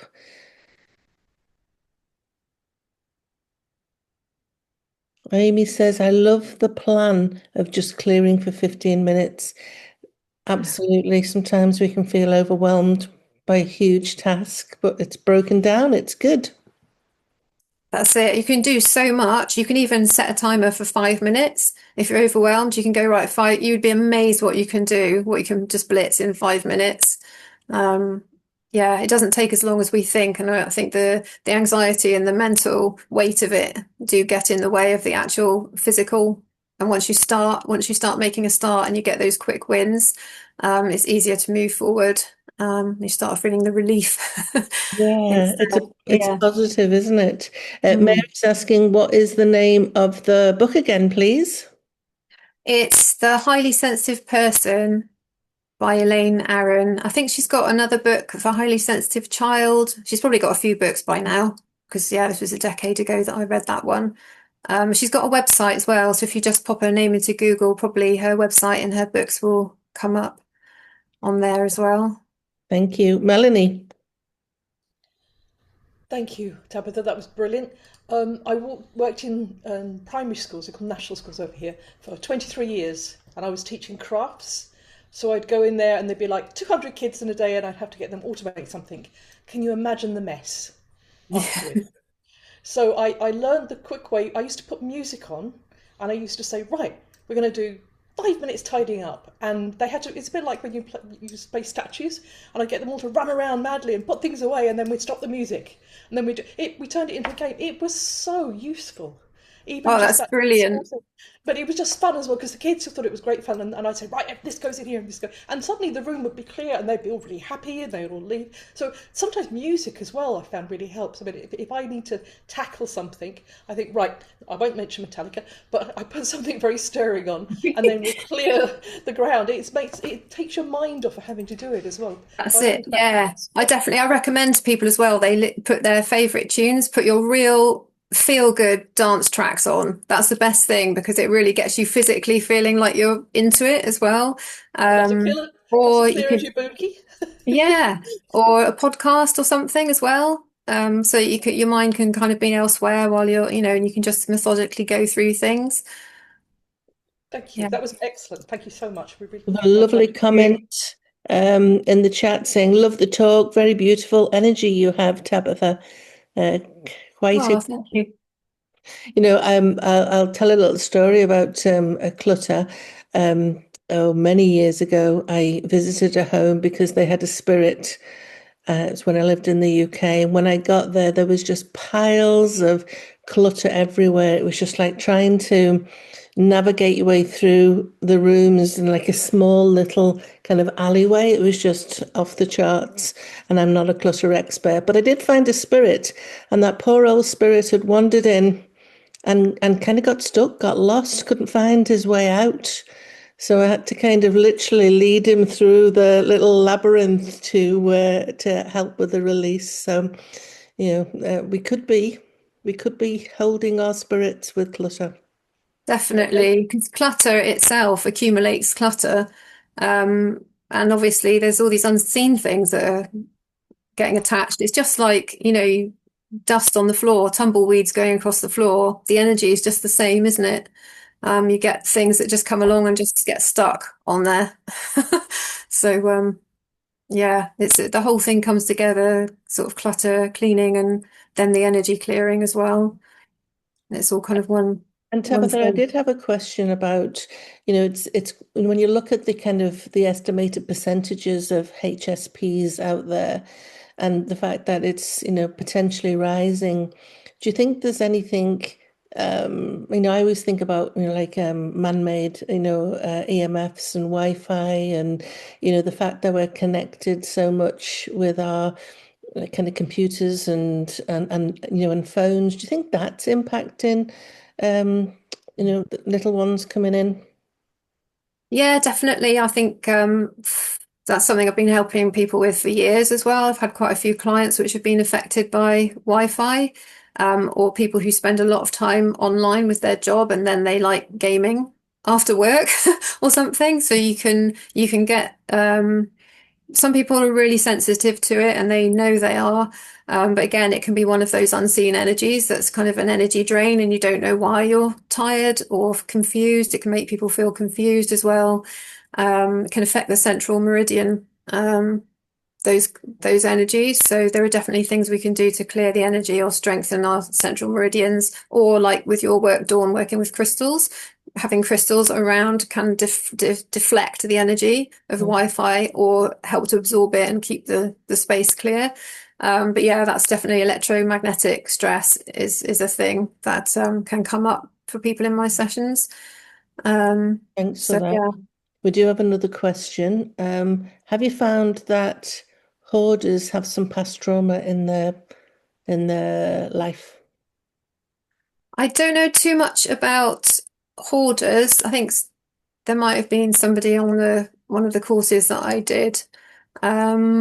Not so much, but I think from what I know, I think that probably is true.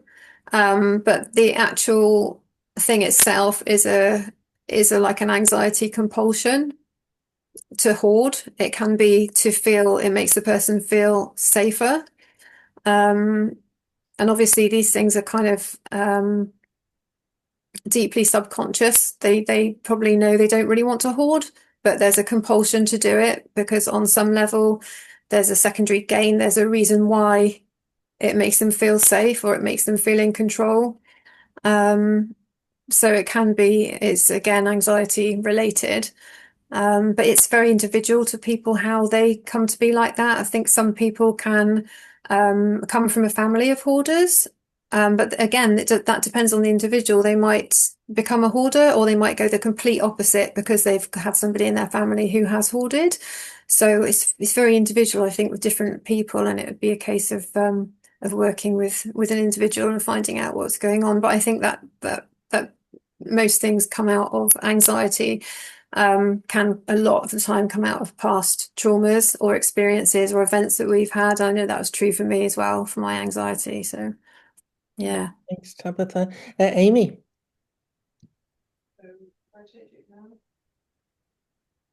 I actually put my hand up, but then Tabitha, you brought it up in your answer there. I've found from a personal experience that it's a hoarding. Both my grandparents were hoarders, and then my mum took on the mantle. My grandparents were hoarders because they were war babies, and so they even saved the washing up water all through the day because and they wouldn't rinse it out until the end of the day. And then my mum, she just inherited that kind of way of being. So we had to clear her hoarded house, which had my grandparents' stuff in that she'd hoarded, as well as hers. So it's so we're very conscious of that as a family, to actually break that and make sure that we don't kind of save everything just in case, and because of various trauma things that have happened with her. So it is interesting how it can pass down from your learned behavior. Yeah, definitely. And that must have been so it gets to a big task when things are that cluttered. Having cleared her house after she passed, I'm like, I'm never leaving this for my children. So it was a good lesson for me to learn to clear my house, to only hold what we need. Yeah, definitely. And I guess I love the colour of your wall, by the way. It's that green. I love the colour of your background. Oh, yes. Yeah. Thank you. I was just going to say that gets into the realm of ancestral memory as well, and kind of what we take, energetically, not just what we pick up environmentally as well. Melanie.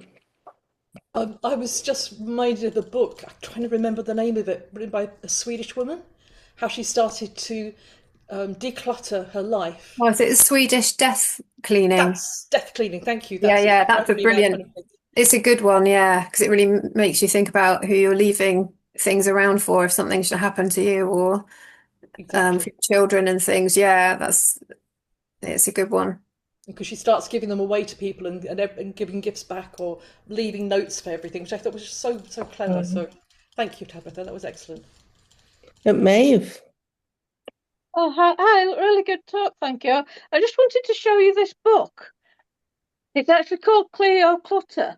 This morning, I needed a little thin book so I could prop my tablet up so you can see me. And I just happened to choose this one. Well, it's a good choice by the look of it. Who's that one by? Karen Kingston. Oh, I love her. Yeah. I discovered her. I read her books when it must have been years ago, 20 years ago, something. Yeah, I loved her because she's that's right, because she's all about the clutter clearing and the energy aspect as well. Which not everybody is. Yeah, so I really learned a lot from her. I think she used to spend half her time in Bali, where they really regard spaces as sacred and have offerings in their homes like flowers for the guardian spirits of the home and all of that. So yeah, her books are really, really good. I recommend those. It was the first book I was guided to when I was first on the spiritual path. So, How synchronous you picked it up today. Yeah. Yeah, I was sorry I've always I've had that book and I've read it 2 or 3 times, Clearing Your Clutter, by Karen Kingston, because she did feng shui, and so many people were fascinated by one section of the clutter. She actually wrote that small book, especially about clutter. It's really good.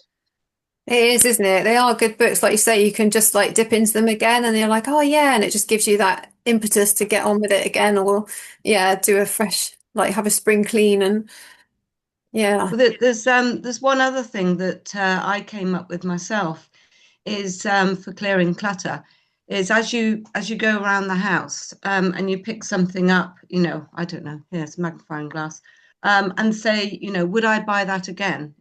Do I need it? If it was 1 penny in a shop, would I actually buy it?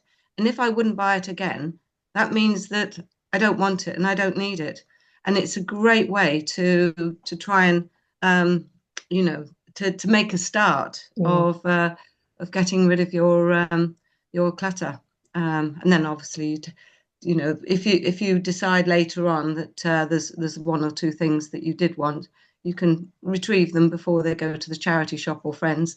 But it's really helped me to clear stuff out. yeah, thank you. That's a really good tip.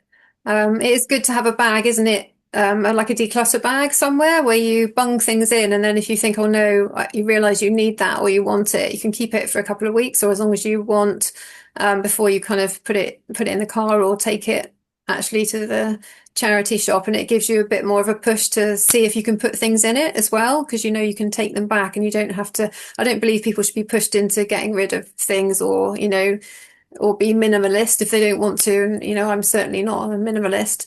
So yeah, it's good to be able to make gentle choices about things and just be gentle with yourself in the process, because you can have emotions coming up while you're clearing and things. So yeah. Thank you for that. I am conscious of time, and I know you've got your hand up and waiting patiently, Jane. Is it a quick question, or do you want to pop it in the chat? It's really quick. Should you or do you thank your clutter when you're getting rid of it? And if you bring something else into the house, do you bless it before you put it in the house? Beautiful question. Yeah, I do thank things, actually, even if it's a pair of socks. I just say thanks for your use, and as I sling it out.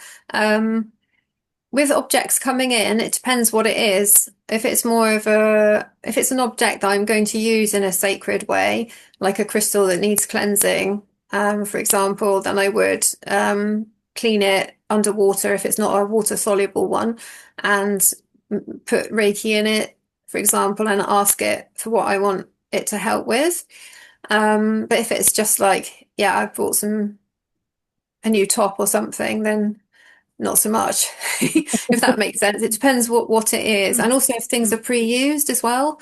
Sometimes if things are pre-used, I might sort of kind of give them a little bit of a, some positive thoughts about let go of any of your past, history as you come into this home or something like that. But yeah, you can just be really intuitive with that stuff, with the objects that you bring in and how you feel about them as they come in, if you feel you want to do that, and to whatever degree.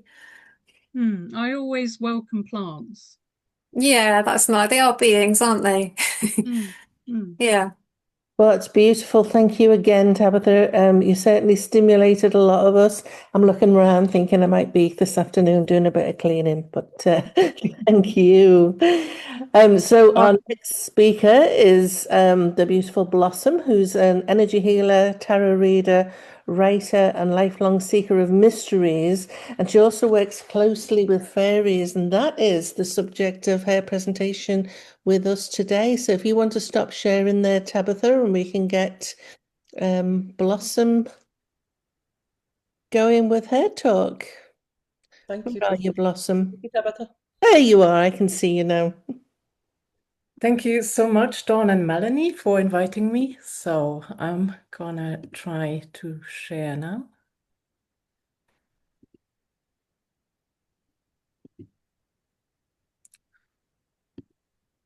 Can everybody see? Yes, we can. There might be a prize for the most beautiful slides. Thank you.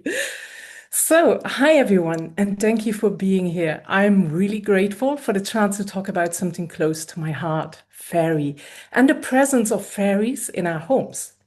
It means a lot that you've taken the time to listen and open yourselves to a world that, while often unseen, is never far away from us. My own path is rooted in animism, listening to the spirit of land and home. As a house healer, I don't fix what's wrong, but help translate what a space wants to share. My writing and art are also woven with the presence of the Fae, echoes of the other world that sometimes step right into our own. Often, before you enter fairy, people will ask what fairy and its beings actually are. So before we begin, I want to offer a passage that to me touches the heart of fairy far more than any strict definition could. It's a quote from Tolkien. Fairy contains many things beside elves and fays, and besides dwarfs, witches, trolls, giants, or dragons. It holds the seas, the sun, the moon, the sky, and the earth, and all things that are in it, tree and bird, water and stone, wine and bread, and ourselves, mortal men, when we are enchanted. With those words, we could almost stop there, because to define fairy is to try and pin mist to the wall. But what we can do is attune. Fairy isn't somewhere else. It's here. It's all around us, all the time. It's in the dew on a rose petal at dawn. It's in the sharp no you feel deep in your bones when the path you're about to take suddenly feels wrong. It's in the hush between the trees when everything shifts slightly sideways and time forgets its shape. You've already met the Fae. They may have nudged you off a trail, rearranged your thoughts, or reminded you, gently or not so gently, that enchantment doesn't belong only to storybooks. It belongs to the land, and it's waiting in your kitchen, your garden, your dreams. So let's begin. Before we continue, a small note about the word fairy. Traditionally, the beings we're about to speak of are not called fairies. Especially in European cultures and regions, they are known through euphemisms like the fair folk, the gentry, the good neighbors, the shining ones, and so on. Names spoken sideways out of respect or caution. But for the sake of clarity in this presentation, I'll continue to use the term fairies. And with that, I hope they forgive the liberty that I'm taking here. Why is this relevant now? So why talk about fairies in the home now? Why does this matter in a world of screens, schedules, and smart devices? Because we are sensing what's been stripped away. Modern homes, for all their convenience, are often emptied of spirit. We build clean lines and cold corners, but we have forgotten the hearth, the presence, the aliveness, the otherness that used to be woven into our daily life. We are longing for a time when cream and honey were left on a sill, when a word of gratitude was whispered to the kitchen guardian, when we shared space with unseen fellow occupants. Many of us are feeling the quiet ache of that absence. At the same time, there's a rising wave of spiritual curiosity. More and more people are becoming energetically more sensitive. They are able to feel what doesn't quite belong in a space, sensing movement just out of view, dreaming in symbols they don't remember learning or seeing anywhere else. There's a longing to reconnect, and not just with the sacred, but with the spirited. The wild presence that lives between the walls, in the trees outside, in the hum beneath the floorboards.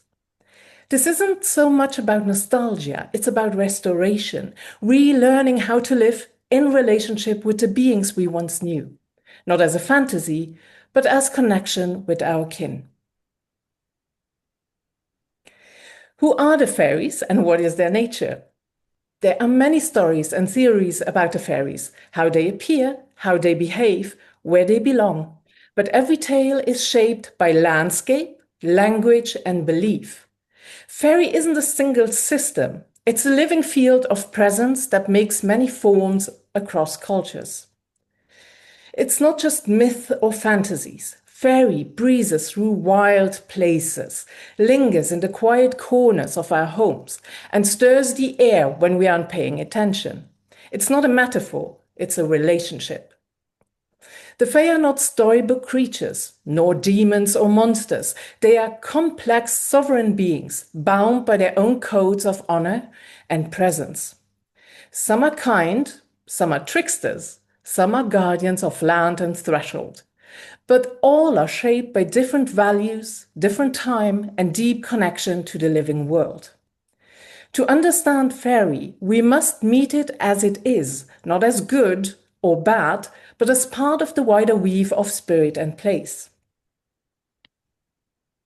Two types of fae. For this presentation today, we focus on two types of fae. There are many. First, we have the Hausgeister or house spirits. In Germanic and Central European law, these are protective or mischievous spirits tied to the home. They may guard hearth and threshold, assist with chores, or demand offerings in exchange for peace. Known by many names, Kobold, Heinzelmännchen, Drude, Domovoi, Brownies, or Tomte, or simply the good neighbor. Tidy homes, offerings, and spoken gratitude are their language of trust. And then we have the spirits of place and land spirits. These are spirits tied not to human dwellings, but to land features, springs, hills, stones, groves, trees, or rivers, to name a few. They embody the essence of a place. In many traditions, before building a house, one would ask permission of the spirit that already lived there, a habit we lost entirely, unfortunately. We are all connected to all these spirits, even if unknowingly. We share our lives and spaces with these beings. In folklore, we see again and again that the Fae are not fragments of our subconscious or symbolic dreamscapes. I repeat, they are independent beings with agency, ego, and will. They don't exist to mirror us, they exist for their own reasons. Whether you're just beginning or already walking this path, this is about listening, attuning, and remembering how to live with the unseen. Germanic house spirits in folklore. In Central and Northern Europe, many households once shared space with spirit beings known by different names, but all tied to the rhythms of daily life and home. So we have the kobold. The name kobold loosely translates to he who rules over the room. These traditional German house spirits are known for their mischievous nature. While often helpful when respected, they have a fondness for pranks. They may clatter dishes, move cookware, rattle tables, or rearrange household items. Some tales speak of them taking the form of a cat or mouse drawing curtains unexpectedly, tapping from unseen corners, or even tugging blankets away in the night. Though playful, their presence is a reminder the household is shared, seen and unseen. Then we have the Heinzel mansion, little house spirits from Cologne legends, famous for secretly helping with chores at night. But when observed, they vanish forever. Their stories remind us that unseen help requires trust and privacy. The Schraat, a more rustic, forest-dwelling being in some traditions, though also found near homes, sometimes associated with nightmares or the wild edge of the domestic realm, bridging house and hedge. And then the Erdmännle. In German folklore, the Erdmännle or Wichtenmändele were believed to be once human beings under a curse, seeking redemption through service. They are known to work diligently and with care in the homes of those they deem honorable and kind. Their quiet presence and helpful deeds are not simply generosity. They are part of a long path towards amends, woven through acts of service and trust. These beings are not myths of the past. They are part of a long relationship between humans and the unseen world, one that still can be rekindled. House spirits and how they show up. So let's have a look at where they dwell, signs of their presence in the home, what they respond to, and the importance of tidiness, not as morality, but as signal clarity. Where do they dwell? Spirits, both ancestral and otherwise, are said to linger in the thresholds of our lives, in places overlooked, in corners not often swept, in spaces that are neither one thing nor another. In Bohemian folklore, it is believed that tormented souls dwell within door or in the door frame. Slamming a door is more than impolite. It is considered disruptive to spirits who may be performing their quiet penance within the wood. This belief echoes a deeper knowing found across many cultures that doorways are not just architectural features, but liminal spaces, places of passage between the seen and unseen, the safe and the strange. Doorframe thresholds and entryways are often the domain of spirits. They mark the boundary between what is known and what is just beyond reach. To pause at a doorway is to stand in a place of possibility. Beyond doors, other dwelling places include the hearth. Long considered the heart of the home, the hearth was once where offerings were made to house spirits and ancestors alike. Even in modern homes, its spiritual gravity often remains. Under staircases, small dark spaces under the stairs are said to attract spirits who prefer silence and secrecy. They are tucked away, often unnoticed, yet deeply connected to the movement of the household. Attics, elevated and rarely visited. Attics are spaces where energy collects and memories settle. Spirits here may be drawn to the quiet accumulation of forgotten things. Thresholds between rooms.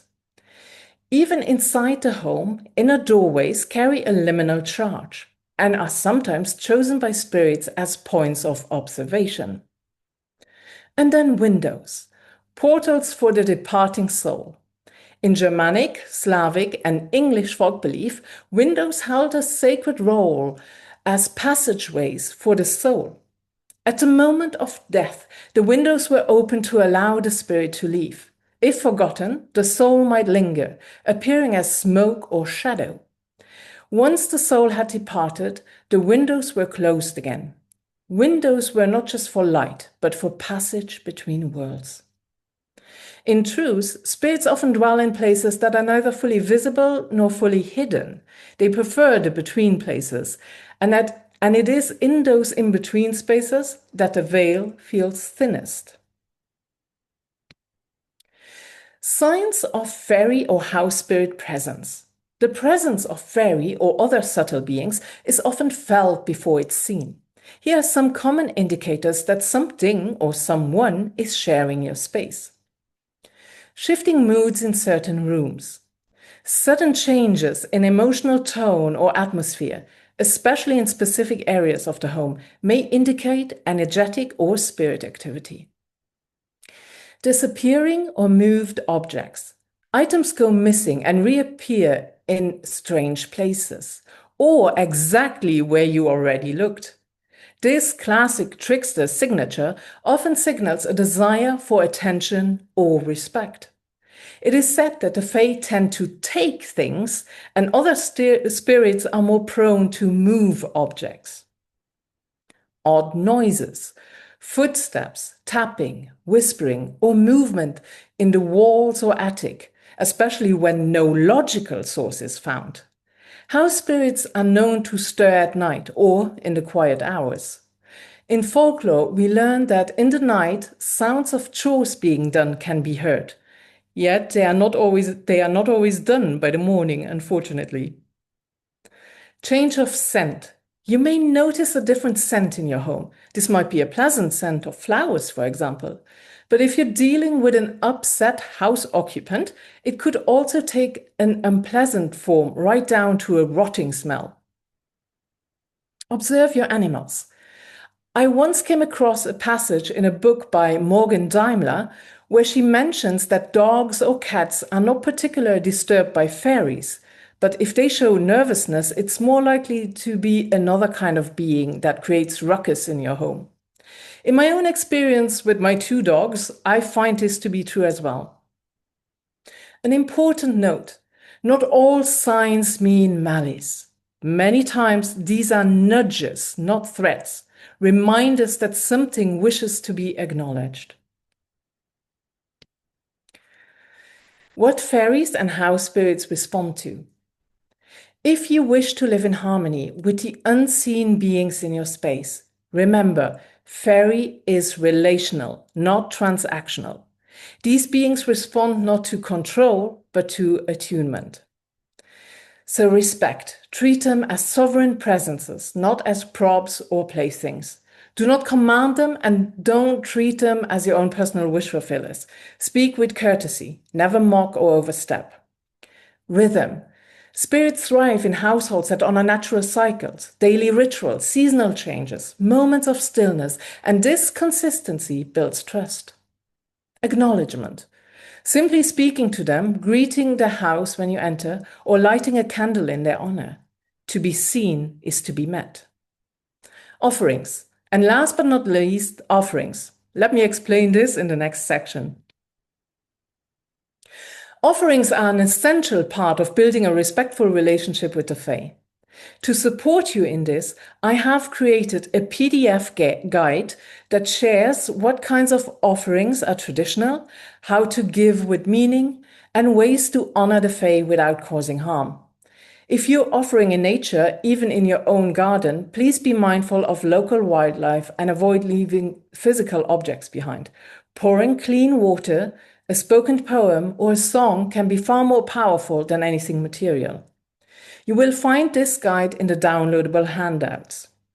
I have also included a section on fairy etiquette, the do's and don'ts, and protection, because this work, while beautiful, carries responsibility. Before you begin deepening your connection with the fair folk, please read through these guides that I've shared. It's vital to understand how to move respectfully and how to navigate the potential risks. Let me read a quote that opens that part of the guide. Elves are wonderful, they provoke wonder. Elves are marvelous, they cause marvels. Elves are fantastic, they create fantasies. Elves are glamorous, they project glamour. Elves are enchanting, they weave enchantment. Elves are terrific, they beget terror. The thing about words is that meanings can twist just like a snake. And if you want to find snakes, look for them behind words that have changed their meaning. No one ever said elves are nice. Terry Pratchett. A reminder that this path is not all light or all dark. It is complex, alive, and relational. The more you know, the more deeply you can connect. So please don't miss out on the handouts as they are important. How to connect with the Fae. There are many ways on how to connect with the fairies. Let us explore a few of them briefly. Guided journeys, card readings, stories. Those are only a few options and they can be great tools to connect with them. Journeys. Let's start with journeying. Fairy isn't something to be summoned. It's a realm to be visited with openness and care. Guided journeys are a gentle and respectful way to enter the other world. You're stepping into their realm through liminal landscapes that hold symbolic resonance. In my own journeys, I work with specific liminal fairy imagery. You might find yourself standing within a stone circle, rings of power under moonlight, approaching a hidden well, dark with depth and memory, crossing a lake where water marks a boundary between the worlds, passing beneath two trees, forming an arched gateway, a portal of invitation, sitting atop a burial mound, feeling the bones of ancient earth beneath you. These threshold symbols, stone circle, mist-veiled paths, hollow trees, wells, are not random decorations of the imagination. They are ancient markers of passage. They signal a shift. They invite you to step beyond ordinary perception. In folklore and vision alike, they are the quiet gates into the fairy realm. Guided journeys can be a respectful way to enter, not to summon, but to visit. And while I do offer some of these journeys, some free and some as part of my services, and they are softly layered with sound, energy, and intention, the heart of this practice is yours. I've also prepared another handout that shares how you can craft your own journey using rhythm, symbol, and presence to begin your walk between the worlds. Tarot and Oracle. Tarot and Oracle readings can be a beautiful way to initiate or deepen your relationship with the fairy realm. This isn't fortune telling, it's communication. Tarot and Oracle cards can act as a bridge, one of many, between us and the fairy realm. It's not about predicting the future, but about listening. When we draw cards with the Fae in heart and mind, we're opening a door to their presence, to the wider field of subtle energy that holds memory, emotion, and story. The symbol on the cards, no matter what deck you use, become pathways. Through image, archetype, and intuition, we allow the good neighbors to speak in their own quiet way. Sometimes it's a nudge, sometimes a story, sometimes a question in return. Working with the cards with sincerity and rhythm, whether daily, seasonally, or as needed, can create a real connection. It's a way of saying, I am here and I am listening. So if you feel drawn, light a candle, invite the Fae with care, and let the cards become part of your shared language. I want to share this spread with you. It's one of the spreads I use myself in my services as a tarot reader, and perhaps it can also open the world to fairy for you. So card number 1, how can you attract the Fae into your life? Number 2, what is the best way for you to work with them? Number 3, how can you strengthen this relationship? Number 4, what signs should you look out for? Number 5, what are the benefits of this connection? Number 6, what can you offer them in return? The most important question. And number 7, a special message from the fairy realm. One of my favorite ways to support others in opening to the fairy realm is through fairy connection readings. It's always a joy to hold space for what wants to emerge in those moments. Fairy through story. Can fiction become magic? Let's explore a deeper question. When we write stories about realms of fairy, imagining landscapes, beings, thresholds, Are we creating something new or simply tuning into something already present?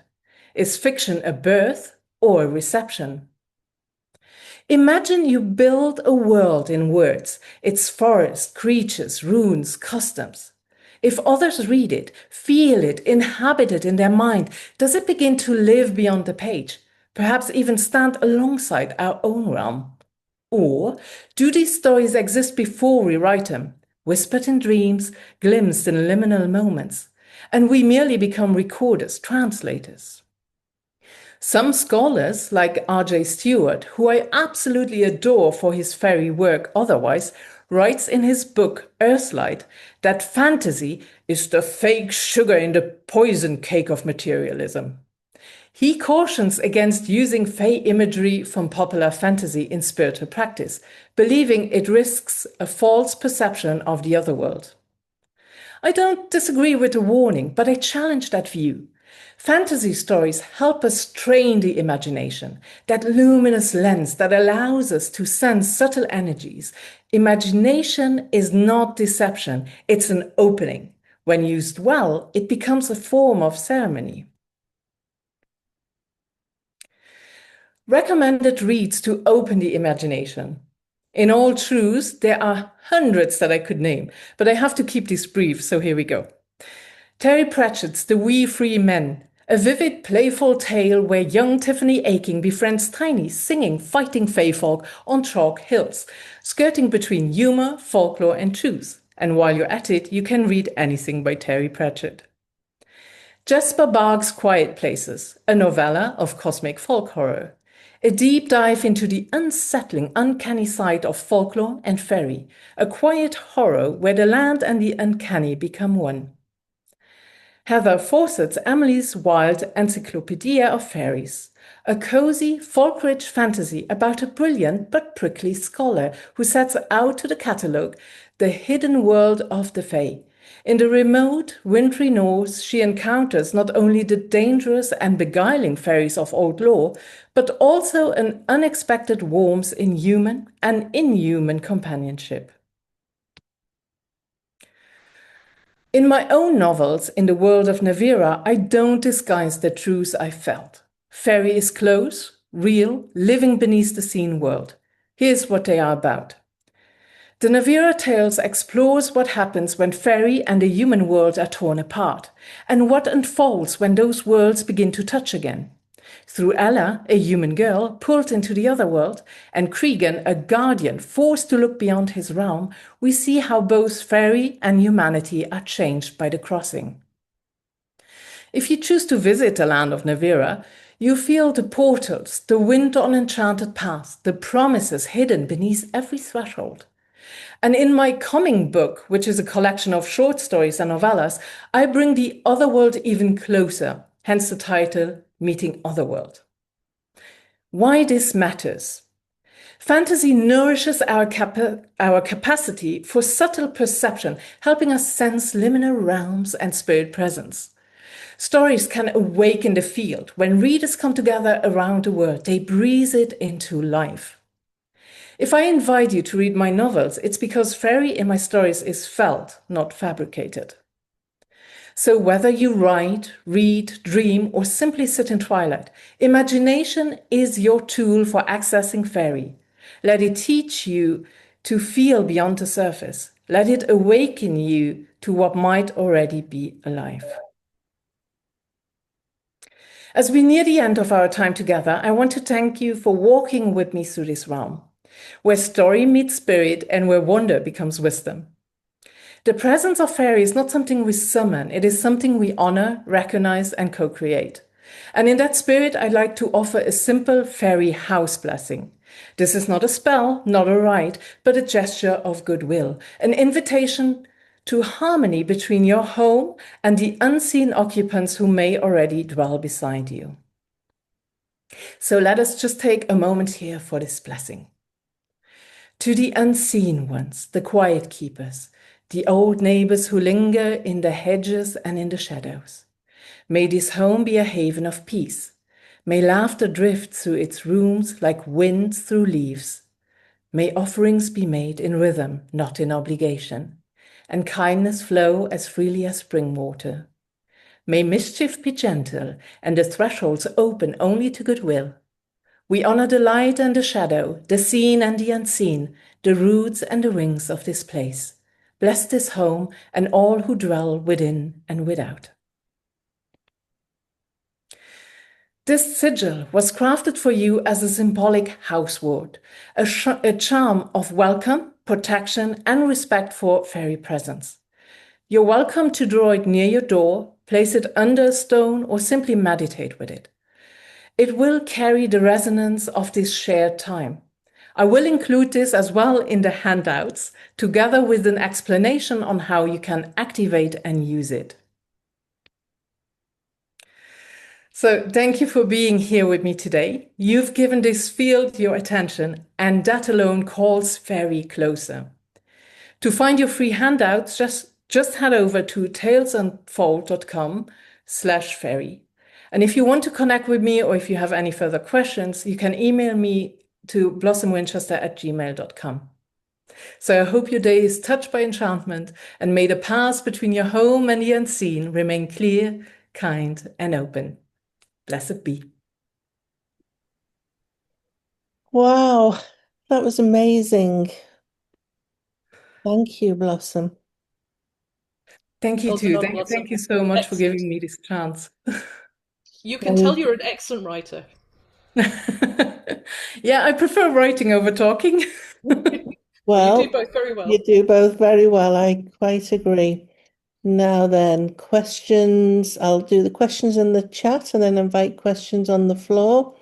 She said, trying to see, do they exist? So Joseph says, do they only exist in nature? What about big cities, new homes, younger neighborhoods outside of Europe? How long do they exist? And must you invite them or invoke them? Great questions.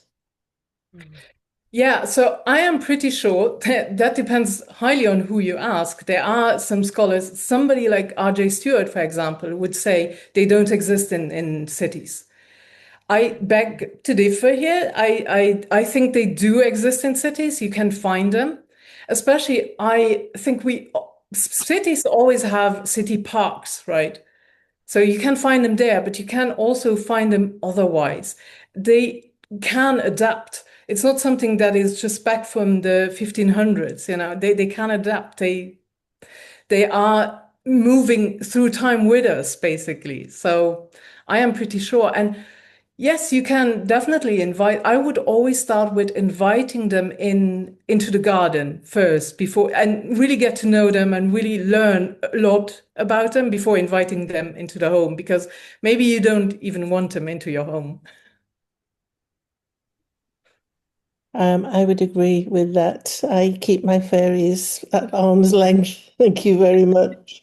Melanie, I'll come to you. I do have a question. Should you ever promise a fairy folk something? And that's from Helen. Well, if you promise something to a fairy, you really have to keep that promise. So make sure that you can keep that promise. Otherwise, folklore teaches us that can end very badly if you don't keep your promises to the fairies. So yes, you can, of course, make a promise, but you really have to keep them. Wise words. And Jane, thank you. Blossom, I connected with fairies when I was very young, but lost it as I grew, mainly because those around me thought I was weird and talking about when talking about them. And she's going to reconnect now. That's absolutely lovely. I'm really happy because, yes, being told that too, being weird for fairies. Usually the answer when I talk about fairies, it's usually, oh, so you also believe in the Easter Bunny, or you also believe in Santa Claus. Well, yeah, why not? Who am I to disagree with that? Agreed. Melanie, I think you were first with your hand up. Sorry, Boston was amazing. I have fairies where I live. I have Irish on she, so you have I totally respect. We all had to learn respect, including the builders who built the studio I'm sitting at the moment. They all freaked out when I told them, and then we were away for 2 weeks and came back, and they were like, "Oh my God, you weren't joking, were you?" They said things were missing. There was all sorts of stuff happened, but they're definitely there. But I used to work with RJ. I used to know him. We were in the same Oh, group. really? Back in the 80s, we were in a magical group together, and he's very, very Scottish. But he's not right about the towns, because if you ever come across the Modern Fairy Sightings podcast, I know Dawn has. Yeah, yes. There's lots of occurrences in towns. And I Mhm. think it's very, I mean, the towns were originally open spaces before we made them towns. They lived there, they're land spirits, they're the spirits of the space. So I think it's very wrong to say they're not there. We might frighten them away, we might not give them the best space, but I have heard so many, and anybody who's listened to that podcast, that they're all happening in towns as well as in the countryside. So Yeah, I beg to differ, and I would say that to his face, because I disagree with that as well. I think that we're here second, they were here first. Yeah. That's very true. Yeah, I remember years ago I wanted to do a YouTube video because somebody asked me if I could make a video about fairies in the cities. And I had it out with the camera, and everywhere I went, I saw fairies, little figurines in the thing. It was just so in my face all the time, earrings and everything. And we were heading then to the park, and you could really feel it there. That's lovely. Now, I'm going to say Cat Paw Pad. Sorry, I don't know your name. It's D. Sorry about that. I got this new iPad because the other one just kind of died, and I thought, oh, I'd like to give it like a nice name, really. Anyway, I just wanted to say we live near this huge woodland, and it's just beautiful, and and also walking home from the woodland. I really like to pick up rubbish, and I do that for the environment, but I think the fairies really like it. They just love that, really. And Yes. It's like giving them something. Well, it's not giving. I mean, it should be clean anyway, really. And I'm not doing anything, I'm not a special person. I'm just picking up rubbish because this is where they live, and it's just terrible, really. And they really like it, So Yeah. No, absolutely. I do that too, and that's what I also say when I'm doing some people are doing the offerings, they offer cut flowers, or then candles are lit, and then those little paraffin candles are left somewhere. But that's not really the point of offering. So no. To really clean is perfect. Cleaning the environment is perfect. So thank you so much for doing that. The dog helps as well. He likes to do that. He picks up plastic bottles. Yeah. Okay. That's cool. Oh, Blossom, thank you so much for taking your time. Do check out the comments. There's lots of love in there for you, and thanks for your wonderful presentation. So yeah, just very grateful for you coming and sharing your passions, your wisdoms, and your words, which were beautiful. Thank you so much as well. Thank you so much. So we have our next presenter before we have a little break. And, it's a distinct honor to be able to welcome my dear friend and co-conspirator in the International House Healers Network, Melanie. She's going to share her wisdom around protection charms. But not only is she extraordinary host for the network, she is a professional house healer. She is an Earth Energy dowser. She hosts the Earth Energy Zoom group, which we will send you a link to how to join that if that's something you're interested in and haven't joined yet. And she's a druid as well. And a heritage straw worker of 30 years. So do find yourself in Melanie's website and see the most amazing creations. I am the benefactor of some of those, and they are absolutely beautiful. So without much further ado, Melanie, it is over to you. My lovely assistant is just sorting out the presentation. Okay. You want to share now? Please. Okay.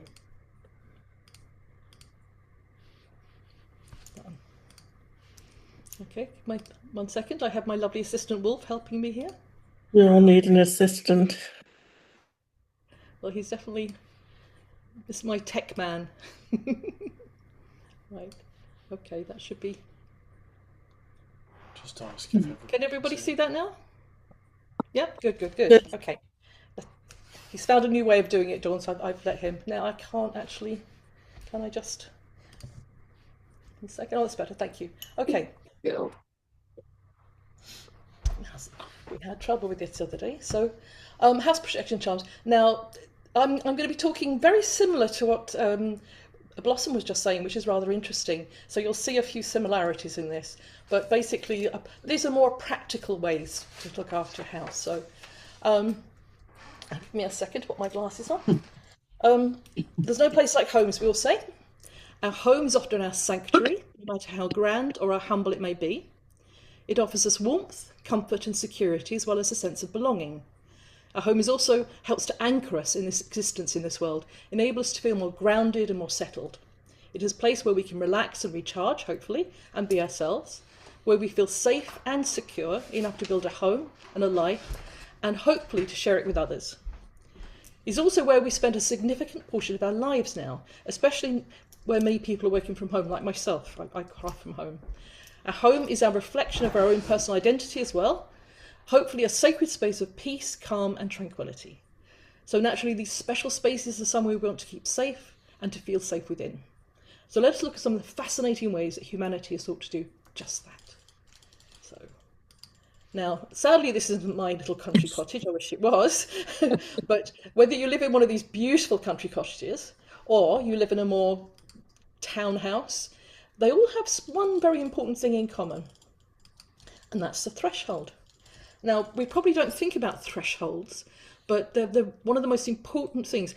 Over here in Ireland, I used to do an awful lot of physical dowsing, and mostly for old farmers. And if I went to an old farmer's house, there was no threshold. When you douse, the rods would cross, nothing. Whereas if I go into a house with a woman, and I'm not being sexist, this is just something I've noticed, old farmers on their own, there was no threshold. But with a woman's house, there was always a threshold. So that's something interesting. And with men, not as well. But it's an entrance or a doorway, a space between, a place that divides the outside from within. We would call it a liminal space, which is a particular favourite of mine, or betwixt and between. Both a physical and non-physical space, a portal between one space and another, a separation of space. Now that counts your gateways and your fences as well.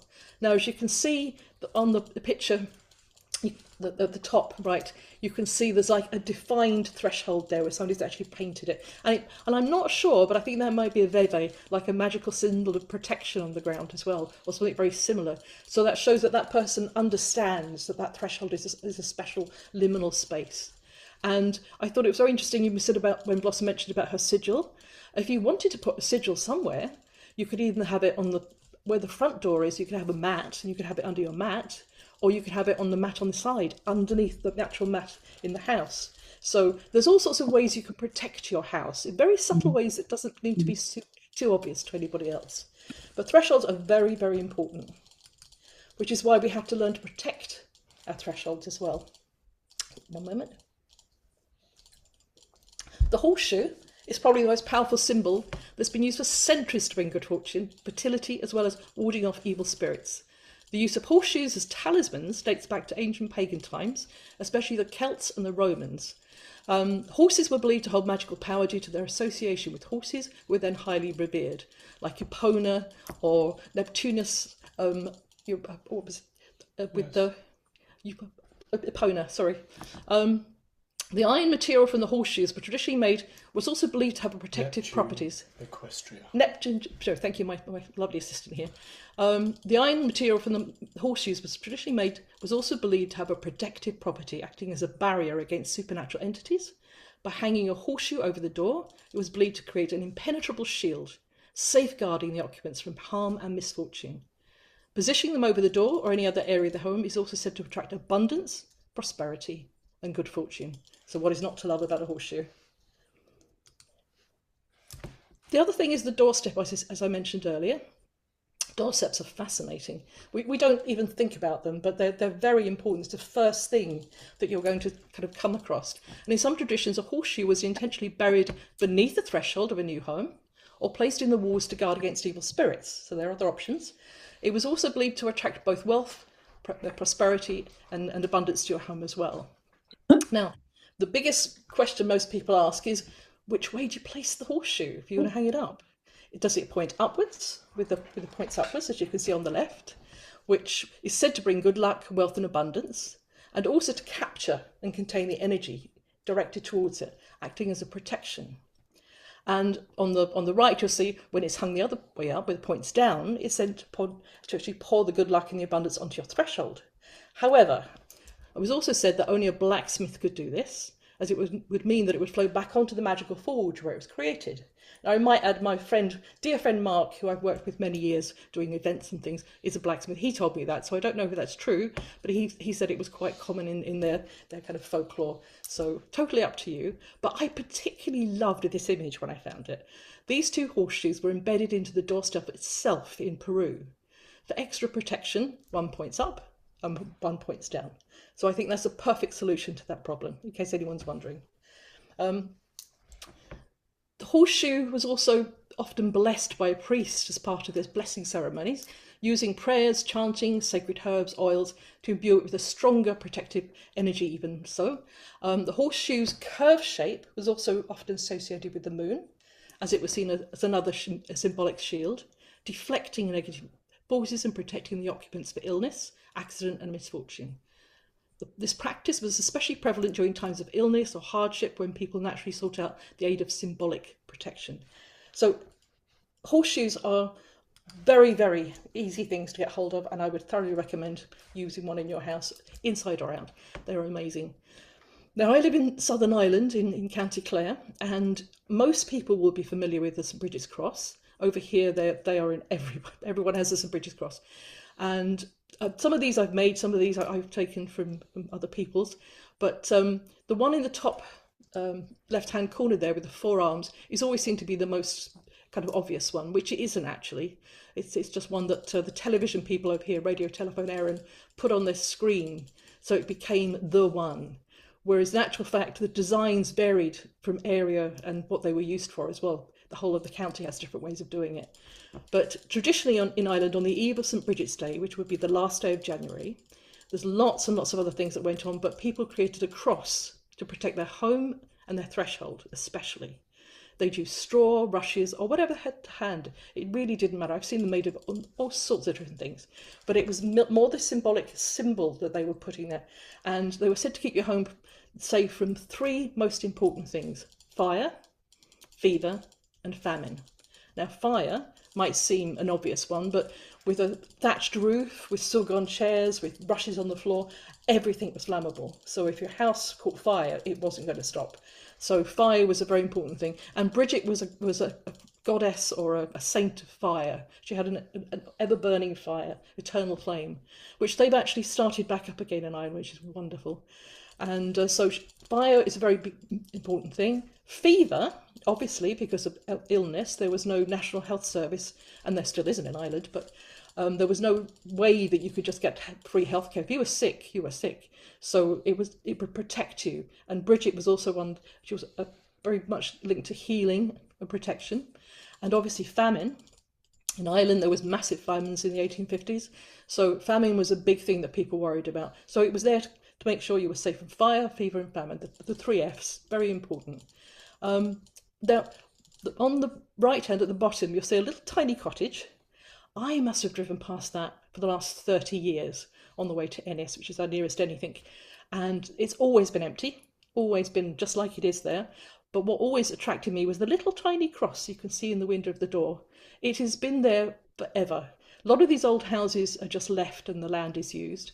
I've never managed to find a farmer to ask, but that has always been a big symbol to me, because that's exactly where you would have put them, on the threshold. And what would happen was that the wife, the woman and the husband, would make one each, the husband and wife. The children would make really tiny ones, which they put above their bed to keep away bad dreams and nightmares, which I thought was always so sweet. But the husband and the wife would make one. The man's would often be put on the door. The woman would often keep hers. And if you could look just above where the house is, there's a very old cross that's been pinned to a rafter there. Now, I used to work for the National Museum demonstrating and things up in Mayo, and I was talking to a thatcher there who was doing a demonstration of thatching, and we got talking, and he was telling me that when he first learnt to trade, that he was told to date a thatch that he was replacing by counting how many St Bridget's crosses there were, because the woman every year would put hers up in the rafters of the house, and when she passed that on to her daughter-in-law or her daughter would use another part of the room, and they would put those there, and every generation would put theirs in a different area. So he said he'd first of all count all the crosses, and then he would count how many generations. So he immediately knew who'd lived there and how long. So I thought that was just wonderful. Sadly, something that's going to be disappearing, I fear, but never mind. But also in the middle, there's a lovely little selection of crosses. You can see how different they are. The three-armed ones are usually put in the barn. They're very common up in the north of Ireland, but they were usually put in the stables or the briar. But this is the Brigantian nuns, which are in Kildare, with the eternal flame that they've relit, never goes out. And their actual building is in the shape, if you looked at it from the bird's eye view, is in the shape of a formed St Bridget's cross. It's an absolutely wonderful place. If you ever go to Kildare, definitely go and have a look at that. But St Bridget's crosses are really, really simple to make and will last you. As I say, that one's the one down in the little house there. It's got to be 40, 50 years old, and it's still in one piece. So, and it's still not burnt down, which is good, thankfully. So, another easy thing I thought you could use would be hagstones. I don't know how many people find hagstones at the seaside. Now, this is a traditional charm. Hagstones and keys have always had a long and fascinating magical history. Traditionally, they were combined with this European folk magic charm, practiced in England, in France, and in Italy. One or sometimes several natural hagstones were tied to a key, most often the door key of your home, or to the key to a stable or a briar or a barn. And it was thought that by doing this, the hag or holdstone acted as a protection charm for the particular building and its occupants. I love hagstones. I'm afraid I'm a hoarder of hagstones, I admit it. But as you will see, I have hundreds of them. I've always found them. My very first dowsing pendulum was a hagstone I got from the sea, and I've still got one now. So hagstones are very, very easy to find, and they're extremely important. And the whole point of the hagstones is you can either keep those things at the back or the front door, and they're hung above the nail above the door usually, to make sure that nothing would come in that was evil. It's also said to avert the evil eye, if anyone tries to cast that upon you, your animals or you, and it's supposed to protect your luck and your good fortune as well. So they're amazing things.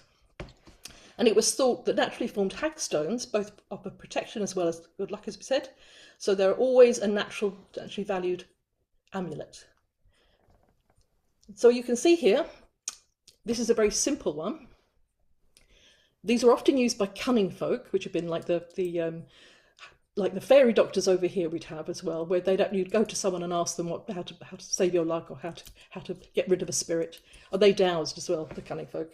They were used in these charms here, especially for bewitchment or when malefic witchcraft was suspected. One such traditional charm was to string an odd number of hagstones onto a length of natural twine or string. I use flax usually. Every stone has several knots tied between them. Each of these knots being tightened as a protective charm is allowed, thus binding in the power to keep them from harm in every single knot. This charm was hung near the front door or inside the house as a very powerful protection charm. Now, when people say, what's a charm is actually a song or a spell. It wasn't physically a thing originally. If you've heard the name Carmen from the opera, Carmen means song or spell. That's what the name means. So people would have used spells or mantras, as was mentioned earlier, to actually use that as a way of binding energy into something. And I literally sing, or luckily nobody else has to listen, but I usually sing my charms into them, or I say them. And in the Museum of Witchcraft in Boscastle, there is a wonderful pair of glass knitting needles, they were said to be used to knit a spell into something they were making. So you can incorporate into absolutely everything. I'm sure you can crochet that as well. But if you look in the picture, you can see that's my old front door. It's not my front door now, but there's lots of charms around my front door, as you can see. But you'll see that there's actually a string of hagstones there. We moved here into a practical ruin about 30 years ago, and I found loads of hagstones one day down by the sea, and I brought them home, and there was an old red, I think it was from a dressing gown or something that wasn't any good anymore, and so I kept the cord from that, because it's red is protective as well, and I strung the hagstones and hung it up, and that has been sitting there 30 years as well. It's not dissolved or anything, and that is my first protection to my threshold. And so it can be as simple as something that you can recycle. One last thing for hagstones, because I say that they are one of my favourites, I think. If you have children, it's a lovely thing to take them to somewhere and get them to look through the hagstone. They're supposed to be able to see beyond into other realms. They have lots and lots of uses. They were hung on the beds on bedposts to prevent nightmares, and were said to even help cure toothache. I don't know how. I have no idea how they do that. A string of hagstones were also hung up to protect a space as well, as long as you'd found every single one yourself. So a good reason to go down to the sea. They were known as holy stones, holy stones, wish stones, watch stones, but they are very, very ancient, the history of hagstones. Others believe you could see into the other dimensions, as I say. In medieval times, they were said to have the power to protect both people and animals from the evil effect of spirits and dark witches. Worn around the neck, or one hung up in where the stock is, where you can see the bottom left, right-hand picture. There's a lovely big piece of flint that someone's hung up with their cows, which I thought was a lovely thing to do. And that will keep them safe from harm. They were very, very protective. My favourite, and obviously the hagstone for keeping witches away in South Devon, I thought was quite sweet. But the lady swirling one above her head, I thought that was the strangest thing I've ever heard anyone do, but I think it was actually brilliant. I actually have a bull roarer which I use to draw the spirits if I'm working as a druid. I'll go to a place outside and I'll spin my bull roarer and it will draw the land spirits so I can work with them. This is a large hagstone. This is something that people would attach a cord through, and then you swirl it above your head. Don't do this at home, kids, and do it. If you do it outside, don't do it with anyone else who's standing close by, because I'm sure that would be quite painful. It was swirled around the head at arm's length and used to dispel wind and rain clouds. So next time we get a bad day, I'm going to take one outside and I'll let you know if it works, because I think it's an amazing thing to do. But there's so many uses for them, and you can find them by rivers, rivers, streams, or the sea. And the action of the water, the running water, causes the hull to actually be created. And it's believed that the magic could not work on running water. So this process was seen by many to have created a natural amulet. And the other interesting thing is, witches were never supposed to be able to cross running water. So I wonder if that's got something to do with it as well. And we'll never know, though. We'll never know. So moving on, this is something that Blossom mentioned. I thought that was rather nice. The hearth. Very, very important place in the house. Now, sadly, modern houses don't necessarily have a fireplace anymore, which is a bit sad and a great shame. I still have a hearth. We had a big open inglenook when we first moved here, when we closed it in, and we've put a range. We have a big wood solid range, and so that is always where we gather, and it's seen as the heart of the home in many places, a place of warmth and comfort where everyone gathered to eat, drink, tell stories, sing and play music. And our house, I was told by the neighbours, was the one, because it's the end house on the end of a mountain, so there's no one beyond us. Next stop is Galway, and because there's bogs and loads and loads of forestry beyond us. So this was the house that everybody used to turn up and sing and play music and dance as well, we were told. Lots of the old guys have told me this. So you're in the story house, it told us, which is lovely to know. So traditionally the hearth served as a liminal space between the worlds. We've used that word before. And it's opened up to the sky by the chimney. Because originally you could literally look up and see the sky. So there was nothing stopping anything going up or coming down. Seasonal customs and rituals were performed there for protection and prosperity. We still hang our stockings, or some of us do, at the chimney. often linked to household gods and ancestral spirits. As Blossom said as well, it's a very old tradition. And so we have Santi, as they say over here in Ireland, going down the chimney. And on the other picture, we have an Arthur Rackham picture of witches that were supposed to have either come up or gone down your chimney. So once again, you were protecting against something negative, not necessarily getting your Christmas presents, I hope, anyway. The modern word for hearth comes from the old word harod, meaning household or settled home. The hearth was in many ways a synonym for the home. It has long been a powerful centre of home life and ritual, often infusing it with symbolism and purpose. The hearth fire was more than a source of warmth and of cooking as well. It represented a divine presence, often associated with household spirits and gods, as Blossom so eloquently said earlier on. Many believe the hearth fire should never ever go out, as it symbolised the continuity of family lineage and provided protection. That was a very, very big thing here on St. Bridget's Day as well. You put the fire out and then you rekindled it from another fire. It wasn't supposed to go out ever. A second. So, how else can you protect your chimney if you have one still? Horseshoes were commonly used to protect open fireplaces in order to keep unwanted energies from entering the home. As you can see below, there's a lovely old fireplace in the Royal Oak in Suffolk. Having been forged in fire and made of protective iron, they were seen as a very practical form of home protection. Now, I live somewhere where we have horses going past all the time. We have Americans going past on a scenic route in the summertime. So if there's ever a horseshoe, I'm very swift to collect it and keep it something safe. But they're not hard to find, I'm sure. Horse brass has also been used as a protective amulet as well to avert malevolent forces from harming a working horse. Made of metal, like the horseshoe itself, it is bright and shiny enough to draw the eye away from the animal, luring the malignant gaze away from its prey. Now, I couldn't resist this picture. This has been my ideal chimney. I think my husband will tell you I am a bit of a hoarder, but I love magical items, and I have quite a few horse brasses, but not quite to this extent. This gentleman actually is a collector, so I think he's allowed to, but I thought that was a wonderful image. They've always been used as protective charms to keep harmful energy away from this vulnerable space in the home.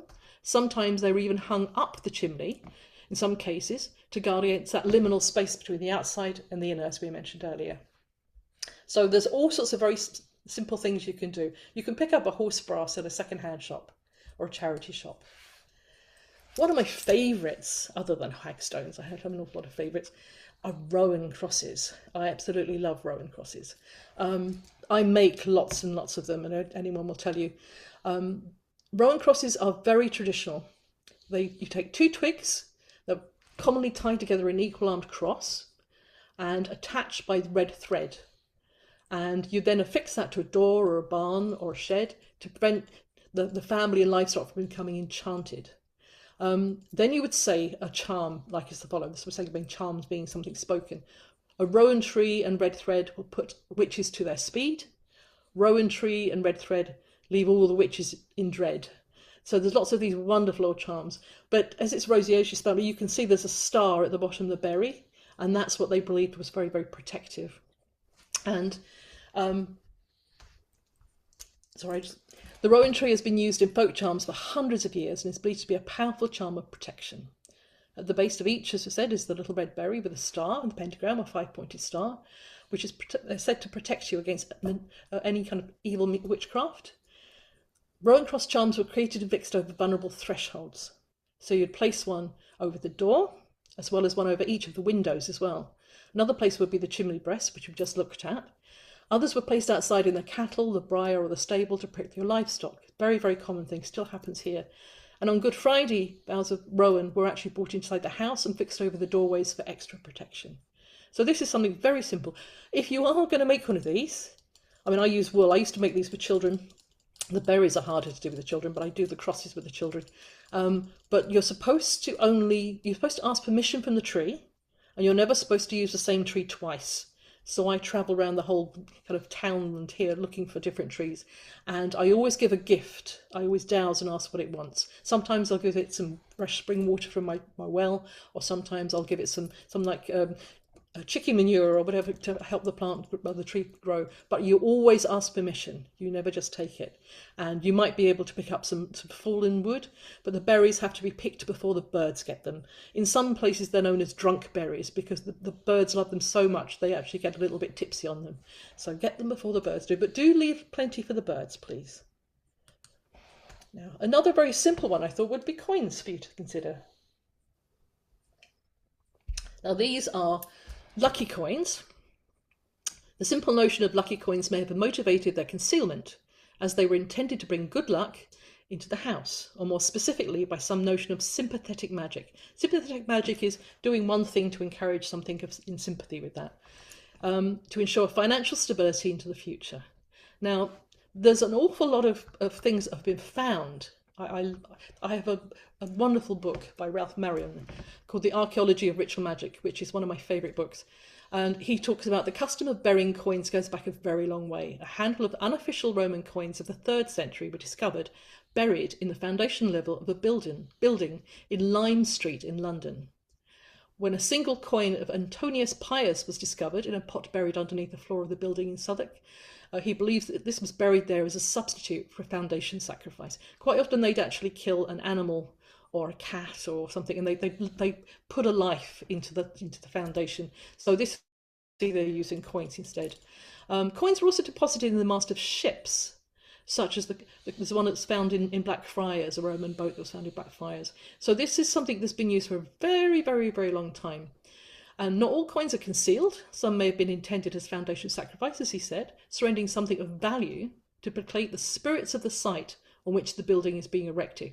So you're giving a gift before you build, which is very important. We did that with our house here, we're standing at the moment.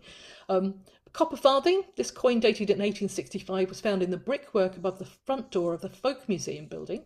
Coins were often hidden in the walls of houses or placed underneath doorsteps, another good thing you can do, to bring good luck to the occupants of that house. Perhaps they're even intended as time capsules, which is a lovely thing we did. We did this in our old cottage when we first found a little hollow, which we couldn't use, but we were going to cover. So we actually made a time capsule and put that in with everything we found out about the house and who lived here before and about who we were. A specific coin being selected because of its date, thus letting future generations know exactly when a house was built or refurbished. This is also why coins are often included in modern day time capsules. So that's a lovely thing if you wanted to make someone with your children or your grandchildren. One of my friends here, Rita, who lives up in Galway, they had a house and they dug up the floor because it was a very old house, and they found coins in each of the corners of the house. Every single corner had one. And she was very kind of confused, and she asked a couple of the old people. They said, oh no, that's good luck, that's good. So it's like a foundation thing as well. So they put the coins back when they put the new floor back, which she said was very important to her. And then when they built an extension, they literally found special coins and put in the corners of each of those. And she said she feels it made such a difference to the building. It was like giving a gift to the spirit of the house. So it's a lovely thing to do as well. Now moving on, there's lots of things you can use as a protection charm. Now these are a couple that I've made. Not the one on the left I might have. If you are very religious, you might have a Latin cross, which represents the Trinity. A Celtic cross, which is very common over here in Ireland, which I think is, I prefer them. Cross represents the 4 cardinal directions, the earth elements, the sun and life-giving earth.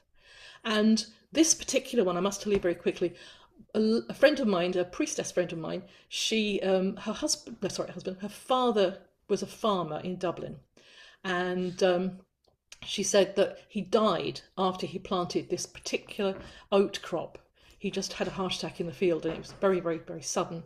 A big Irish family, and she said that they all went out there and cut the corn when it was, or the oats as it was, when it was ripe.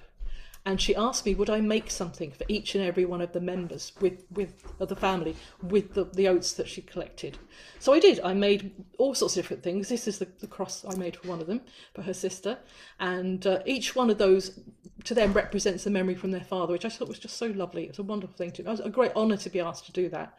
And very interesting to use oats as well, because I don't use oats that often, but that was fascinating. And my personal favourite, and I must admit this is my personal favourite, is the house protection, is the ankh. An amulet like this symbol was worn or hung up in the home for both good luck and for good fortune, as well as to protect you against bad luck or negative energies.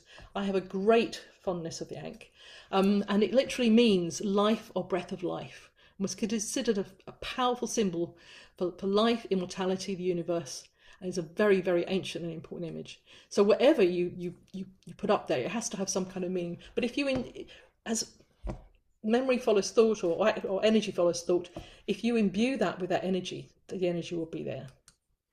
I make lots of different things from around the world for people.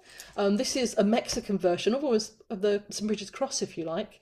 I had a gentleman that was building our studio, one of the workmen. His wife is Mexican, and he saw one of these hanging up my house. He said, "Oh, my wife's got one of those, and my father-in-law's got one of those," because it's such a big thing in Mexico. It's a corazon. I think my Spanish is dreadful. Don't even try. It means heart. It may give us a clue as to how the Native Americans viewed this very popular house blessing. The design was literally seen as the heart of the home, which is one thing that I always look for. I always ask somebody when I'm house healing, where is the heart of your home? Where do you feel that is in your house? Because that's a very powerful place. So both its placement in the house and its importance to the family that owned it was strongly reflected in this very ancient design. It's been found in homes all over Mexico for generations, and they firmly believe it bestows a strong blessing upon their home and all who live there. And quite often I'll add a little thing like a hamas, like the hand, actually the proper hand, like on the actual corn I've made there, pointing down is protection. The hand up is for bringing abundance to your home. And it's a sign of protection and blessings and power. So you can add something to whatever you're doing. And the evil eye, or the Nazar, had one on my door. You probably saw my broomstick. I have a little glass Nazar on my broomstick for protection. And I actually had one lady, my next door neighbour's mother, who turned up and refused to cross my threshold because she was so freaked out by the eye. I have no idea why. She just would not come across my threshold. But I thought, well, you're obviously not meant to. So that was curious. I've never had anyone else behave quite like that. But the blue eye is supposed to avert the negativity and protect whatever it's actually attached to. And I find them very useful.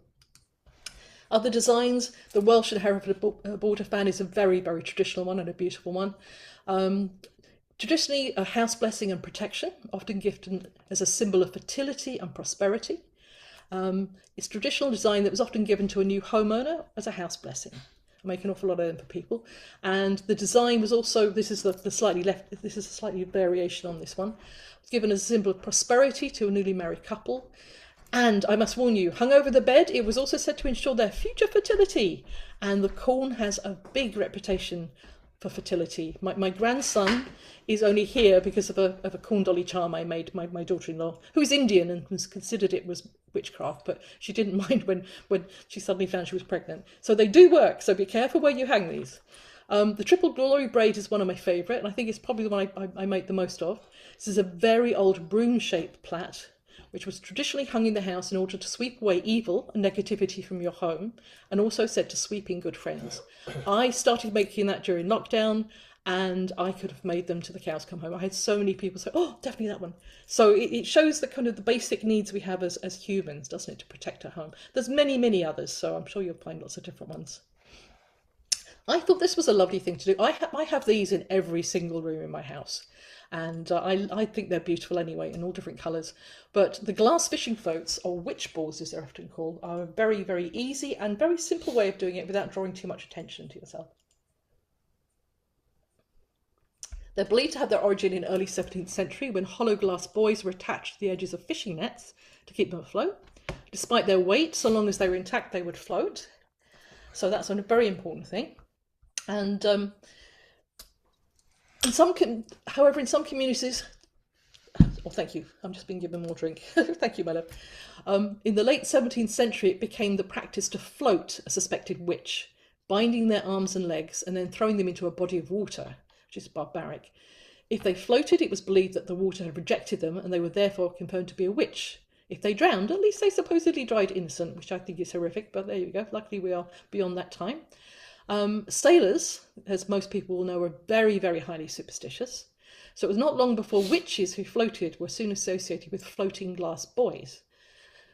Yet in the curious contradictional way of superstitions, it was believed these glass floats also had the power to offer protection from witchcraft and evil spirits. And as you can see there, the witch ball became quite a big thing. And these had these wonderful little kind of serrated bits of glass in as well. These were very specific ones. You can still find these occasionally. And they were supposed to, they're hung up to keep away evil spirits, popped on top of a vase or hang on the mantelpiece. They were beautiful things, really, really pretty. But, let me see, there we go. In some communities who feared the witches, they viewed the glass witch balls as a way to trap and ensnare witches and other malevolent spirits. So I was thinking about Dawn and her spirit getting lost inside that labyrinth of houses. They believed that they were attracted to the mesmerism by the bright and shiny colours of the glass, which is another reason you put them up in your window, but keep them clean. It's very important to keep them dusted. Unable to resist the focus of their curiosity, their spirit would be drawn into the witch ball, or they would be snared by the web of glass strands inside another. Once trapped, they could never escape, and therefore would be unable to cause any harm to anyone ever again. This superstition was so strong in many communities that each household was expected to have at least one witch ball in their home, so that the whole community was protected from this suspected malevolence. And if you look at the silvered one on the top with a label, this one is in my favourite place, Pitt Rivers Museum in Oxford. It's an anthropological museum. It's fascinating.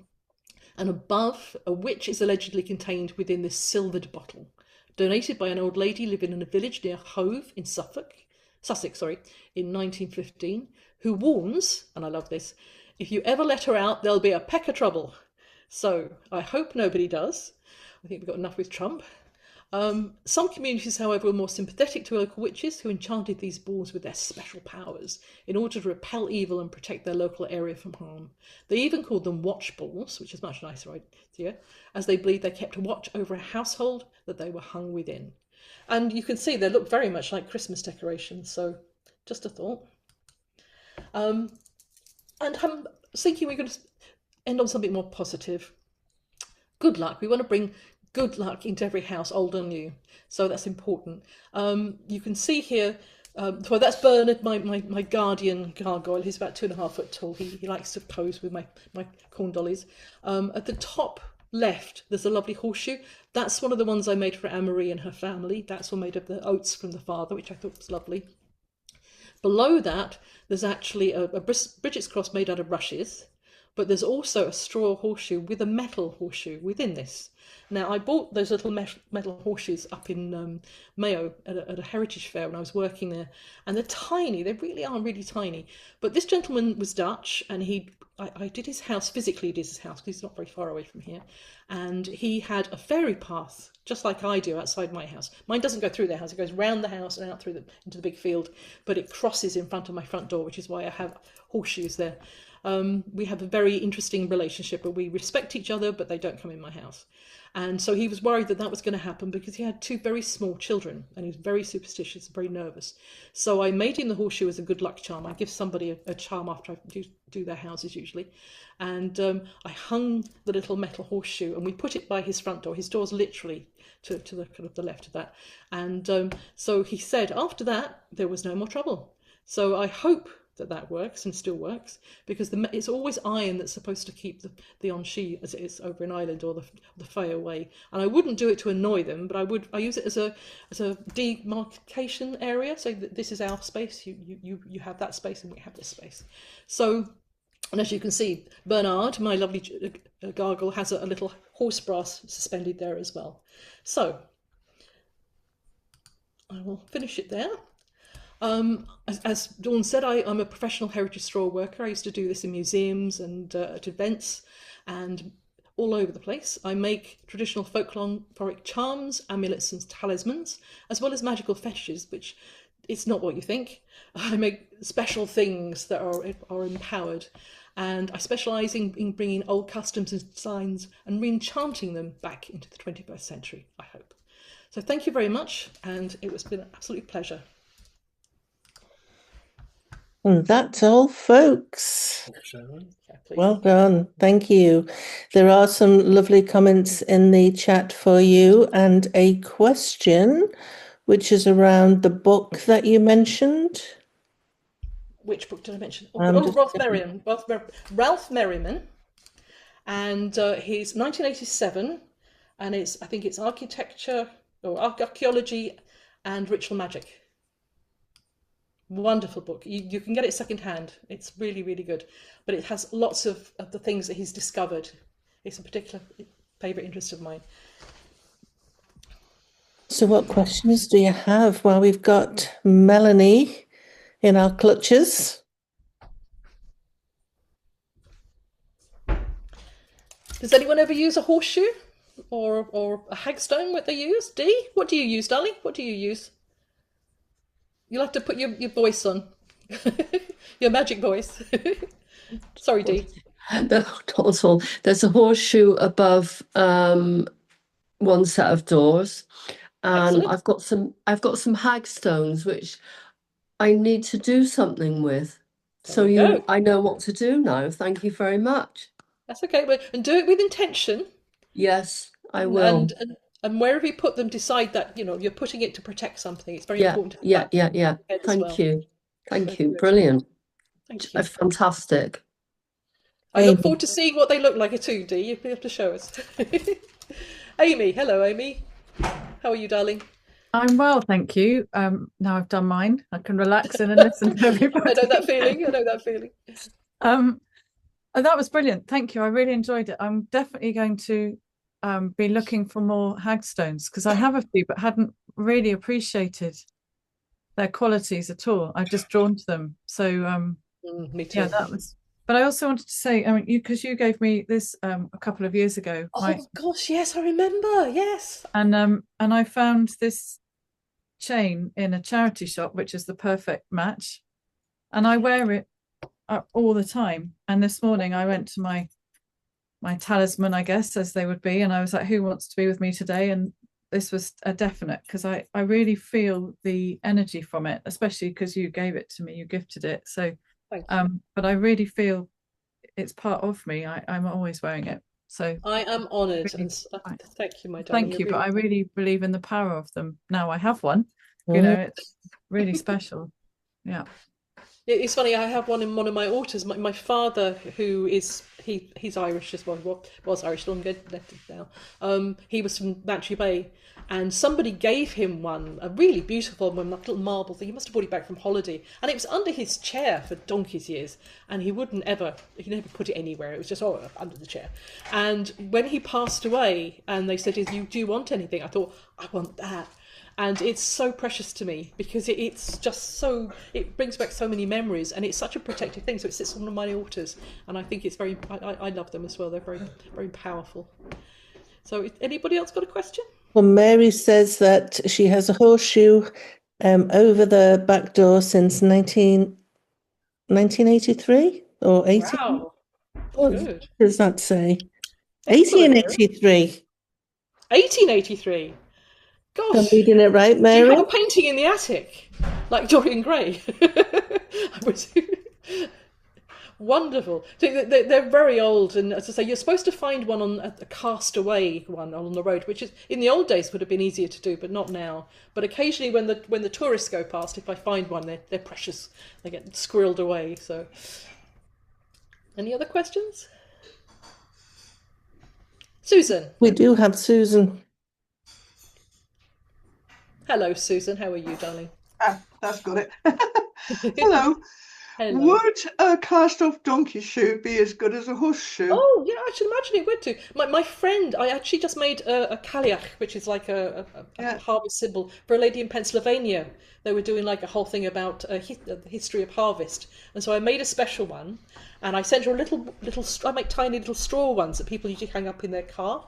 And I sent her that, and she said she remembered there was a mule horseshoe that she found in the barn. And so she put that with a whole kind of presentation, which I thought, oh, that's so lovely. But so yeah, I think that would work. If it's iron, it would be iron. Well, I think so. I found it in I lived in Morocco for 8 months, and we used to go out in the fields and the land out there, and I sort of found it on a bit of ploughed stretch of field somewhere. Oh, But that's very lucky. yeah, so it's quite old, and it was very rusty. I've still got it somewhere, but I'm not sure where. I've just moved house. You just moved total house, chaos haven't you? at the moment. Yeah. I remember moving house. Actually, have we got 5 minutes? Can I tell a quick story? Yes. Very quickly. And just a last question before your story. Where do you yes, find sorry. hagstones? Where'd you find them? Yep. Mostly by the sea. I live not far from the Burren and the Atlantic Ocean, so I go there and just come home with bagfuls of them, as my poor husband, long-suffering husband, will tell you. But also you can get them you find them by the river. My friend Stefan actually he sent me a tiny little one made of sandstone that he found when he was fishing the other day in a river in the middle of the woods. So he said, "Oh, no, you collect them." So I got this tiny one to put on a key as well. But anywhere there's running water. So if there's any running water, it's the action. And down by the sea, there's also, I think it's a piddick, a little creature that sometimes makes the holes in them as well. But the sea's the best place. And it's if you like beachcombing, that's the place to go. And if you look for them, you just have to be very careful to look. And I should have put it out there, but on our 33rd wedding anniversary, was it?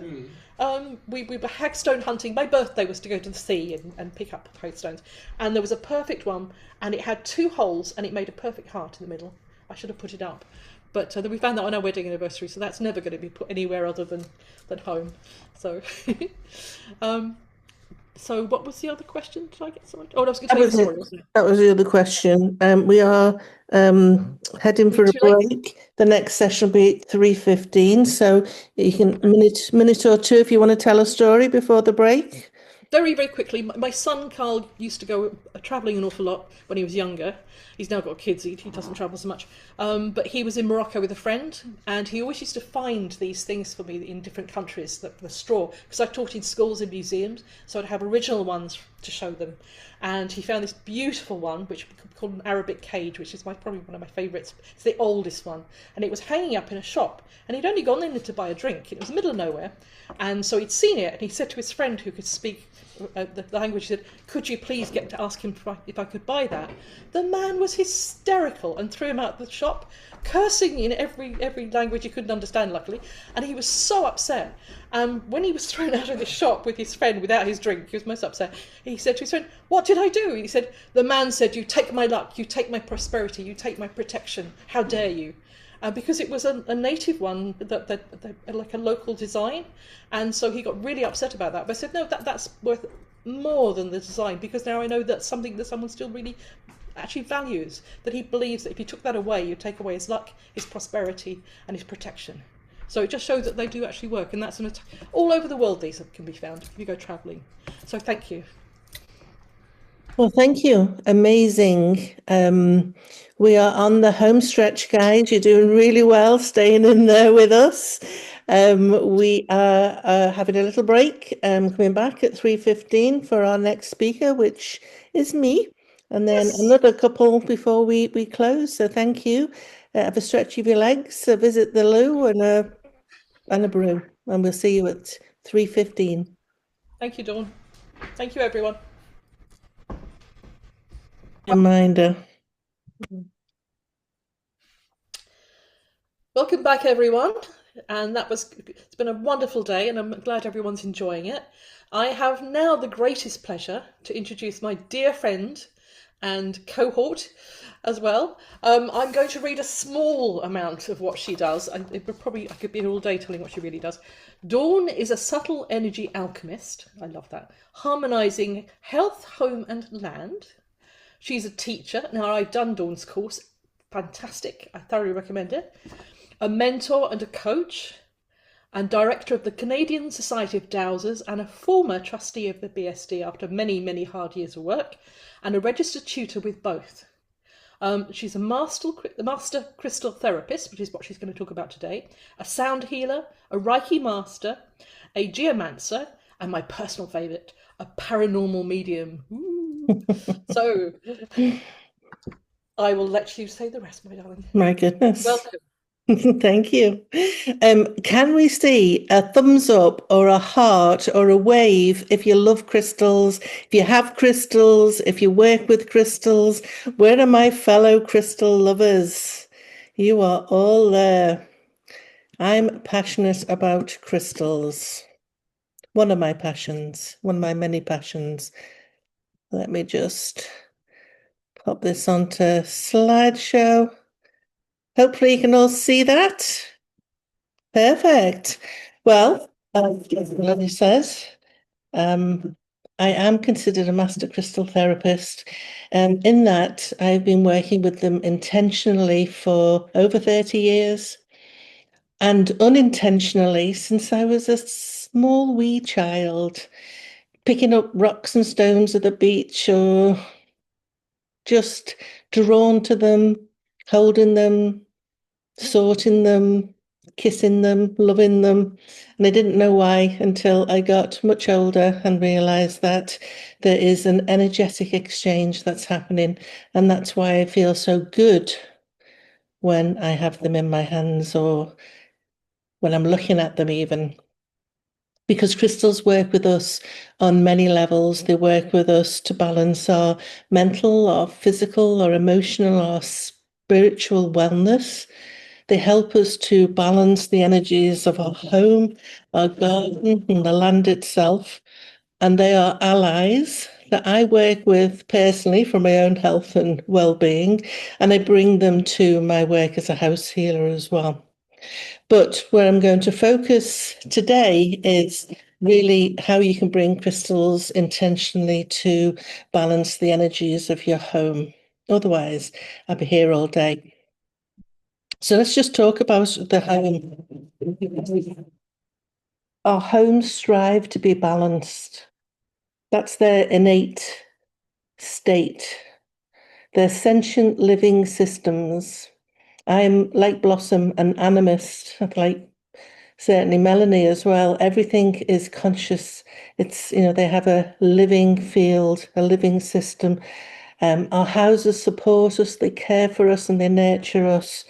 However, due to a whole plethora of energies that seep into our homes or are brought into our homes, all these subtle energy influences, like, I'm not going to go through them in any depth, but, Adrian was talking about geopathic stress. We've got man-made electromagnetic frequencies. We've got emotions, place memory, and a whole host of other subtle energy influences.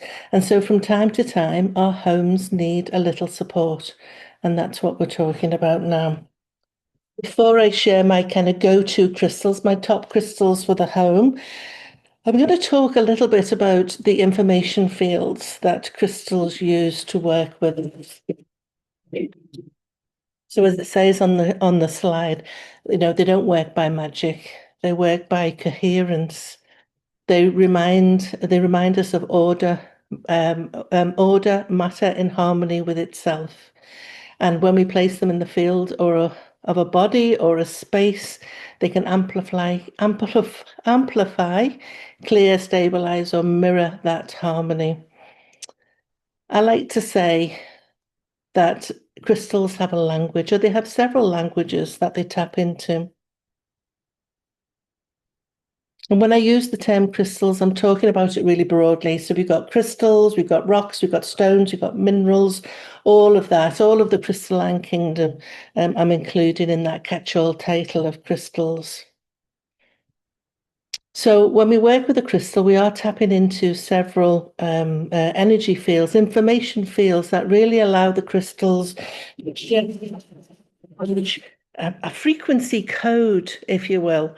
They transmit it towards us or the space or the garden to bring about this kind of this healing. So they're a conduit for tapping into those fields and bringing them to us in an intentional way. So let's start with the consciousness of the crystal first. It's their personal and their collective wisdom. It's their type, crystal type. They have a consciousness. Very often when you read crystal books and there's got all of the properties written down, people have channeled the consciousness of that crystal type and brought those properties down into our 3D world. And then there's the overarching diva of the crystal, the overarching diva of the crystalline kingdom that's kind of holding the resonance for all crystal beings in the world. So when we're working with these crystals, we're tapping into those aspects of the consciousness, the big meta consciousness, but also the individual consciousness of the crystal, the quirkiness that they might have, their unique properties that they bring to us. And then we've got formation. So this is how a crystal was actually formed. So metamorphic rocks, they form from heat, from pressure, from changing it from the original or the parent rock into a completely new rock. And so because of this, metamorphic rock, so anything that would be classed as a metamorphic rock, their frequency code that they tap into communicates resilience, change, strength, adaptability. Igneous rocks, they form when hot, molten rock like lava or magma crystallizes and solidifies. So they communicate emergence, rebirth, and evolution. And then there's the actual chemical composition of the crystal themselves, the compounds, the elements, and the minerals that make up the crystal or rock. So examples would be crystals with a high copper content, like malachite or turquoise. They're associated with energy flow and communication, so they're tapping into that frequency code. Iron-based stones like hematite and bloodstone, well, they're really good for grounding, for vitality, for circulation. Again, they're tapping into the frequency code of their chemical composition. Then we've got the habit, which means how they grow, how the crystal grow, the shape they grow in. So crystals that grow in cubed shapes, so pyrite and fluorite are two crystals that grow in these beautiful cubic patterns. Well, they're really good for grounding. They resonate with the element of earth. They're really good for this kind of grounding, this sense of holding us to the earth plane. Bladed crystals like kyanite, so they grow in definite and very visible stratified layers. So they look like swords, if you will. So they're really good for addressing kind of deep-seated or buried or layered issues, past life, early life, current life, anything that we're kind of holding on to. They kind of cut to the very heart of the matter and help us to release them. And then colour, which, some people say that it's not an information field in its own right, because the colour comes from formation and chemical composition. But I want to call it out as a frequency code itself, because how we work with colour is synonymous with our wellness as a species. So it is really, really important for our health and well-being. So, if we think about red colors, they're stimulating, and this isn't just woo-woo, this is true woo.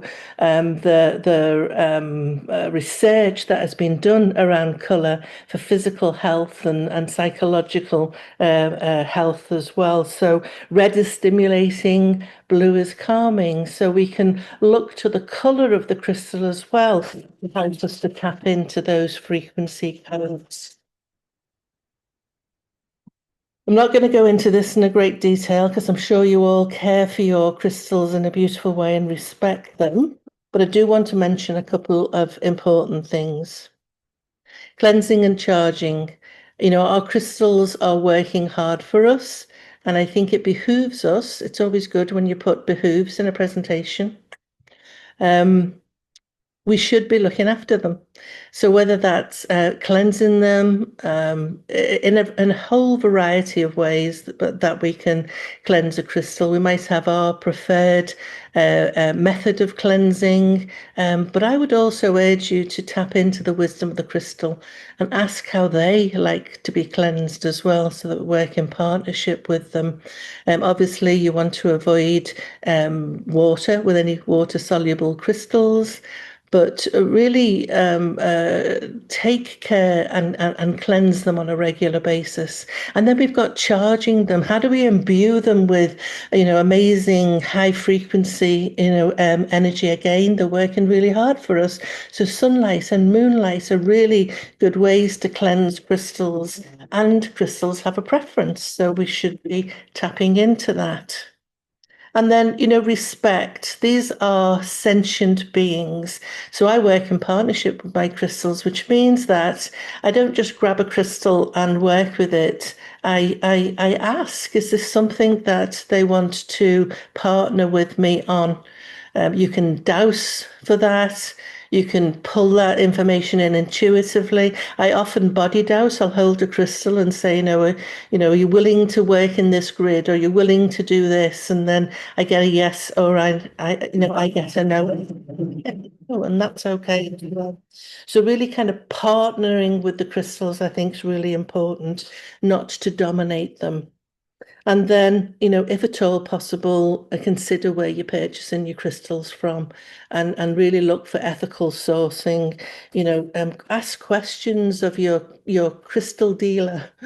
Find out what the provenance of those crystals are. Where have they come from, and can they guarantee that they've been ethically sourced and cared for? So let's have a look at some of these home coherence crystals. Well, you might notice that there are a number of black crystals on the list, black or dark crystals. And if we think about that, this is, tapping into the frequency code of color, because black absorbs. So black crystals can be really helpful in a space clearing and kind of holding coherence capacity in the space. So often you'll see black crystals on these lists because they absorb and they protect. So let's go top of the shop, malachite. So it's a copper carbonate, and copper is protective and it's purifying. It absorbs pollution and electromagnetic smog, and it's really powerful for transmuting toxins. Shungite, and I heard Amy talk about shungite. Shungite is like the, eighth wonder of the world. There's a whole book written about shungite. It is quite a marvelous thing. It's got the highest level of carbons. They're called fullerenes. And of course, it's black. Now, carbon is the chemical backbone of the earth. It regulates the earth's temperature. It makes up the food that sustains us, and it provides the energy that fuels our global economy. So it's, carbon is really important to life on Earth. Now, scientific studies, and there have been scientific studies that are looking at shungite, they have demonstrated that shungite can absorb and can reduce electromagnetic transmission at certain frequencies, particularly Wi-Fi frequencies. So again, it's not woo-woo, it's true woo. There's evidence to say that this supports that. So when you're working with shungite, it's tapping into that frequency code. So we can bring shungite into our home coherence, our kind of field coherence work. Then we've got smoky quartz. Smoky quartz is naturally irradiated, and this helps to transmute environmental stress. And I have smoky quartz placed strategically throughout my home. It's a really good ally to help keep my home balanced and de-stressed as much as possible. Fluorite is a calcium fluoride, and this clears energetic pollution. Fluorite actually melts easily, and it's used as a flux in the melting of metals when they're forming ore. So if we think about this flux, it's removing impurities. Again, that's a chemical function that fluorite has. So when we're working with fluorite, it's tapping into those codes, those frequencies, that resonance, and bringing that into our homes.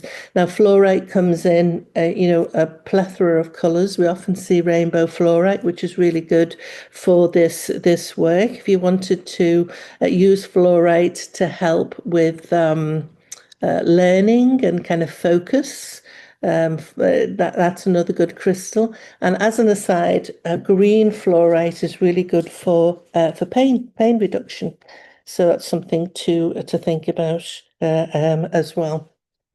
Black tourmaline is one of my absolute favorites. I should have brought, I've got a piece this big, which I have next to my computer in the office. But black tourmaline is really good for stabilizing boundaries. It absorbs incoherent charges. It anchors the protection without closing the field. Because very often when we talk about protection, we're kind of closing it in, but it anchors the protection in a way that keeps it open to allow the good energy to flow in and the good thoughts to flow in. And I have my home gridded with black tourmaline, and I'll talk about that a little in a moment. Clear quartz is an amplifier. So when Amy said that she has a quartz point that is a kind of pointing outwards from her router to make her anti-EMF spray, quartz is the amplifier and the point is the focuser of that. So it's really good for amplifying the coherence that's already present. It harmonizes the frequencies between the elements of the space.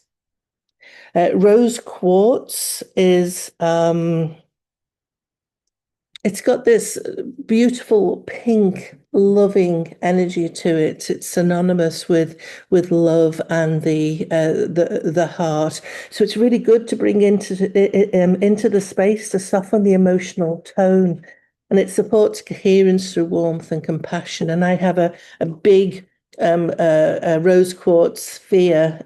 Shape is really important in this as well. So a sphere, it allows the energy to emanate from it in a nice, equal, kind of balanced way. So bringing a sphere in is a really good idea when we want to kind of bring that lovely, loving energy in. Black obsidian, another one of my favorites. It clears detrimental energy and it transmutes it. So I have this piece at my front door. It's a huge, big chunk. And what it does is, as people are stepping into the space, kind of into the threshold of the home, it takes off anything that doesn't serve the house, and it transmutes it. So that's one way that I try and keep the energies balanced as people are coming and going. Then we've got pyrite, and this holds structural coherence, and it strengthens the energetic architecture. So it's really good placing it near technology. And again, I would say a cube. So pyrite grows in cubes. That's really good because it's grounding. It's got kind of a really good grounding energy. So you can pop it by the computer, by your router, by your kind of tablet, anything that is Wi-Fi enabled. Pyrite is really good. Selenite, we call that a thirsty crystal because it absorbs moisture. Never run that underwater, otherwise you'll get a little bit of a soggy mess. But it's really good for clearing static, and it resets the energetic flow. So you can use that as a field purifier. I have a selenite lamp that I put on, so that allows this wonderful energy to warm up and to be imbued throughout the environment. And then finally on my list of go-to stones is lodestone or magnetite. It's magnetic, so it realigns a subtle magnetic flow. of the Earth's natural poles. So they're my kind of go-to crystals. I wonder how many of those you have in your collection or you're using intentionally. But I just want to talk through a little bit about attuning the field of your home. Now, obviously, you can use any one of those at any one time, but there's kind of a process that you can do that brings all of these crystals in an intentional way. And I have created kind of a guide, a how-to guide on how to do this, which I'll send you. But very, very briefly, pause before placement. This is before you touch a single stone. That's about really kind of dropping into the energy of the space, understanding the energy from a really kind of deep physical, emotional perspective, not just what your eyes can see. Tuning into that space, using your breath to allow you to tune into, really kind of listening for where the discordant energies might be, where's the dense energies, where does flow not happening. So really kind of get an understanding of this, the space, because this tells you what's coherent and what's not. And then you clear the field. So you can use selenite or sacred smoke. You can use sound. If you can bring all these wonderful tools and techniques that you've learned today, you can bring those to the practice of space clearing. I agree with what Tabitha said, I think it was Tabitha said, open your windows first. You've got to allow the energy to go somewhere and set the intention that it's transmuted. So clearing the field is the next step before you anchor the corners. And this is what I meant by gridding. So I have it's actually buried outside in the four corners, black tourmaline, and you can add smoky quartz to that as well. And these are the four kind of energetic anchors for for the home, for the resonance of the home. Now, they don't have to be literal corners, but kind of place them in those kind of those boundary places. They create this kind of subtle lattice that can hold the resonance of your home. I like to place obsidian at the front door as well, so you can do that at that point. And then there's the harmonic centering.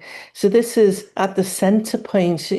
Melanie said, she asked the question, where's the heart of your home? Go and stand in that spot and really kind of feel the center point. It doesn't have to be the actual center point of the home. It could be, it could be a room off the main part of the house. It's where you feel the heart of the home is. You can put a clear quartz point there, or you can put a selenite tower, and this acts as a tuning fork, bringing those good, auspicious, wonderful, resonant energies back in. You can set the emotional tone by adding rose quartz, really good in shared spaces or places that you might need to rest and recuperate. So living rooms, bedrooms, etc. Anywhere that the home carries a lot of kind of mental energy work. And you can also balance it with amethyst and fluorite at that point as well. And then you're looking at the structural coherence. So you're kind of tapping in and saying, okay, where have I put these crystals and are they aligned in the right way? So if you sense any fragmentation or any discordant energy, you can kind of tweak the placement of those crystals at that point. And then the final piece is attunement. So that's walking the perimeter kind of slowly, open palms, beautiful, loving heart energy, just activating all of these wonderful crystals and inviting them to work at harmonizing the space and creating it to be coherent. And afterwards, just sit in appreciation and thanks. In the handout, I also talk about maintaining as well. So it's just a beautiful practice that you can do that really works in a positive way with the crystals to harmonize your space, and you bring a kind of ritual and ceremony and intention. Conscious intention to the practice, and your space will thank you for that.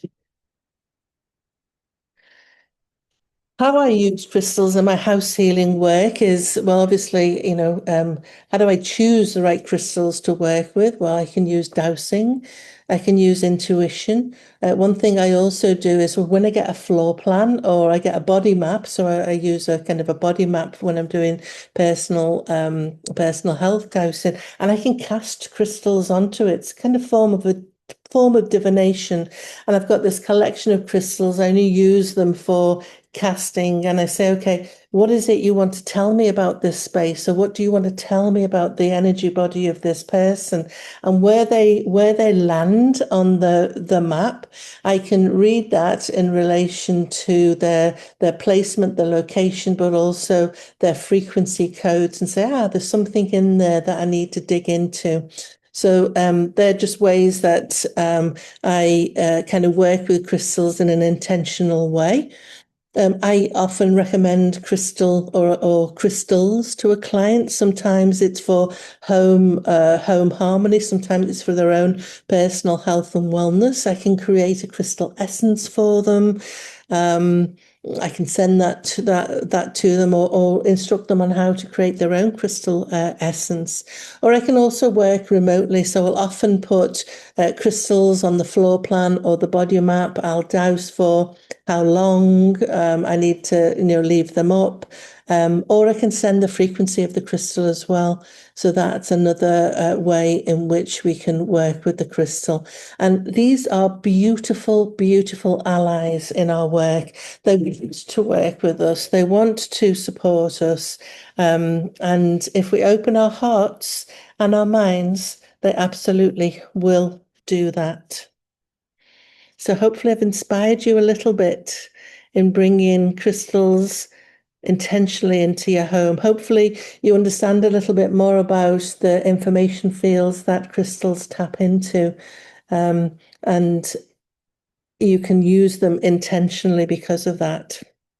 And then just a little bit, I've got a couple of resources that we will make available to you all. So I've got a way to attune to the crystal consciousness, and of course aligning the field instructions as well. So I'll kind of walk you through the process of bringing all of those crystals in.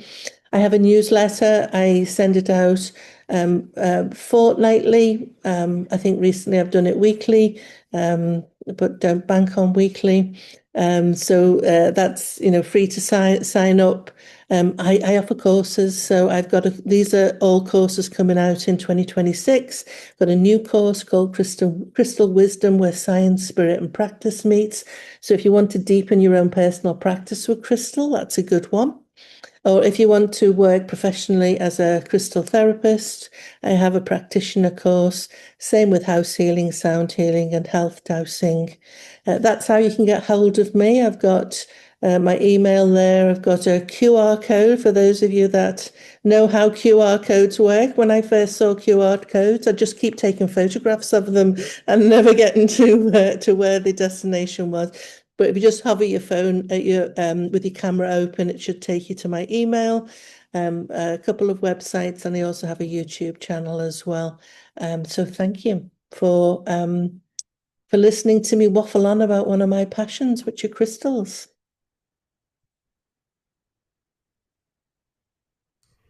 Dawn, that was amazing. Thank you, as always. I'm very tempted by some of your courses now. Not that I can thoroughly recommend the house healing one. It's brilliant. I have this selenite. Oh. Not selenite. Oh gosh, shungite. Shungite. It is. It's like the eighth wonder of the world, and it's so mysterious as to how it actually arrived on on the Earth as well. It Wasn't is it by a comet hitting, wasn't it? A meteorite? that is, yeah. They believe it was from, it grew from a comet hit, and it's one particular place in Russia. And there's a lake bed, and it cured the lake of its pollution. I mean, it's really good for water purification. I actually put that in the chat because I remember reading that. I think it was Tsar the Great or something used to use it for purifying water. So yeah, right. We have the lovely Dee. Who wants to ask a question? Sorry, Dawn. Nearly there, Dee. Yeah, come off mute. She's trying. She's trying. Oh, she's trying. Dawn, I just wanted to ask you, at the Earth Energies 2-day, June, I bought a most beautiful pendulum from Melanie. My cat likes to play with stones. He's an old soul, and he's smashed it a little bit. Really, is it good to? I don't really know what to do with it. I have a feeling I need to bury it, but maybe maybe I need to. I just don't really know. I just wondered if you had a little idea. I do have some ideas, and I have some experience. So the first thing I would say is, always ask. If you're not sure what to do with the crystal, always ask, because they hold the wisdom. But the other thing that I've come to realize is, sometimes I might have chipped a stone, or my pendulum, I've knocked the tip off, and and at first I was like, oh, it's no good anymore. It's not going to work. And when I tapped into the consciousness of the crystal, it said, I didn't want to be constrained to that point. I wanted to expand my energy out. I'm not broken. I'm better than I was before. Fabulous. Thank you. That kind of makes sense because we make the shape of them. Yeah. I have quite a few questions in a second. Which crystal do you use for structural coherence, says Mary? Oh, there's a whole bunch of crystals there, but black tourmaline, is a really good one. Pyrite, is another good one, because of course they're talking about, grounding and the kind of integrity. So they're a couple of really good ones to create structural coherence. Brilliant. Then I have, who I've just discovered is actually Julie. Hello, Julie. Dawn, what would you say it means when a sharp part of the crystal, a snow quartz, causes a slice cut in a finger? I'd say ouch, but what would you say? Is it a polished stone or a natural stone? Julie, are you on still, or can you? Melanie, Julie, the cut happened during Dawn speaking about crystals. Oh my goodness! I think I think maybe you need to tap into the wisdom of the crystal there. I mean, some things are just, there's nothing. There's not always a deeper meaning to something, and I'm really curious. Sometimes crystals, they can be a bit sharp. Some of them are, glass-like, so we do have to be careful, handling them. So sometimes there isn't a deeper meaning, but I would invite you to sit with the crystal and really, get a download as to what might be going on. Brilliant. So it's a natural stone, so it might have some natural kind of sharp bits on it, but definitely ask the crystal. Thank you, Dawn. Amy asks, thank you, Dawn. That was really informative. I would love to know about the Shungite book you mentioned when you get a moment, please. Thank you for I will. question. It is wonderful. I don't know the title. I think it's just called Shungite, but I'll find it and I'll send it to you. Thank you. Dawn, beautiful talk. I have black onyx around my property. How should I cleanse them? That's Chris Wells. Again, I would, I keep defaulting this to, ask the crystal. I mean, I have some go-to ways that I like to cleanse. So I always like to cleanse in running water. That's one of my go-tos. If a crystal has worked really, really hard for me and needs a bit of respite, sometimes I will submerge it in salt, Himalayan salt. I don't do that on a regular basis because my crystals were telling me it was quite corrosive for them. But I do that if I have one crystal that it takes off spirit attachments. And so when that's done that work, I bury that in salt because it needs just to rest and recuperate from that. But running water is my go-to. Is there a particular one you use for spirit attachment removal? Auralite. Auralite, well, that's good to know. Jackie has been waiting with a hand up. Can you unmute Jackie? Minute, I have done. Right, there you go. Sorry. What was your question, sweetheart? I know you're not very well at the moment. Celestine wand. And when my mum was in the care home, I sellotaped it across the top of the bed on the metal bed. And somebody sent it flying and knocked it, it broke in half. Has it still got the properties in it, even though it's broken in half? Oh, it's double the properties now. Right. Thanks for that. Thank you very much. I use selenite. I have a little wand I use for cutting cords and things with people as well. It's very good. And it's very soft. It is very soft, so it'll get nicked and dinged. And I was talking to somebody and they brought me the selenite and it was all yellow. And when I asked if they smoked, they did, and the selenite had absorbed the nicotine. It is a thirsty crystal. It's soft and it's thirsty. I had sellotaped it together and I thought, well, no, it's not the same. I'll just leave it, it's just left in two halves. So yeah. Yeah, just you can work with one half, or you can work with them both together. I mean, think about balance there. Think about the relationship with your mom and you. One might represent each of you. There's just so many ways that you can bring in intentionality to the two halves now. Thanks for that, Dom. Thanks very much. Very quickly, because we got Louise. Tuning forks, yeah, I love tuning forks. Great way. This is from Shannon. Dawn, I have a client at the moment who has too many crystals in her tiny home, and the way they are placed, they don't work in her favour. It's a process to get her to release some of them. So we're talking hoarding crystals now. Well, guilty as charged. Guilty as charged, and because they're so delicious. I used to run a crystal shop, and people would just come in and, what new ones have you got, and buy them all, because there was just this need to purchase them, and I think, I don't know if somebody would say to me, we need to start releasing your crystals, it would be really painful for me, but maybe it's the right thing to do that, and to get them rehomed where they can do some good. And I've had crystals that have appeared out of nowhere, and I have crystals that have left me.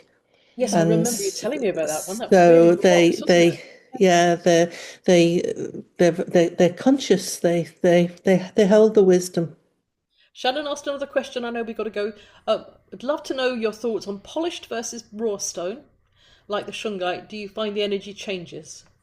It does. I do love working with natural, and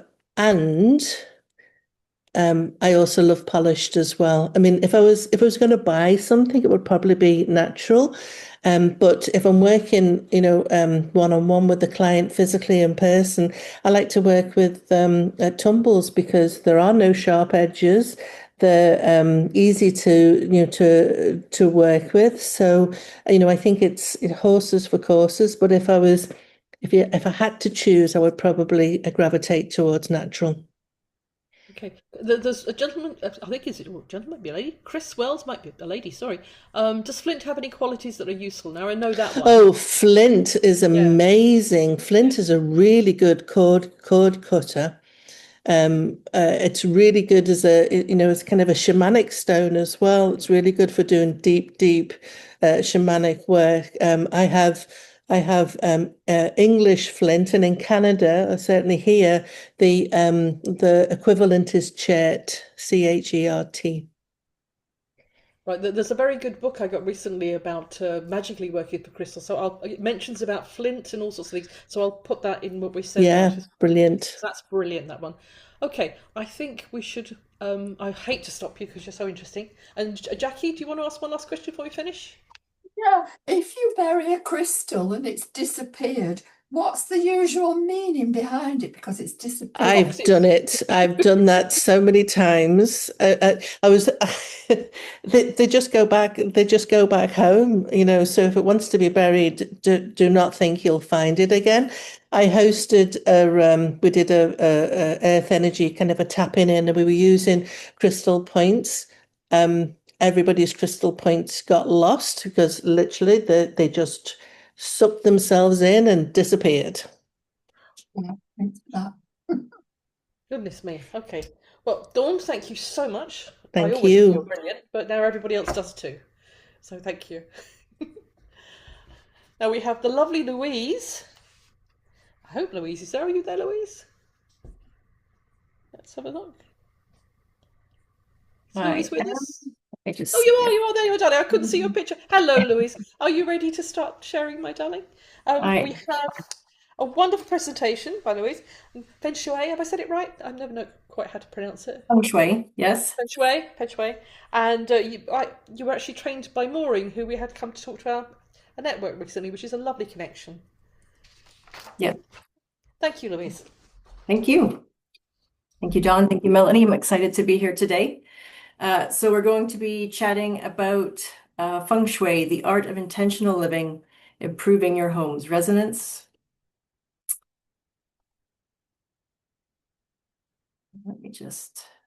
Just about me, I'm a trained professional organizer. I have a certificate in BTB Feng Shui studies, and also I'm a professional house healer through Dawn's program. So today we're going to chat about the origins of Feng Shui. We're going to look at the core principles, the Bagua map, and how to create resonance in your home. There is a lot of information with Feng Shui, so I have tried to distill it down to manageable bits that can be consumed. So with the history of Feng Shui, it dates back over 3,000 years ago, and it actually means, the literal translation means wind, water, not wind and water, but wind, water. And that's because those two elements, they form nature throughout the millennium.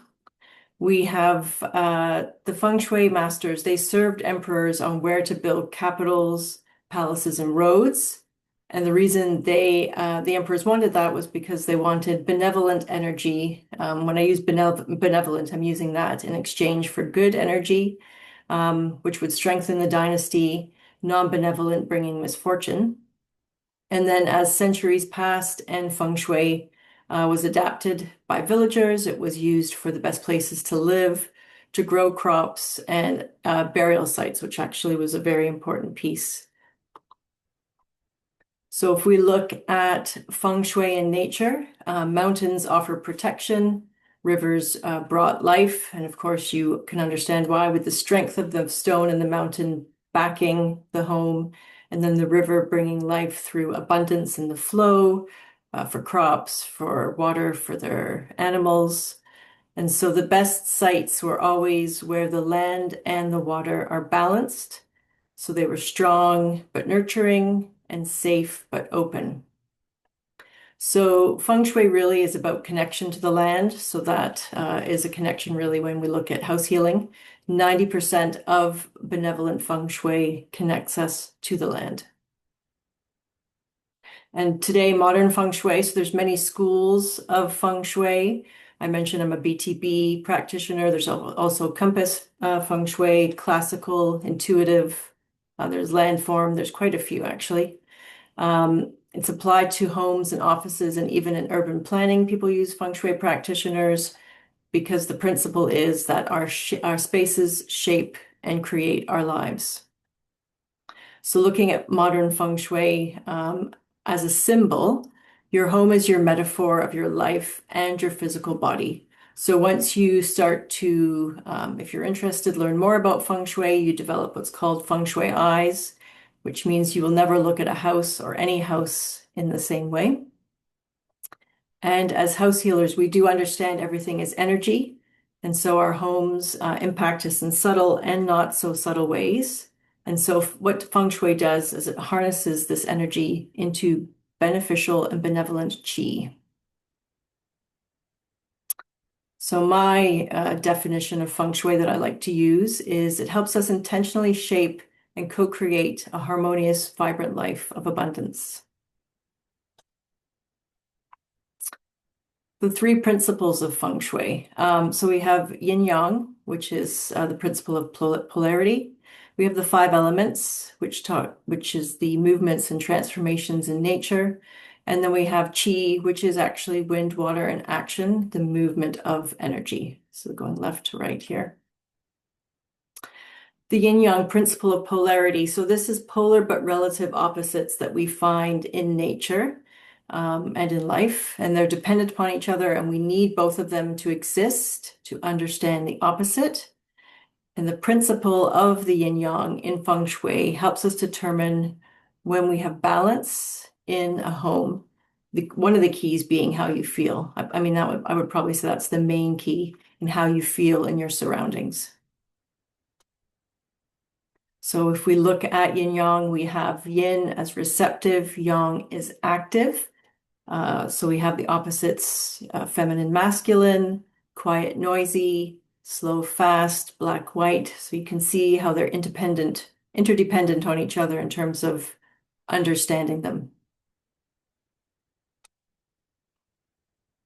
If we look at yin yang from a home's perspective, yin again being passive, so it's soft surfaces, it's carpets and rugs, dark colors, curtains, curved shapes, squares, and then energetic yang being hard surfaces, hard floors, blinds, straight, that should say, well, bright or light colors.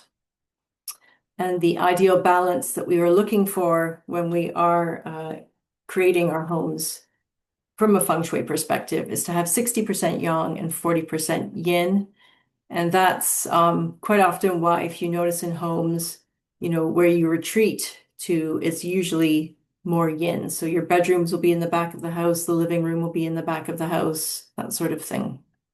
Places where you retreat to. We have the five elements. So the five elements are wood, fire, earth, metal, and water. And they are physical substances in feng shui, but they each also have a quality of energy with their own feel, their own color, their own shape and effect. If you dive deep into the five elements, you could actually just do a whole presentation on the five elements. It's very interesting. And each element also relates to a type of qi, the season and time of day. So it does get very intricate. So with the five elements overview, we're going to start at the top here. I'm hoping you can see my mouse. So we have wood, fire, earth, metal, and water. So wood is growth. It's an uprising energy. We have fire, which is an ascension and vitality and energy. We have earth, which is grounding and balance. We have metal, which is concentration and contraction. And then we have water, which is a descending stillness energy. So within the five elements, we have different cycles. So we have, I guess we would say, the clockwise cycle, which is the creative cycle, which you can use to enhance areas. So this starts with wood. So wood fuels fire. Fire then creates earth. Earth compresses and condenses into metal. Metal condenses and creates water, and then water feeds wood. So if we look at this image of a bedroom, there's a few things that I noticed that are sort of off balance. First of all, we have this chair here on the right-hand side, which is on the masculine side of the bedroom, and there's no chair on the opposite side. So that does show an imbalance in terms of the energies, feminine and masculine, which could lead to problems. Blinds as well, I would change that out to a curtain to make it softer, more yin energy. It is quite a bold carpet, but it does bring in the fire element. So, you could leave that. I would probably add some fire to the bed. So some red pillows. We have the double night tables and the double lamps, which is great. The other piece as well is the fan above the bed. This is quite typical in North America. And actually, this cuts people's energies, especially when they're sleeping. So it's I guess you would say frowned upon in feng shui to have anything really above the bed, especially a fan that's constantly moving. You can imagine that energy when you're sleeping. So in this image, we want to show how fire nourishes earth. Again, we'll go into the Bagua map, but if this was the romance and relationship Gua, which is ruled by earth, you would want to boost this earth element using fire. Next, we have the destroying or controlling cycle, which this is the middle cycle here that you see. So what we have is water extinguishing fire. We're going across. Fire is melting metal, which is going down. Metal is chopping wood. Wood, which breaks down the earth, and earth, which obstructs water. So again, if we look at an example here, this is again sort of a typical North American design that we quite often see, where white is used as a minimalistic color. But white is really, obviously, it's the absence of color, but it's a very can be a very depressive color. So, and it is related to the metal element. So in this situation, metal is cutting wood.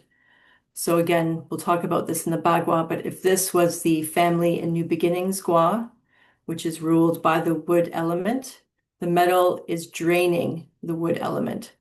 So you would want to replace the carpet with something that's more wood-like in terms of, greens, blacks, blues. I would replace the table with a wood table. You could put some accent pillows, maybe change one of the walls. But you can just see how bringing in the elements would change the feel of this and the energy of this space. And then we have the draining cycle, which reduces. So we're going counterclockwise now. So wood drains water, water drains metal, metal drains earth, earth drains fire, and fire drains wood.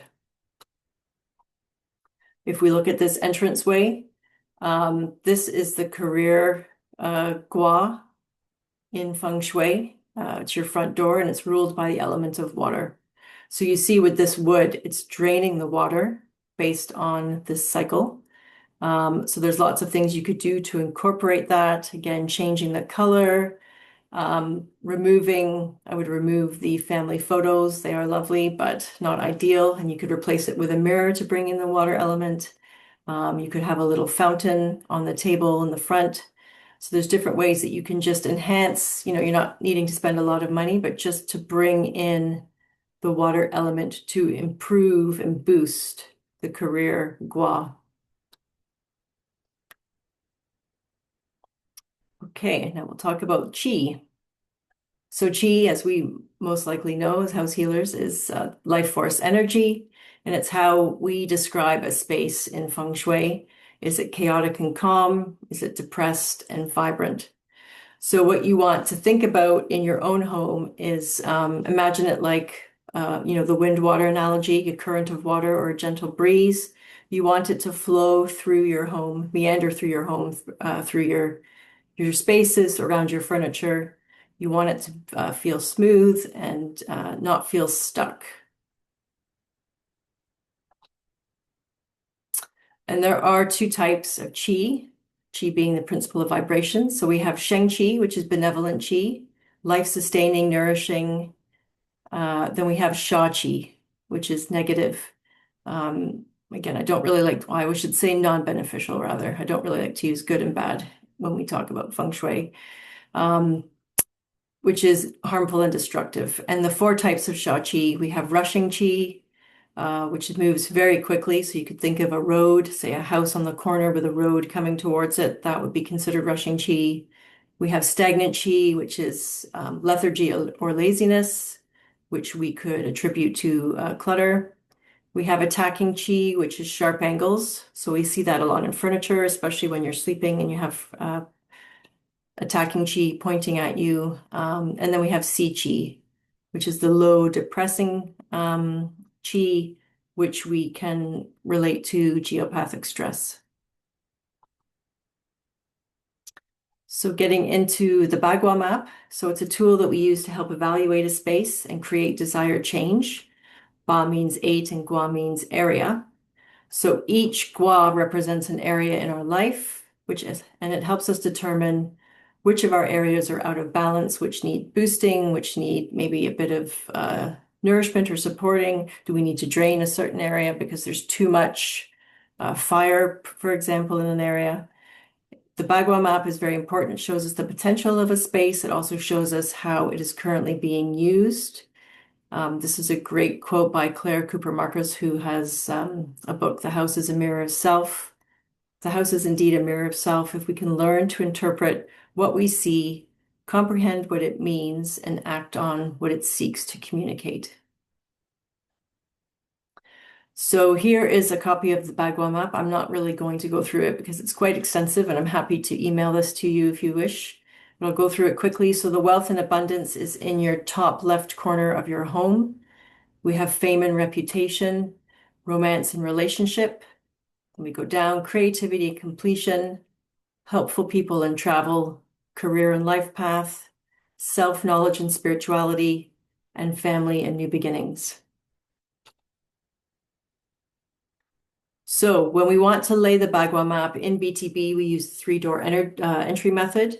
So we're aligning the Bagua map along the front area here. Again, I'm hoping you can see my mouse. So if this is the front door, which is considered the con line, you would lay the Bagua map here. So this area here, for example, would be your career gua.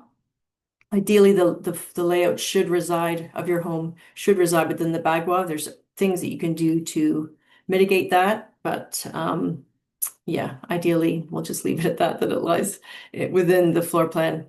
So how you would put the Bagua into practice. So when you know which part of your home that you want to connect to or you want to enhance, you rely on the Bagua map to show you. So for example, if you have, you want more abundance, you would look at where your wealth gua is located within your home. And then what you can do is choose one of the 5 items, whether it's, an item, a color, a shape, a material, or a symbol, or you can actually, use one item that symbolizes all of them. And so that's why a lot of practitioners recommend plants for your wealth gua, because that, plants are great. They're vertical, they're green, they're growth.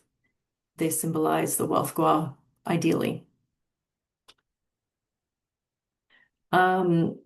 So as I mentioned, we're talking about resonance of the home. I'm focusing on it from a vibration point of view. So we want to increase the vibrations of our homes. Creating vibrational resonance is key to creating a harmonious and abundant life.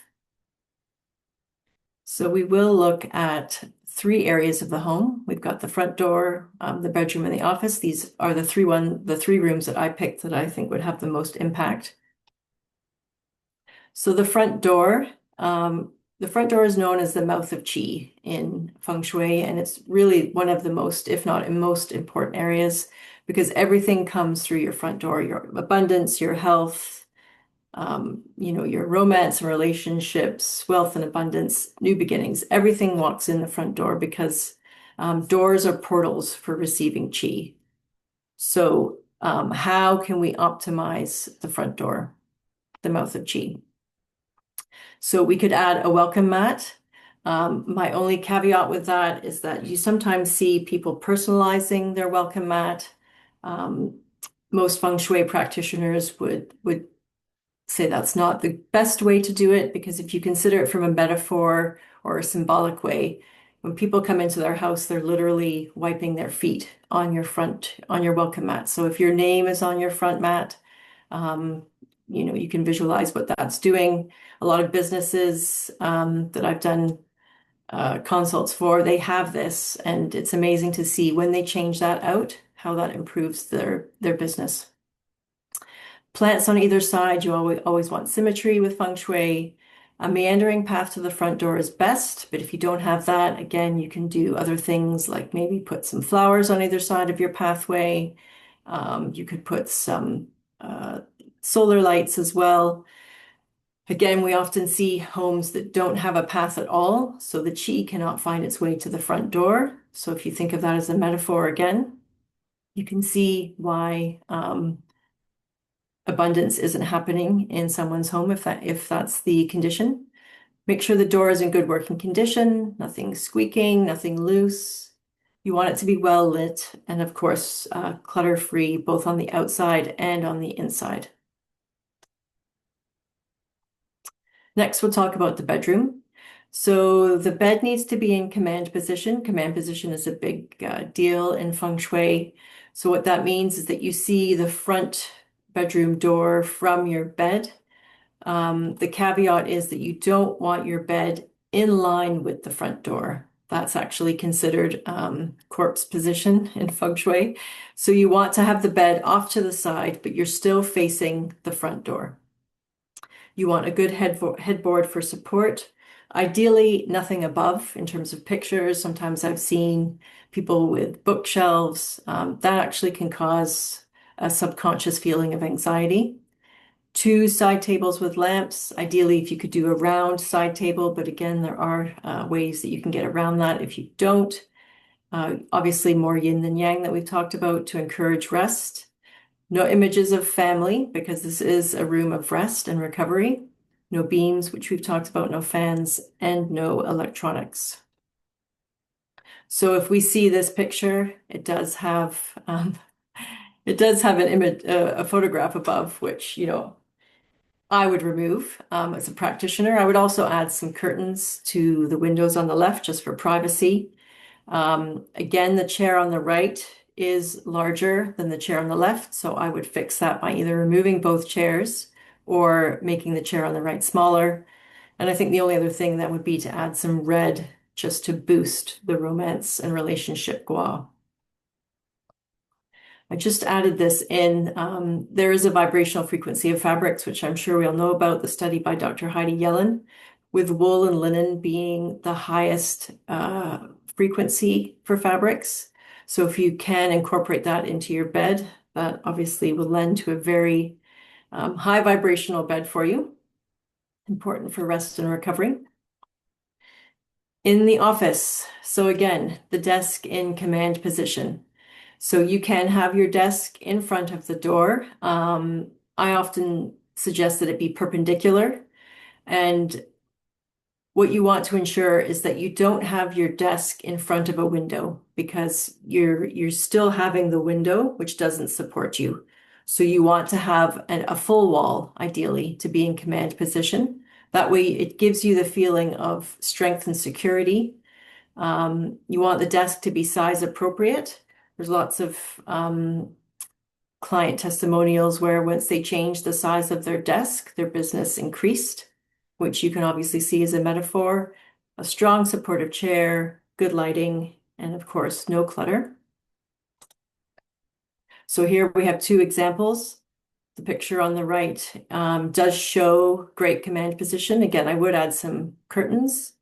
The bookshelves are a bit full for my liking. You want 50%. Which I'll talk about. But again, this is ideal for a command position. You can see the front door and you have the strong supportive back. On the left, some people, if you're in a cubicle, say for an office, and you can't put your desk in command position, A cure for this would be you could get an adhesive mirror and you could put that on the window, because what you want to do is see people coming towards you so you don't get scared or nervous. That is the main reason for command position. So you are in command position for presence.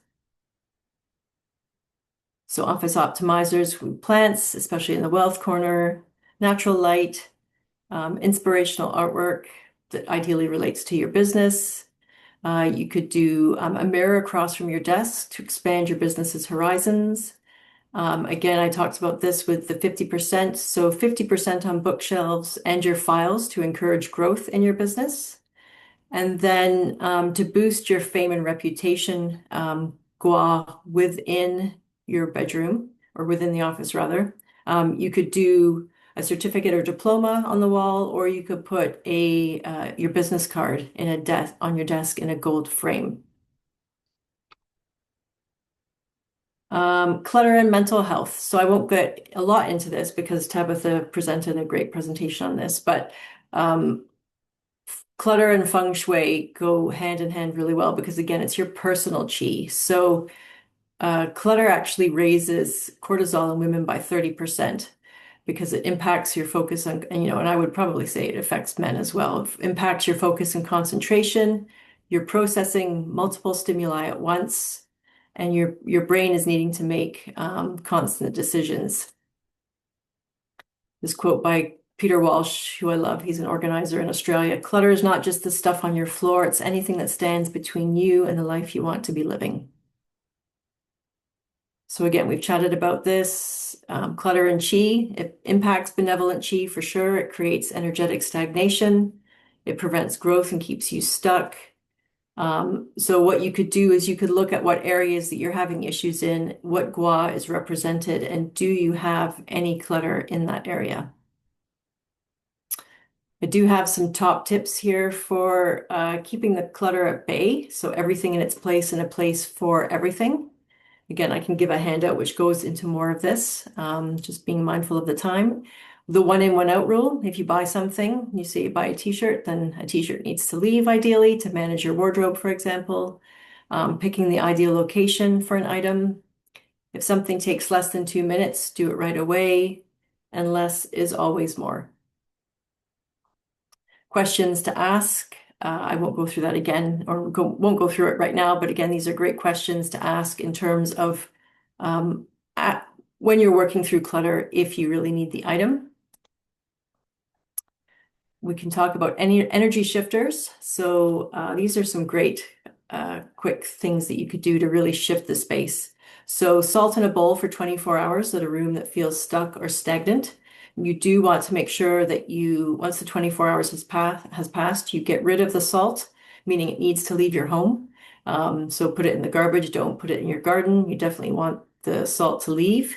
You could put flowers in a specific area, decluttering, moving 9 or 27 things in numerology, and then in feng shui, 9 is completion and 27 breaks down to 9. You can sweep your front entranceway, which is great for the mouth of chi, and you can use a tuning fork to tune your space. I use a 528 fork, which I purchased through Biofield Tuning. Again, I can send you the link for that. I always have it handy with me, and I'm always sweeping my space, sweeping my walls, sweeping my plants. My plants love it. So an overview. Focus on benevolent energy, focus on good chi, versus bad, good or bad. You want benevolent, non-benevolent, benevolent energy. You want to aim for a 60-40 balance. You want to incorporate the 5 elements, keep clutter at a minimum, and be creative and intentional with your space. I think intentionality is so important. So I'll end with this quote from Radhika Chi, which I love, which is, love your home and it will love you back. This is good feng shui.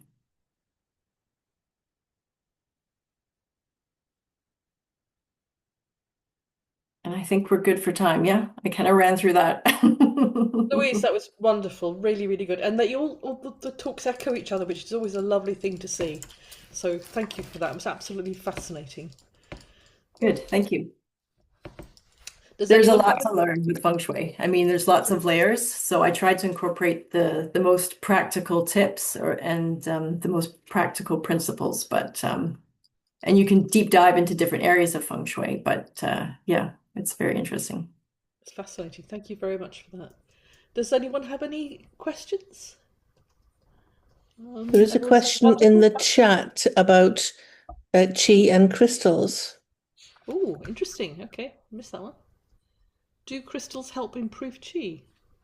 They absolutely do. Yes. So I love to use rose quartz. I do use selenite and obsidian as well. And but yeah, again, using your intuition and placing it where you feel is best is the best way to, you are your best guide in terms of that. So I would tune in, do some dowsing and pick the crystal that feels the best. But yes, crystals and feng shui are very synonymous. Excellent. Have you met Sylvie? Sylvia. Hey, Sylvia. Would you like to say hello? Because you have a fellow practitioner. Oh, no. Just joined us. Wonderful. Please. Hello, Sylvia. It's a brilliant presentation. Thank you very much. Thank you. Appreciate that. Very sensitive and decisive and very communicative and very supportive.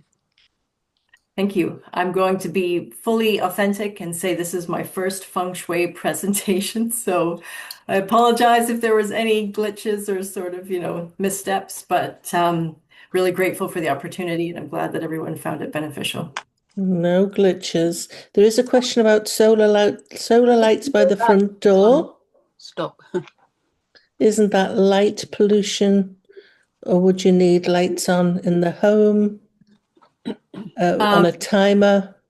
Is that in relation to for the meandering path that goes to the front door? Is that what you mean? I think so.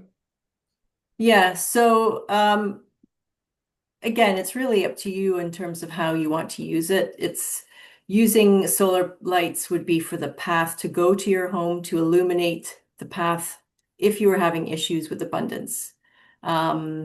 It's not for everyone. If you don't feel that you would like to use that, then definitely I would put some flowers. Red flowers on either side of a path are a great way to boost.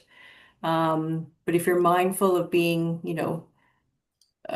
cautious with pollution, then yes, I would say don't use that. Use what you feel is best. You don't have to use everything, that someone dictates or a practitioner, for example. If it doesn't resonate with you, then don't use it. Excellent advice. Can I sneak a question in? The salt in feng shui, is there any conversation about the type of salt? So in my kind of earth-based practices, I was taught rock salt is holds things to the earth. Himalayan salt releases things. The best salt is sel de mer because it's live from the ocean. And so is there any kind of conversation about type of salt? Yeah, I would use definitely sel de mer. I use Celtic salt as well. I don't use Himalayan salt, and that's really just because of the expense of Himalayan salt. And I just feel it doesn't do, it's not necessary. You could even use table salt if you want to. It's the salt has so many amazing properties, and it's so good as a detox. But yeah, I would go towards the more basic salt if you want to say that versus something fancier. The important thing is that it leaves the house after you've cleansed a space. Lots of lovely comments in there for you, Louise, to read and bask in. Well done for your first feng shui presentation. Oh, we've just got a quick question. Ali, if you can be quick, and then we'll hand over to our last presenter. Great. Just ever so quickly on the salt and the salt leaving the house after you've held it in the room you're working on for 24 hours. Where do salt cellars fit into that? You've got a salt cellar in the kitchen that's just there all the time for cooking. Yeah, that's a great question.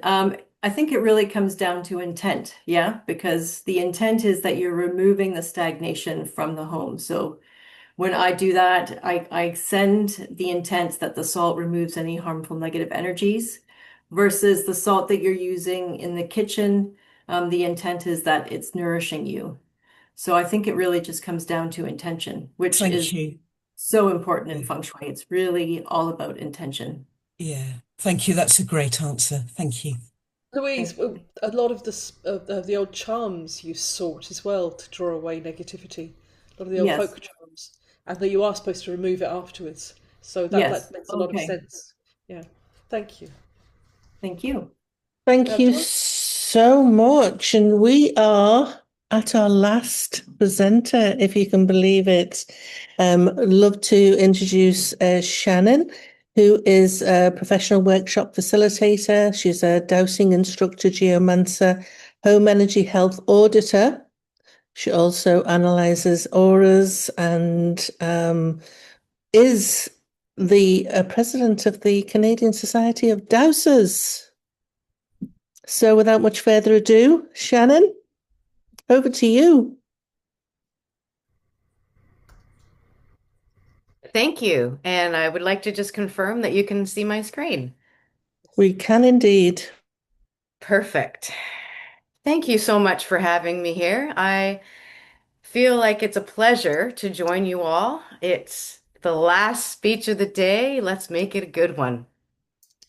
I am here to share with you a little bit about myself, about the energy tools that I use, and a little bit about the techniques that I use as well, and how dowsing fits in.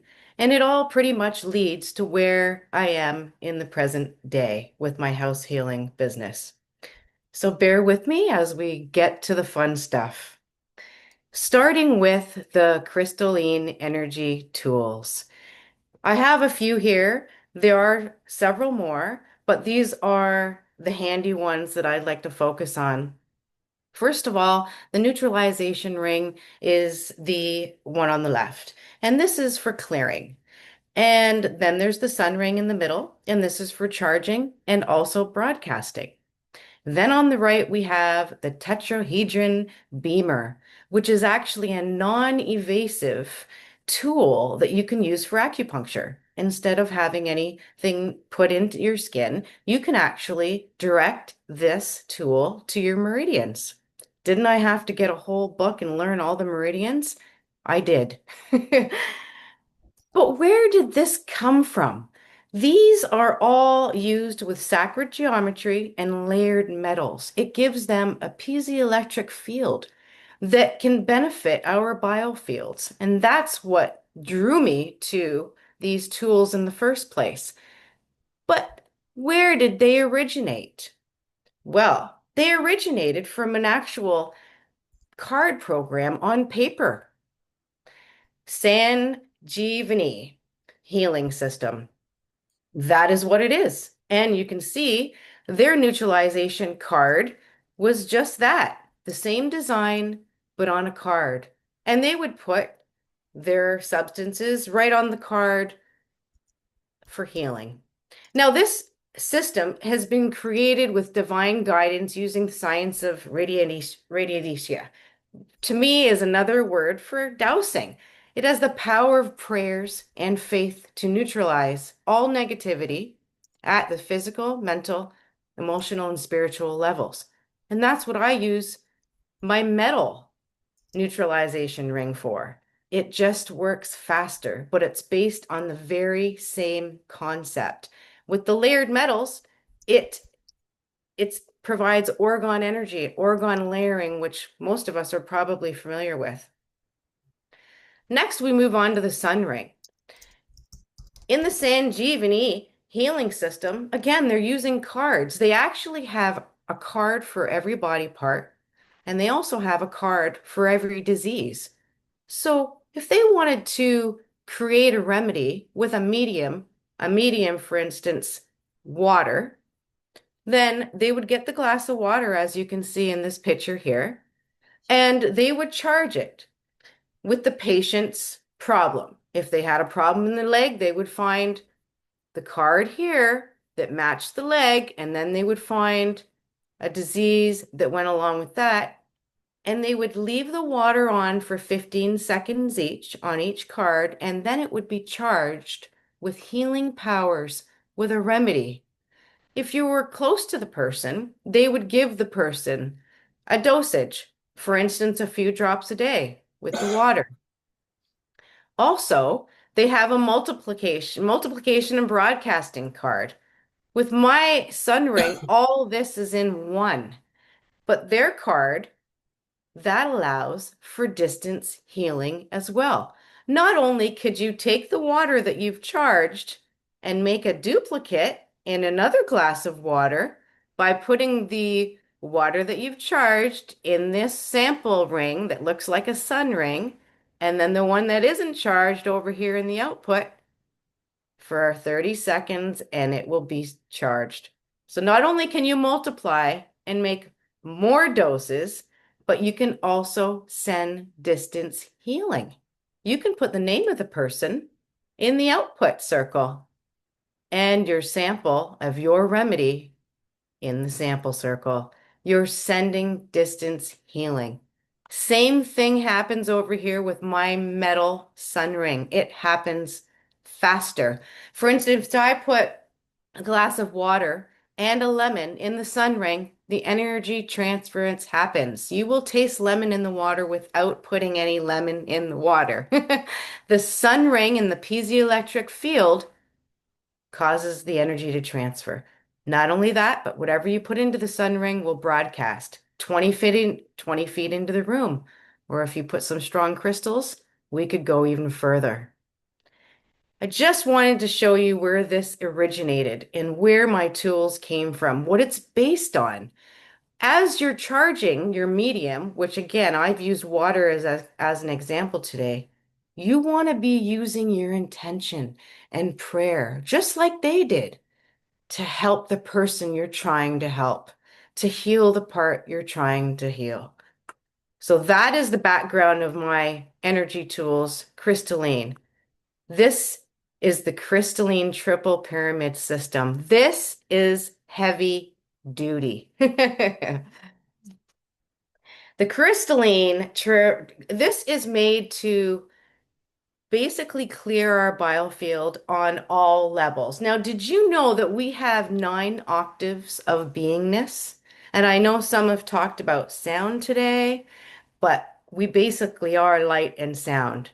And we need to look at those 9 octaves and be aware. If something's wrong on one of those levels, we need to clear all of them out before we see something happening on the physical. We have a body at each level, as I show you here on the list in the bottom left-hand corner. We have a template, a human, a galactic human, and a cosmic human. But we don't have to worry about that with the triple pyramid system. It does it all for us. It clears us on all levels. So we don't have to worry about how to connect with our higher selves. So I use these now to clear people's auras. And I also have incorporated this into my house healing. You must be wondering, some of you, how does this distance healing work? And I used to ask the same thing. The person that you're trying to help may be residing in any part of the world. Distance is irrelevant. And I know that we always say this in dowsing, but it's irrelevant when we're talking about energy in a healing broadcast. Remember, prayers work in the infinitely vast spiritual realm of supreme consciousness. The more pure our intentions when we're doing our work, the more love and faith, more that it's coming right from our heart, well, the more effective the broadcast will be. That's where the power is. And we can all do this. We all have this inside of us. In fact, we're all electrical beings, in case you didn't remember. So the distance healing can go any distance, it doesn't matter. And that's where I apply my tools. We have these higher bodies, so we need to get in touch and change the resonance of our field. The magnetic field, the electrical field, and the electromagnetic field. It's all within our biofield. The triple pyramid has been programmed to clear your auric field on all these levels. It has 3 crystalline pyramids. These have brass bases and copper sides. The brass for cold and the copper for hot. Together they give you balance. Then the plating of the pyramids, layering with the liquid metals, finished with gold, creates the orgone effect, which is very therapeutic. The divinity ring is a vortex generator. The vortex coming from it connects the chakras to each other. By connecting them, we have the coherence. We can balance our auric field with each of the 4 quadrants in the divinity ring: earth, air, fire, and water, all within this tool. Shungite.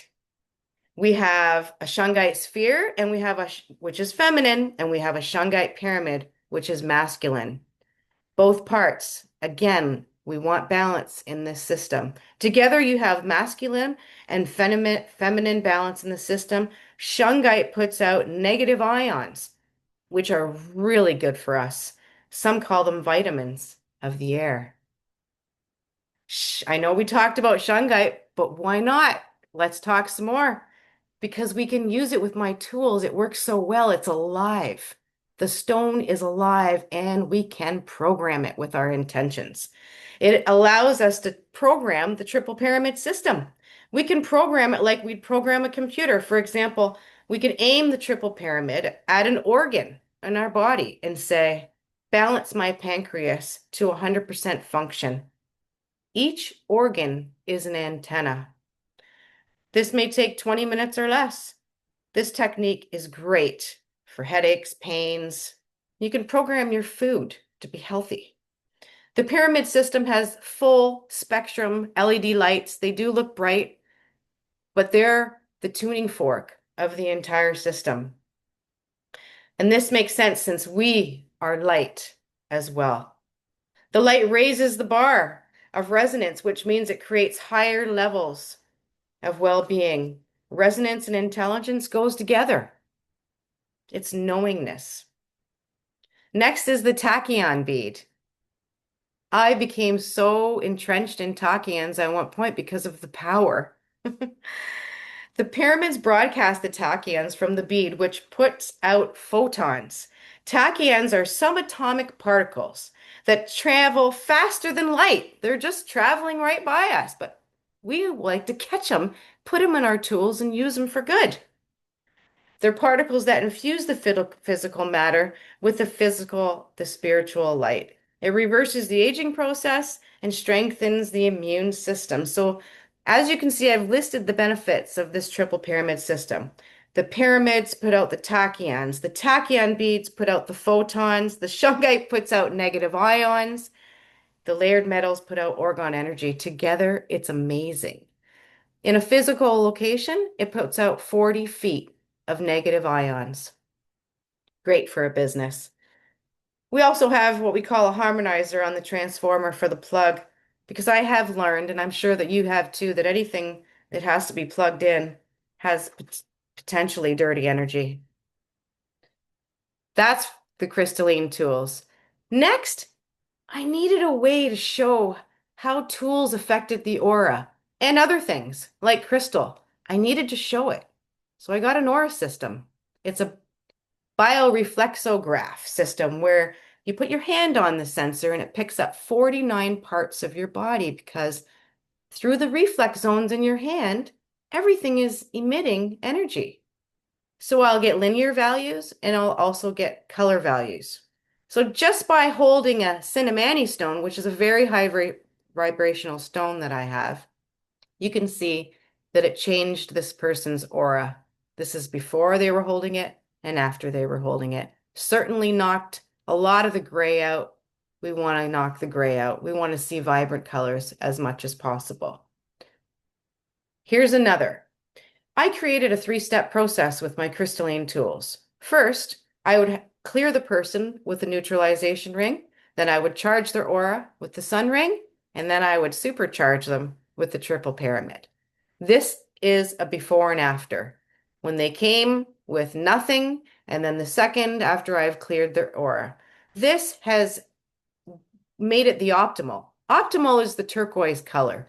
That's balance. It shows me balance all the way through the auras, through the chakras, because we don't like to see broken colors. I want to see mind, spirit, and body working together. And that's what we see with these differences in the auras. Here's another one. Before the tools, after my 3-step program, and then on the bottom I have holding view. What's view? It's vortical energy water. So the person just held the bottle, didn't drink it, just held it. But just to show you, these things affect our auras. They change them. Now, I kept working with biofields, but then I found that I was sending people home, and what were they doing? They were going home to technopathic stress and geopathic stress. Next came more tools. Tommy Mercer. Tommy Mercer customized some pendulums for me, specifically to read auras without my system with the color energy. I can do it through dowsing. I can check chakras through dowsing. I can check levels and blockages and house dowsing. So I have the tool of the pendulums, but next came, and here's a picture of Tommy Mercer with his charger. It's a pad, and he's showing a Tibetan monk how to dowse. The pad you see is the water charger that he made for me, the vortical enhanced water. What the heck is this charger? Well, it's an astral energy tool. It doesn't need to be plugged in. Now I charge everything, not just the water. It's a tool that was made with 1,000 different kinds of sand, and it absorbs the terrain elements right from the earth and deep space here and charges the items. Even more information. It's called biochromatic entrainment. When Tommy sent me this pad, I doused my own crop circle. I doused my own crop circle, and then I had it embroidered on the cotton outer coating you see. That was biochromatic entrainment. That became part of my energy. Next, when I charged the water, this is what happened. These are my ice cubes. This is vortical enhanced water. This is what happens. The internal circuit of the View charger is taken from a special crop circle as well. But when I became one with it, we also use biochromatic entrainment to have the water become one with my charger. Like I said, I charge everything now with it. I also use colored view for blocked chakras. This is an example when I had somebody with a blocked heart chakra. I simply added some green food coloring into my charged water, and I put it on there in the sun ring. I'm broadcasting it. This is done remotely. I'm not close to the client. So I've brought this in because I do the auras as part of the house healing as well. Here we are today. All of my tools, all of my dowsing tools, and everything that I have, I bring into the house healing. I've charged it all. The angel you see here is my Super 7 angel. He's Charles.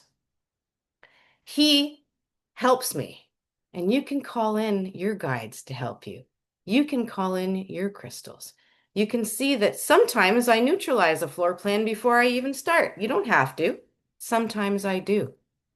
And then when I start working on the floor plan to harmonize, I've got charged crystals. Sometimes I put the charged water on water veins to harmonize them. I use what I have, and I encourage you to use what you have. I've got angels that I bring in, not just Charles. I've got an army of angels. I believe I have 26 of them. I will use the rose quartz angel in those emotional energy areas to help, to bring love in where it's not, And there's a really big piece of shungite I have there. I have several pieces of shungite all over the house, but now I put them right on the technopathic stress that I might find in a client's house.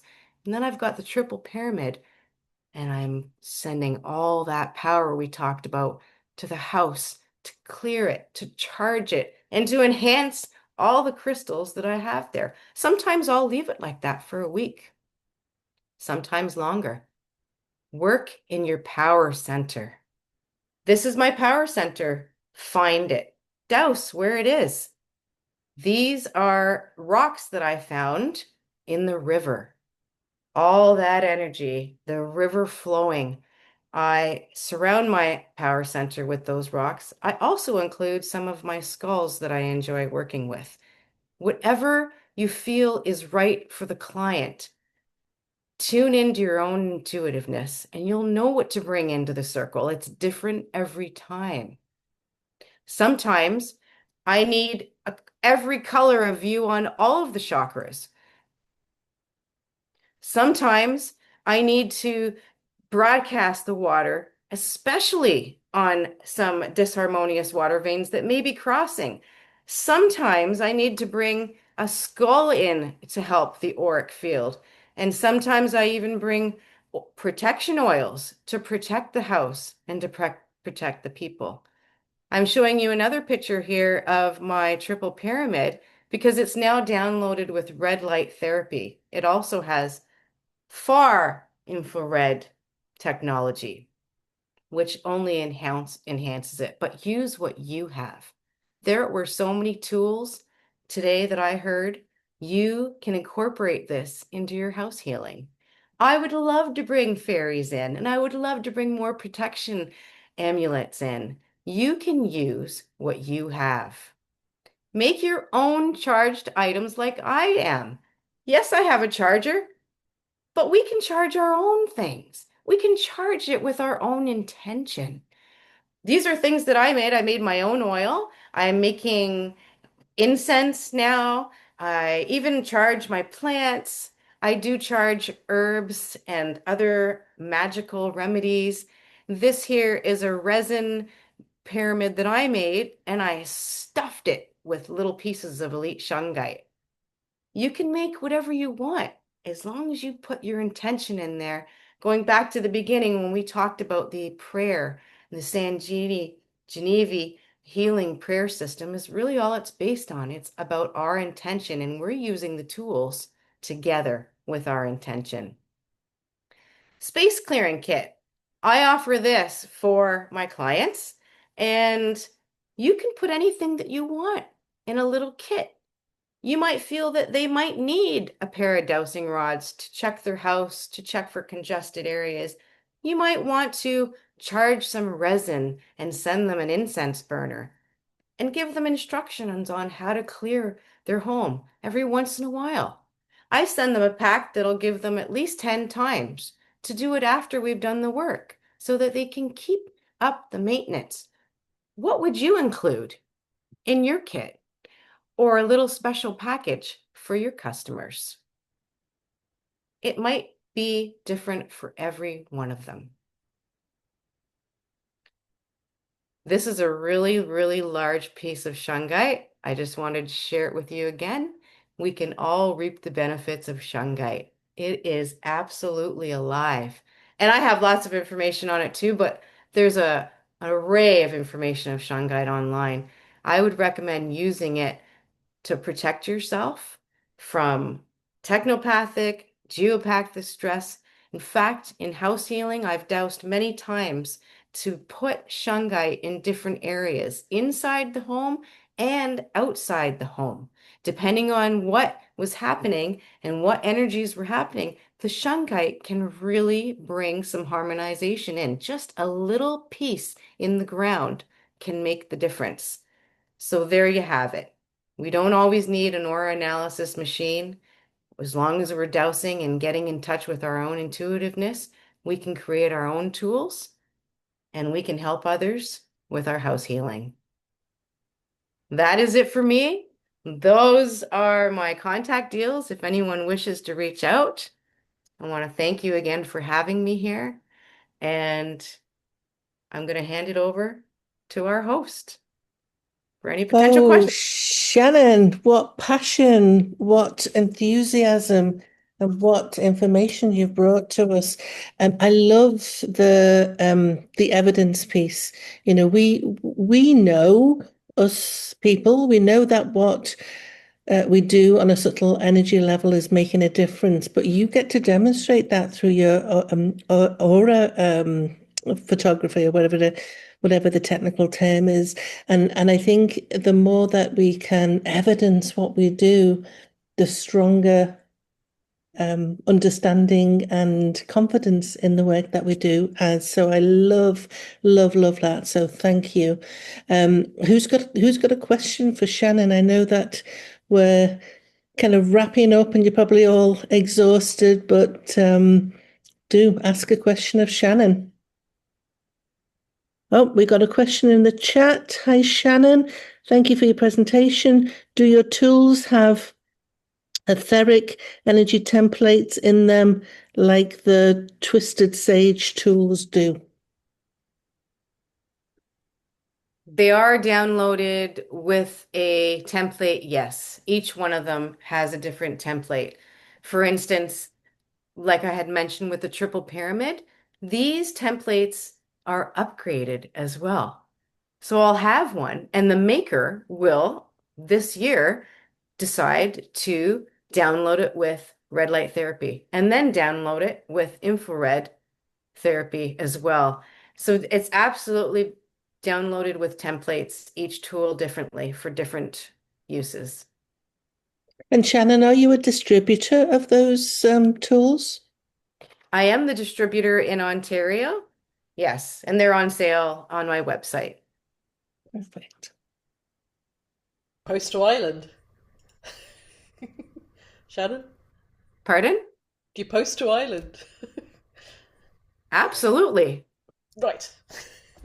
Right now, Canada Post is on strike, but when they're back, we have other methods of delivery as well. But yes, it's funny you should say that because I have a new Aura sensor coming. It's upgraded and it's got two hand, so I'll have a couple of hand sensors for when I do larger groups. But to tell you the truth, that whole system, I did get it to show the tools and how they work. So it's all gone hand in hand and really brought me to where I am today, this house healing, because that's where I am able to bring everything together. No such thing as synchronicity, is there? It's fabulous. Thank you. Shannon, that was excellent. Yeah, it was. Thank you. Thank you. Well, Thank you for everyone who stayed with us all day. I as know. well. I get to close out our wonderful gathering. And Maeve, I'm going to give you the last word if you want to close and give thanks to the luminous beings in a moment.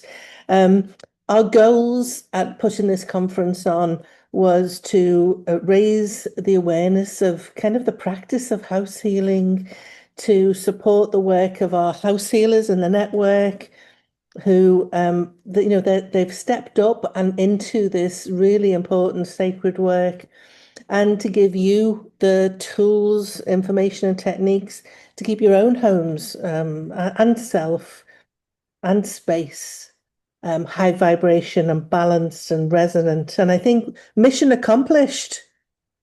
Mission accomplished. Tick, tick, tick. Thank you to all of the speakers today. You have been amazing.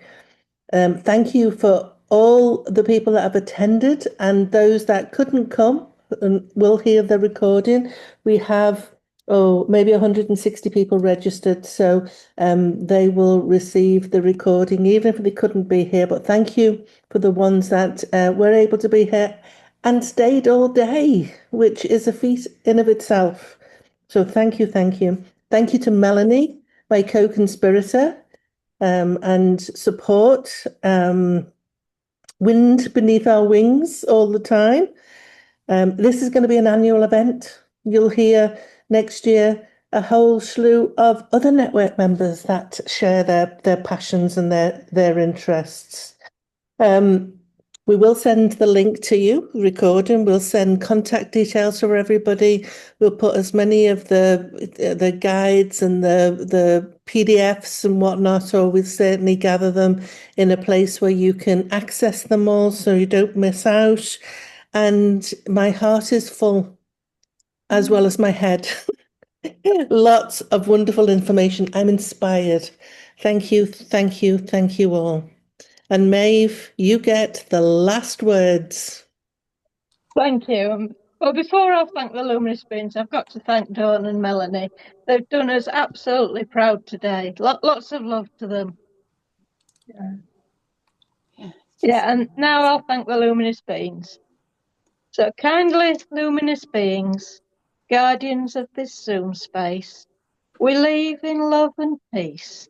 And thank you for your blessings, protection, love and hospitality while we're in this space. And so let it be. Thank you. Thank you so much. Enjoy the rest of your evenings or your day. I'm going to bed. Good night. You went to sleep yet? Good night. Thank you. Thank you. Thank you, everyone. You made Thanks, Melanie. Thanks, Bye. Thank Bye, you. everyone. Take care.